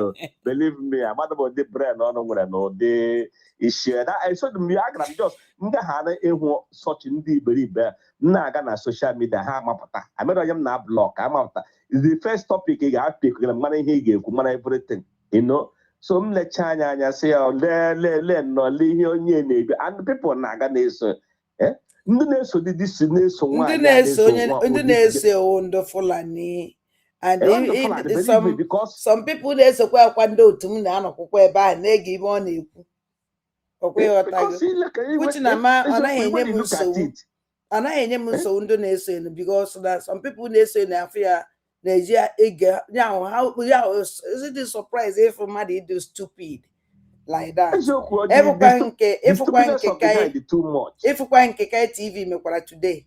Hapụ ndị ke hapụ onye ke onye iberibe ndị ke awọ ndị echi niile gịta kai TV asị na o metụtakwara m. Adị m happy na ha na-egosi the kind of, because akwa ebere m life from the beginning. Ebere m akwa life from the beginning. Of course. Emecha ihe niile a mbere na akwa mee. Benye emekwe. You see how stupid they are brukwe ihe ebupụta. Because I don't know about Obiano today and na-aga ihe na-aga. Don't get what the bad person. But maybe ekwu and I nọ na social media I ga-agbara nga aka ebe si na gị pụtara si na ọbata obi na enwere tabo na ya cabinet. Ị na-ekwu ya ọkwa mene since ahụ since ha kwuru jide ọbata obi those cabinet ha na-emebishi na gị elembo ha gbara. That is the question. That is the point. Ka ihe ha na-eme Ngozi Ọrabaeze ọ gara ga eleta ọbata obi na nga ọgada. Ngozi Ọrabaeze ọ gara mee organize common protest. Obodo nwere ike ya ga-ebe ya sị ngwa each country ga mee protest for ọbata omedi ya. Ọwa atọ ka ọha ya tara then ka ihe meziri o jizi wuruzie a good cabinet. Omedi ya oge nkere emede. Then imagine na ha wụsabụ. Imagine that they have betrayed Simon. Imagine that they have sabotaged Simon. So you know we want to get one put on again no get all group your map on get these people no follow Ngozi Ọrabaeze follow again. Na amadokwa mo ndị Igbo adokwa ndị na nwụrụ some ndị Igbo, not people like us, not people like me. Because I'm ihe wee eziokwu. So ọ bụrụ ike ndị na-apụta na-eso ndị anụmagwụ onye ọbụla gbatere ego nye Ngozi Ọrabaeze ma oge nkere. Mana that na contribute ego eji emegide ụmụ Igbo, ego eji egbu ụmụ Igbo. Take care of your brain wholeheartedly, because these people are not true Biafrans. Ndị ahụ ndị Biafra. Onye nwaanyị pụtara na ọ sị ya onye ekwusigo. From ekwusigo onye leda aha onye ụga. Also onye ụga dị na-ekwusigo. Local government. Ọmada boundary, ọmada the boundary of the land. Ọmada Igbo si. So ọ gwụkwara m ike gwụrụ m. And biko na nwere ihe m chọrọ ejigodo ndị a n'obodo anyị, ndị vigilantes nọ n'obodo, ndị a na-eche nche ma ihe ime web bago ma ihe ọ sọrọ nga ebụrụ iwe VG ewogara ijide ndị Fulani herdsmen kidnappers ọsọ ọnụ nsọ majikene o mekwere mbọsị anyị ga-apụta eweta vidiyo rekọd ọnụ mere ebe m jidere ndị Fulani herdsmen kọwa ha ihe kowe every time sọsọ ụmụ Igbo ka unu na-ejide ma ebe bag ma gịnị sọsọ ụmụ Igbo ka unu na-ejide. What is wrong with our people? Owunu ọnọwụ police ọnọwụ army, that is ihe enyezon license to kill ọ na-emezi mpụ emara ọ jiri lecha onye ogbu gbajie ya ọkpa lee onye ogbu na-anaghị ekwu okwu ya kana na-asụziri ọnụ ude na-asụ ude ọ na-eme ka ihe ka uru bara ụmụ Igbo ebu gbarie ya ọkpa.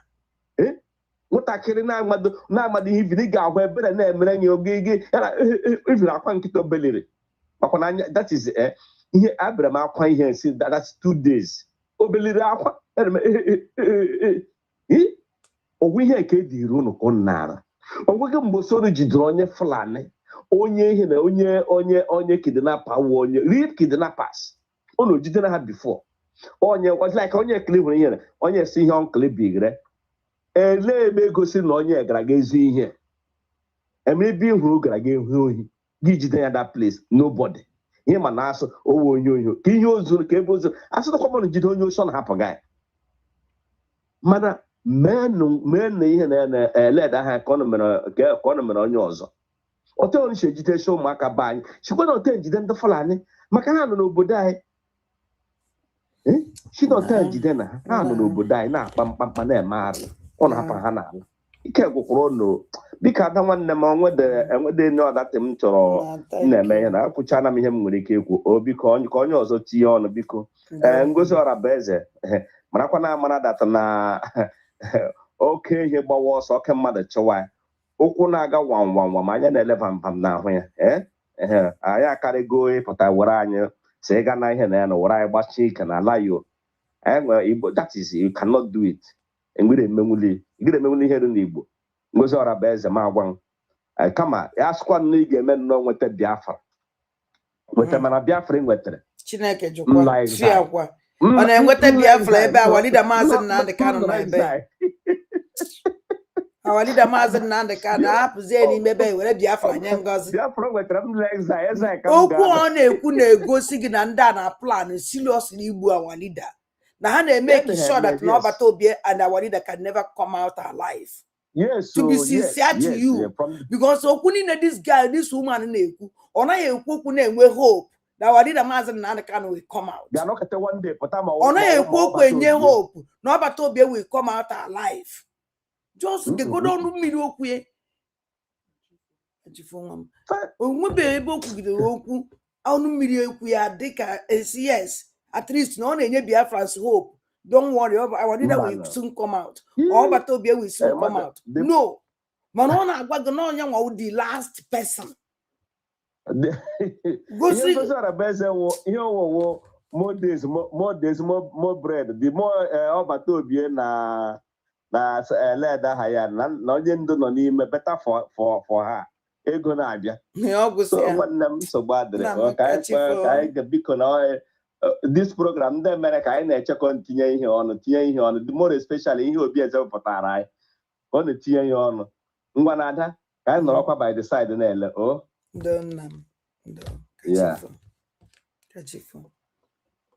ụmụ Igbo mụrụ nze m ọzọ ụmụ ike njaba anyị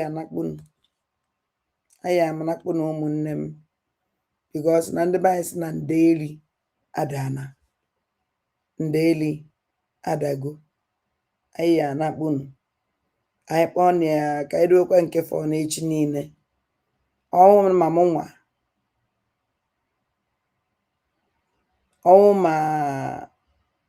ma Ngozi Olabaeze anyị ya hapụ ya onye ma hapụ ya ọ na-agba mụ nwa na-achụ ya hesi na ike ị na-atụ asị ya anaghị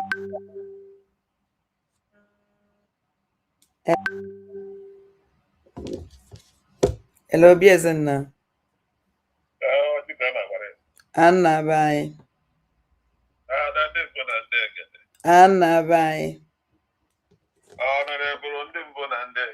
Anna bye. Anna bye. Dr. Mrs. Adada. Anna bye. Donam. No. Madam Mrs. Chihuahua.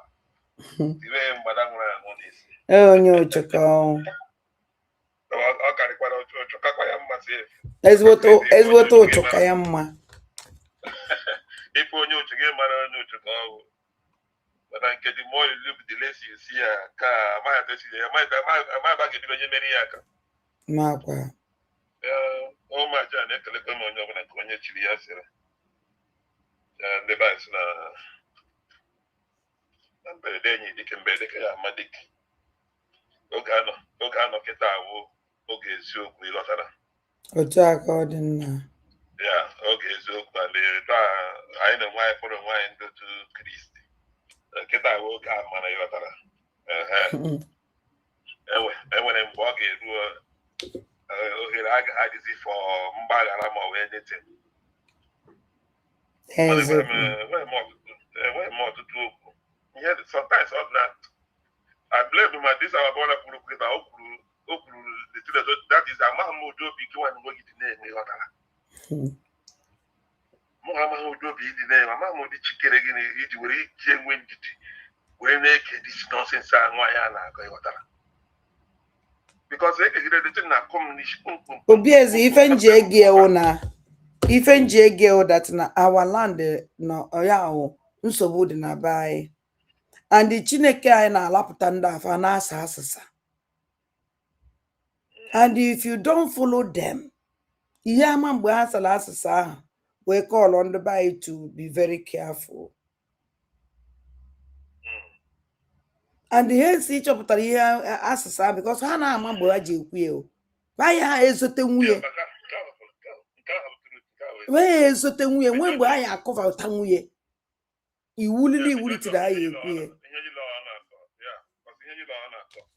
and I know why so not from beginning but he let bidoro ịghọtara ekegidego m the whole message niile ngozi na-atọrọ from January 2025 to today.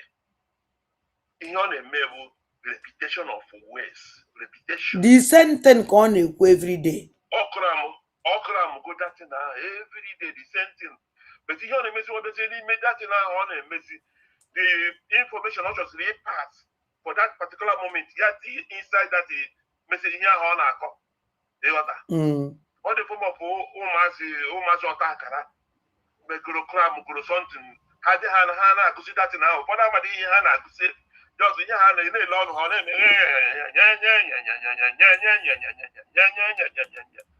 that is the sound aha ọkụrụ amụgochi n'isi ka ọ na-agụ onye ka ngozi na-agụ every day then almost serious thing ọ chọsiri imezi ya tizie n'ime ọpụtazi ebe ahụ ya raise a voice ya na that particular one ahụ raise a voice ya kwụchie nke ahụ ike nachikwa back na-akụkwa datin exactly. Let me give me understand for the past 1 year gonna cut this rubbish. Tinubu ye menka, I will able to go country. Image go against Tinubu ya can get up dialogue work Tinubu pay take it on way can not go to that base. Or my make it on way. You know when get up for example, open Georgia state the America. Then city open have the cattle. Ka ọ na-arụ ọrụ ọ bụrụ ebe a ka obi ba ma nsọ ebe a ka oshiri ọwa Atlanta ka obi ebi o I don't understand but ihe niile ekere ọrụ eke then enwere United States of America bụ Donald Trump bụ the president then gọvanọ Georgia bụ Brian Kemp bụ the governor of the state of Georgia ọ bụ na gọvanọ of Georgia nwee ihe o mere na Georgia adịghị mma ka ije nwere na-akpọ Donald Trump bụ president of America. Or better coach at work. Why would you something if for each evidence here na it's all you will have state or River State or watch out government area. Each evidence here why don't you call the governor of that state? Joya, Kebon or my head to a name, because you know on many more states and not hope of them. I thought so do in charge because I'm Obiano ka over to Obiana. But when what have Obiano just about Tinubu. Mona not Bukhari. It can all make it. Oh, when you state something, when you federal government here, even Manos or everywhere. Then when they look at everything, the local government today. We don't want to depart now. Jack Tinubu. Ibo just what to name and buy only that this woman they deceive the foolish people on a village. Can they follow you? But on down because on down not 3 years ago. Down on a village is on the group or coconut on a village. Now you must to pay that money. If you don't bring that most I don't able with that fundraising every week, yeah, on the Burgibu. So on that call they deceive.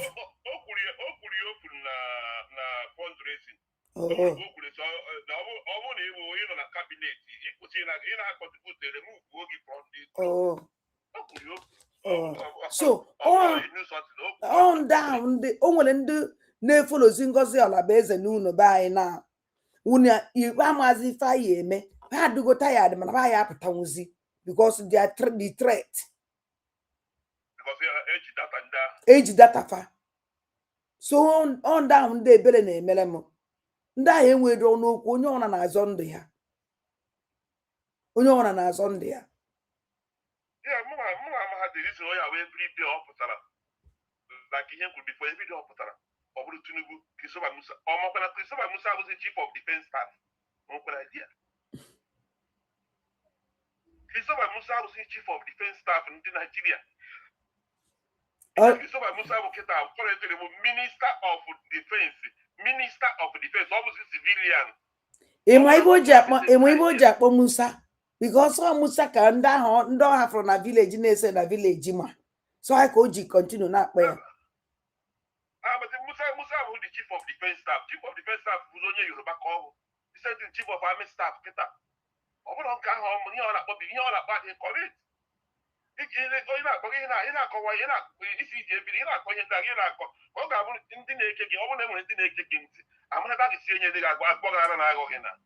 Yeah, man, and one again. The azụrụ. Ndụ na-egekwa ya ntị zombi biekwa ndụ na-ege ya ntị.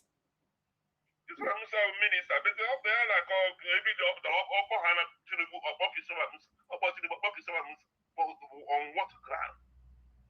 This is only me after the chief of staff, chief of defense staff, okay, Yoruba or lawyer, they come me about him. Or combat and go prodigal son. But when what you work Christopher Musa. Ebe ngozi kwuru okwu gbasara ya.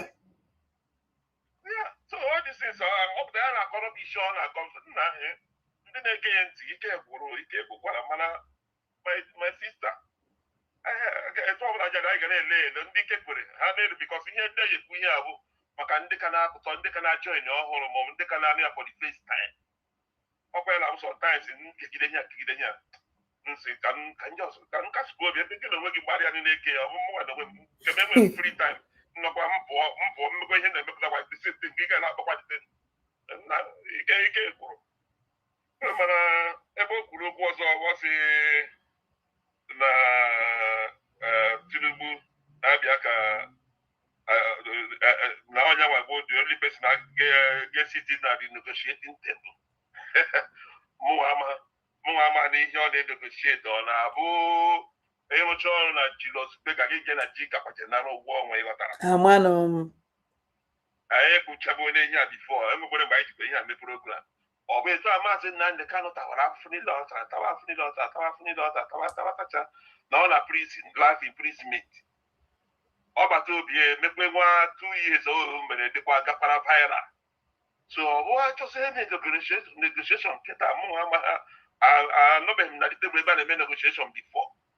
Ọ achọghị ime negotiation so ndị a hapụ ndị a na prison ebe a ha nọ na prison ewepụtasị Ngozi Ọrakpeze ya nọzie na round table with Donald Trump ha wee na-emezi negotiation as on what ground on what level the level o mere operate ga warrant the world ihe powers ime Ngozi invite for negotiation of Biafra government. Ana akọkwala ihe ana-akọwara anyị ọkụ a na-edo anyị anya ịghọtara.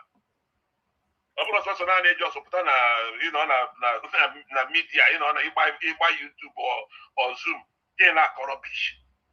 Ebere na-emere m ụmụ zombi ọ na-edeceive. Ọ na-akọ bụ rọbish mgbe Angela Merkel wụrụ fọma ihe a ndị Germany. Ndị Germany. Chancellor ndị Germany. The German government, the German citizens, after all, even the world, because that time also na number 2. Also na number 2. Germany. Yeah. After America, all Germany. Also na number 2. The Iron Lady. Which means all chicken, they make one vote. Yeah, win. We all got more than 3 things. All got more than 3 things. Yes. The same thing going now. Can they pretend? There is a man who touch channel. There is a man who will fight for the disability. There is a man, he kind of history, and the United Kingdom would have pulled out of the European Union, would have made Brexit. There is a man I had that they called and didn't fight for that. And they gave me over. And they fuck on social media. Government of the government, government, they see the European Union, they negotiate. And make it fulfill the European Union. Go back to United Kingdom, they make a referendum.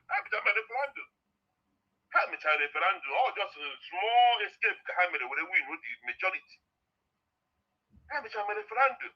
Or we try and get to the on YouTube, more than soon can get to the government in a GTV. Can one yak it up on one call?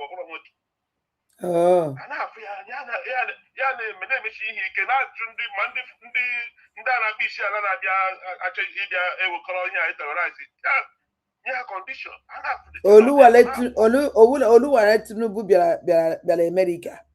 Ngozi nọlọ America o jee njefe Oluwale Tinubu. After how many months Oluwale Tinubu bịachara America na Ngozi fụtachiwe mkpu na social media. Nke agụkwa ka ọ gbasara ibe ma Oluwale Tinubu. Ya ọkwago ka ọ gbasara ihe ma ahụ ya wụ Oluwale. A na iwe ahụ.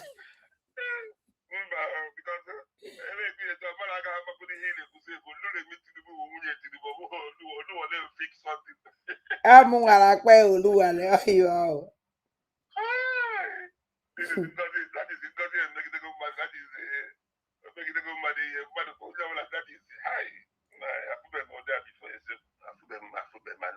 The woman ain't well shame. Onwe do anything they move, you know. Nothing is moving her.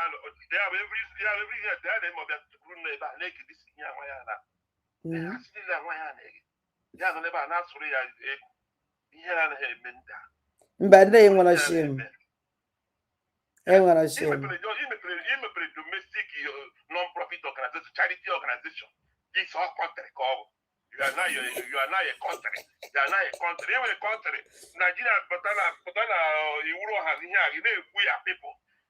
You are people. Now your own you have here. Go after almost month started in a prison. From 30 or 40. From 40 200. Citizen in a claim in a citizen. You are citizen, not a prison. Abeba ana Oluwale Tinubu. Nonsense. Nna, thank you.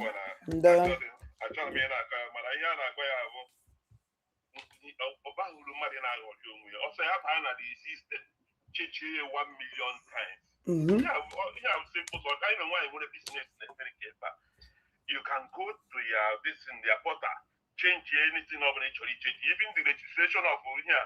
Every year, the government gets send the letter. Letter I send the under that letter, and I will be the option.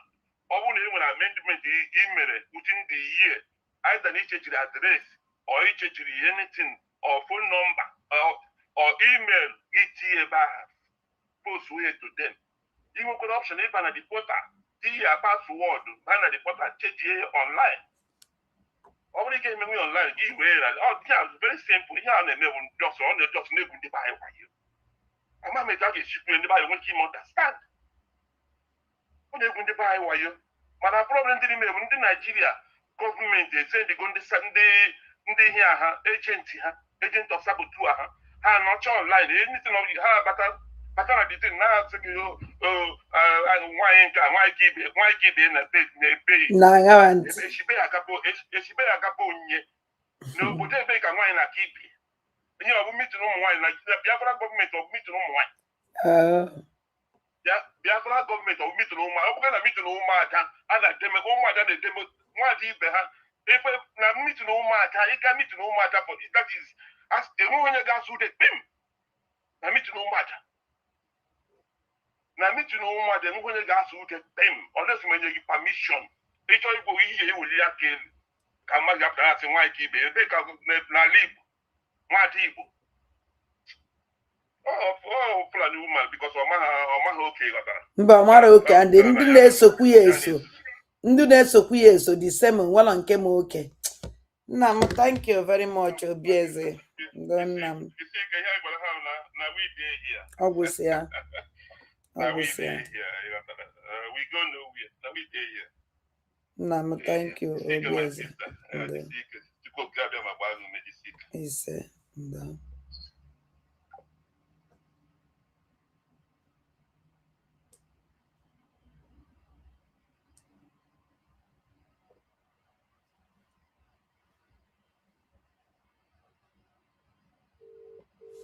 Umanoia.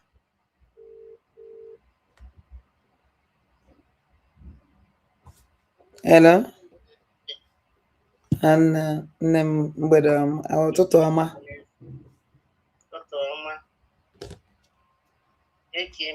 Chim nọ n'ọlụ. Ndewo ezi nwanne m. Ana m ekele mmadụ niile. Mana ada m eji ike ekwu okwu. Yes. Ada m eji ike ekwu okwu. A sị na ihe a mere gị kpọọ na fonu ya. Hey. Nna m lete na ana m eji eso m nọ na-eji ihe niile na-aga. Na-eji ihe na-aga. Ka m bidogodi na ife ewepụtara agụrụ kịta. Ụmụ aja unu jike n'onwe unu ka ife mere o ji tinye Maazị Nnamdi Kanu na brigi mana o tinyere afa Simon Ekpa. Good question. Because ana m ege ndị na-ekwu okwu since onwebụ onye lụrụ aka ebe ahụ. Ka ife mere o ji rejista ife a wee tinyezie Nnamdi Kanu o tinyerezi afa Simon Ekpa mana onye bụ the chief of staff of Simon Ekpa na bridge. Exactly. Onye nwa bụ Osnia bụ surrogate of Simon Ekpa. Nnamdi Kanu n'oge ekretiri bridge. Nnamdi Kanu nọrọ oge ekretiri bridge. Gịnị mere o ji tinye afa Nnamdi Kanu na this thing o register kịta? Ojuga na Awaleze. O nwere reason. Nne m. Ojuga na Awaleze ka m gwa gị ife. Ọkwa ife ife nwa ya na-eme. Ịnọ na France, na Europe, UK, o nwere ife a na-akpọ charity organization. Imeghe ya, ị akọwalụ like UK or France or any part of Europe ịnọ. Na ife iji na-echekwaba ụmụnne gị na Nigeria. Adịghị ya na-egosipa ife na-alụ na Nigeria. Afọ ọgwụ olu a ga-eme tax return. Gọọmenti obodo a or America or France or Europe or UK enye gị nnukwu ego. Yes, anyị nnukwu ego ịkwado gị na that charity. Ọ ife nwaanyị a na-eme were afa Biafra na-eme. Mana ndị mmadụ aghọtara ife na-aga ebe a. Nwaanyị a ada ọ bụrụ Biafra ka ọ na-achọ. So ndị mmadụ ya jụọ ọfa ajụ sị ọ ya dị m obi ụsọ ọ bụrụ na ewepụta nke o rejista 2025 ka ife delude compare ya to nke o rejista 2026. So ọ bụrụ ebi eze emela anyị ya wepụtala ya ife nke o rejista 2025 and nke o rejista now 2026 ka a compare ka unu ofu arụgharị nwaanyị a na-alụ. Because ọ bụrụ na ewere ife a jide nwaanyị a ọ ya eje nga. Ọ because na o nwere ndị be anyị. Ọ because na ọ fụ nọ ihe Biafra ndị mmadụ niile onwe onye nwere time na ya. Especially ndị America enweghị time na ihe gbasara Biafra. So onye ka o ji eme ihe a niile. Onye ka ha ji eme ihe niile a. Ndị mmadụ kwesịrị inwe time. The main thing ka ewepụtagoro nke 2025 ka ewepụta nke 2026 taa nke o regista kịta. Afụ the difference ife o delude. And ife a egosi ụmụ mmadụ na nwaanyị a bụ onye ori. Ọ chọrọ ịbụ ụba n'ike, ọ chọrọ ịbụ mmadụ n'ike, mana Chukwu abịa ma ya atụ ya nga. Chukwu abịa ma ya akpọ ya ọkụ. Chukwu abịa ma ya destroy nwaanyị a. Ise. Nwaanyị a bụ onye ori. Onye oshi. O ji afa Nnamdi Kanu tie na nke 2026 jee na 2025 ka ịma ka amalite o dere. Achọrọ m ka ewepụta ọ ya akara m mma rapụ na ihe eji ọrụ echi ka ghara iji taa ka ewere echi Obieze biko ịmara ka isi enyocha ihe aja enyochala ya because ọmago na ndị mmadụ amatago na usoro Simon Ekpa Simon achọrọzi ịpụ ya so wepụga afa Simon awadida Maazị Nnamdi Kanu otu ikwere n'afọ ya awadida Maazị Nnamdi Kanu were ụchọ dị ji ntị nụ afa disi idiot ọ na-ada ekwute dị ya ekwute were afa Maazị Nnamdi Kanu tinye ọsị dat na ndị Naijiria chọrọ iweta Maazị Nnamdi Kanu idestroy ya nwa ideclare Biafra Fulani for himself, not Biafra, because I'll declare Biafra. Onwere onye we anyị kweta na if o declare. Ndị kweta bụ ndị Fulani na-esi. Onwe onye believe in ya. I'm all ya some obi ụsọ na-ewepụta nke o register last year na nke o mee kịta because nke o mee kịta iji clean afọ ya nke 2025 na alụ o mere because American government ya female maybe ogosigo 5 female 2025 akwụọ ya ụgwọ o werezie Nnamdi Kanu tinye na nke 2026 because ọmụrụ Nnamdi Kanu na-ere emechita na Nnamdi Kanu afọ ya na-eje mba ụwa niile and agbago ya na anwụ na ya na Simon anọrọzi o nwere ife gbasara ya na Simon o wepụ afa Simon Nnamdi Kanu so na brigi oge created brigi Nnamdi Kanu so na the federal government oge created federal government Nnamdi Kanu so na these are USB recharge card kepa na kwe terrorist government of Fulani nwanyị a bụ ezigbote onye ori ọ bụ na m nọ na Amerịka Chineke akpọ nwanyị ọkụ Chineke ozi ọbụla ma anọ ọ bụ na m nọ Amerịka a ga-emesịa nwaanyị ife okwute na ọ na-eme ya ụlọ ọkụ o nwere ọkụ na ọ n'obodo ndị onye ọrụ na mind business ya Igbo ndị Biafra nọ na Amerịka ya na-akọ bụ mebi o nwere ndị na-arụ underground na-eso ya anya marọ until ife nyere agba n'anwụ so unu jụọ onwe na-ajụ ka o si regista 2026 wee tinyezie afa Nnamdi Kanu na-anọrọ na briji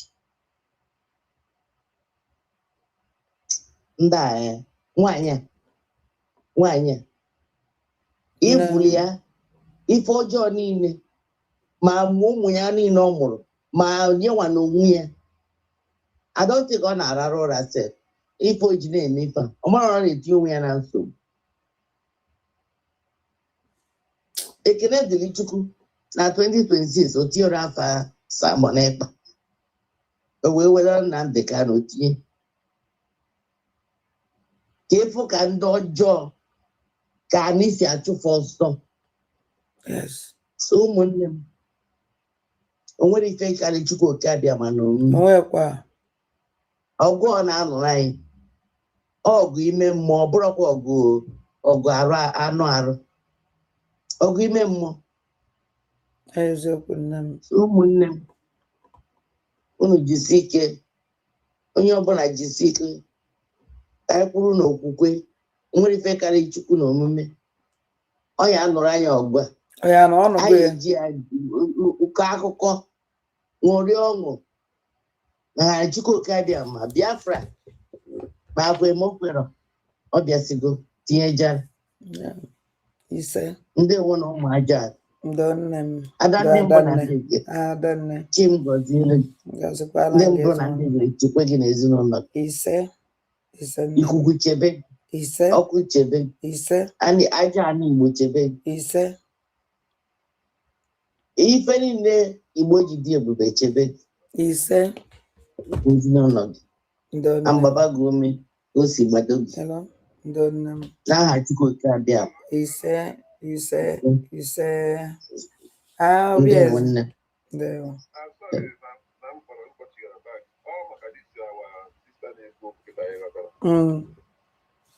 ọ baghị uru anyị nwaanyị inyo nwaanyị so ọ baghị na anyị nakọta gị na-apịakwa mkpara adịghị n'ime ihe o dere ebe enweghị ndị mmiri ịghọtara related to Biafra Republic government in exile, Brigi, BRGIE. Nyano we kwe chikwane we kwe na program moment na weekend there. Na say na no dissolve for Brigi. Na dissolve Brigi. No dissolve for Brigi. No kwe ba ko dere nya, but na kwa na this is Brigia and its leader Nnamdi Kanu, who was later granted honorary citizenship of the state of Georgia. Mazen Nnamdi Kanu will lead a Brigi. Mazen Nnamdi Kanu, like our sister Kuno, no one will create a Brigi. Mazen Nnamdi Kanu would leader of indigenous people of Biafra. IPOB. Overall body. Overall.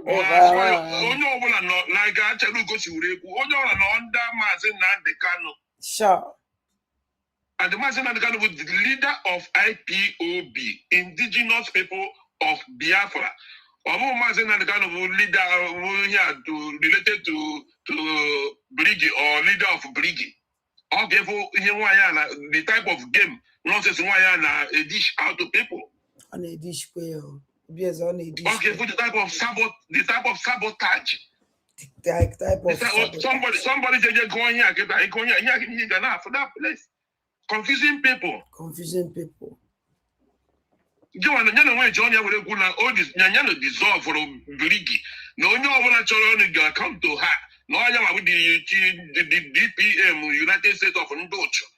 That is in your Johnny and Eku. Young will be whatever I do not go. We don't need to bother our life. Now we day here. I could fetch it here on a big back. Even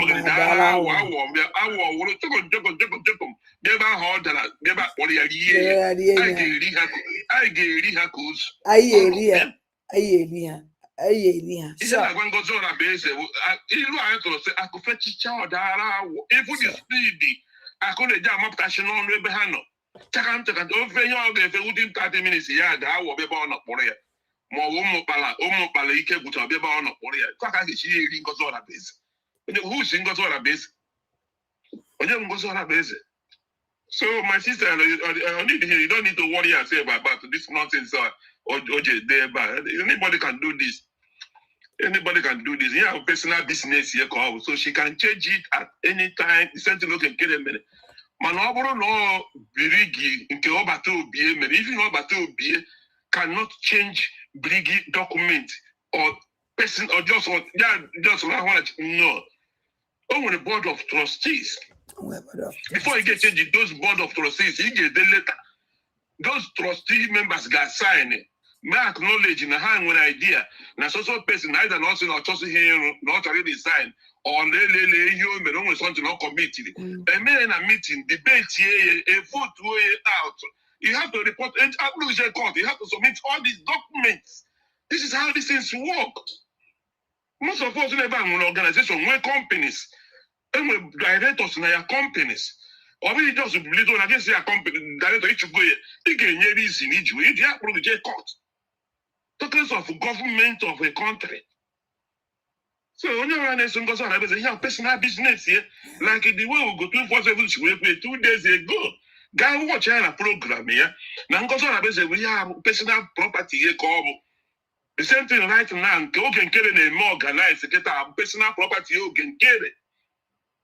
In your boy, a brigi, or who would brigi in combat to be set to the up.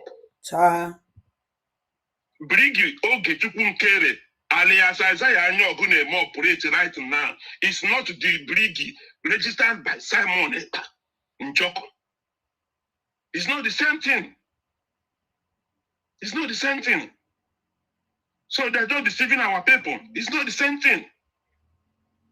The brigi registered by Simon with a board of trustees, under that brigi. But right now, we can get them operated, we have everything. Nyabu owner, Nyabu prime minister, Nyabu everything. Everything. The same thing with Ingo. The same thing with Ngozola Beze. The same thing. So if you are following Ngozola Beze talking about the USB, like you will say, that is, you are stupid. Sorry to use this word. Sorry to use the word. The mother, that is, a man young to qualify that person. It's a personal business, it's a personal property. Don't come out on media again and claim Biafra. Which people? Biafra, United States of Biafra / Biafra government in this side / de facto. We have seen Biafra government. You guys are deceiving yourself. Go to the original registration, January 5th, 2025, and see the name. Whether you start the thing in and claim nonsense. It's very simple. Google it online. It's right there. Google it. And they Google who is the owner. Only go to our base, we have the only name that place. So go back and now add the Nande Kano. I don't understand the Nande Kano gone a day. I'm a mass, the Haji Maya Mass in Nande Kano. MNK. Yeah, Mass in Nande Kano. Go to the Nande Kano. I am so many Nande Kano every week. Yes, but then there's so many in Nande Kano. So, as what the name was so many in Nande Kano. So young man go me, yeah. Yes, Marankai Mabu Mazin Nande Kano would the leader of indigenous people of Biafra. Exactly. IPOP. So my sister, our mother, they don't need to worry yourself. Yeah, rubbish. You have nonsense. Our personal business, you can change it. My own business now, I can change it. I can wake up now. The next morning, change the name of the business, send the going back to the government. How may I approve? That is the name Ghana. So only right to do anything with his personal business. This is her personal property. Government you cannot just wake up. You have to go to cabinet meeting. Yeah. And discuss with your cabinet. A vote to the war, but the cabinet. A vote to the United States of Biafra. In a vote to choose like 2 or 3 names. Before that, the United States of Biafra, USB, will win. And that USB, or not exist anyway because now you have our country. Our agreement our country. This is the name of the beer. We have not gotten our country. I want to be independence. I want to be independence. I want to go to the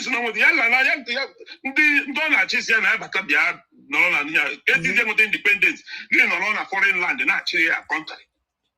Now, I want to work as self. I want to so. Yeah, my sister can happily see. Thank you. Don't want to. Yeah, now we there here. Now we there here. Don't Wow, me bomrunze mozo. Aya anakpu. Ekene m unu niile na ọ dịghị izi.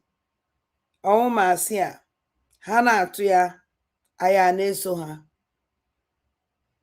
Because we can never let them go. No. Onwe nke aya wokwa eme ya overlook. Ihe niile hapụ ka aya ewepụta. Ejikwa m ole a wee na-ekene kai television. Thank you very much. Olekwa ole a wee na-ekenekwa kele nna jisi n'ike. Unu na-eme m obi aṅụrị mana ọ na-amarọ. By Chukwu Di onye nwụla onye iwepụta maye old program iji gosi Biafrans na ọmụta ka m bidoro njem a. And ebe ahụ nkwụ since ka m kwụrụ today shake be ma da eme shake cha. So ana m ekene unu niile. Nke gị nwa kele na nke gị nwa si na program i mere na o shake me iwu onye ụchụ. Ịmaba onye ya that anyway I am able to go nwatakịrị we don't know anything. So ịbịa kwuo okwu gbasara gị we waste time. Mụ na nne gị awụrụ ọgbọ. Obi fe na ama aka with mama wa ada ndị mba na ndị egede. Ihe ejeje ma aka with your grandmother. Onye ya ịma aka ịma nwa aka with nne mụrụ nne gị. Ịbịazi ịma na ihe eme ihe dị na m. Ana ihe sị na ịma nwa aka with nne mụrụ nne gị. Ụna ya eme ihe dị na ada mmụọ. Is a promise. Kachi wana ụmụ ndị gboo chimgozi unu alọ ndị izọg ama na ụnụ na-akwado chere ka mkpọrọ ụnụ egwu ka ụnụ wee fụkwa na ndokwa serious. Yes, Adam serious, very very serious. Alọ ndị izọg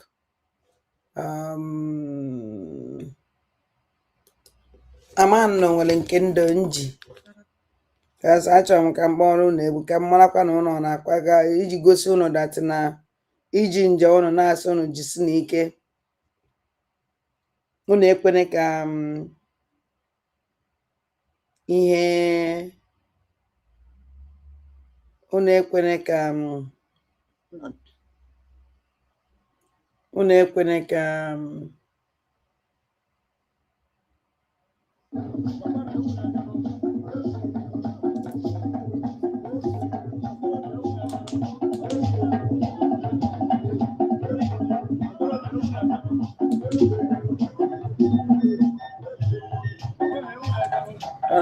ya.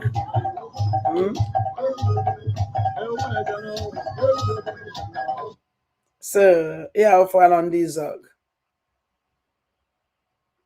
For along this zog. Iji sonu jisi n'ike. Kwadosie n'ike. Aka Chukwu Di Ya. Mmemme ike eji this year ya highest. Aka njizikwa ike ekpele unu ekpele ndụ. Uke mmụọ uke mmadụ osi n'elu osi na ana ya bịa bute ọgbachi uke. Asị Chineke ya biko ya gbugapụla anyị ya. Ọ wụrụ mmụọ ya gbugapụ ya. Ọ wụrụ mmadụ ya gbugapụ ya. Ọ ya ihe nna ya Chineke. Ụmụnne m kachifonu. Ka ọ dị na echi niile. Bye bye.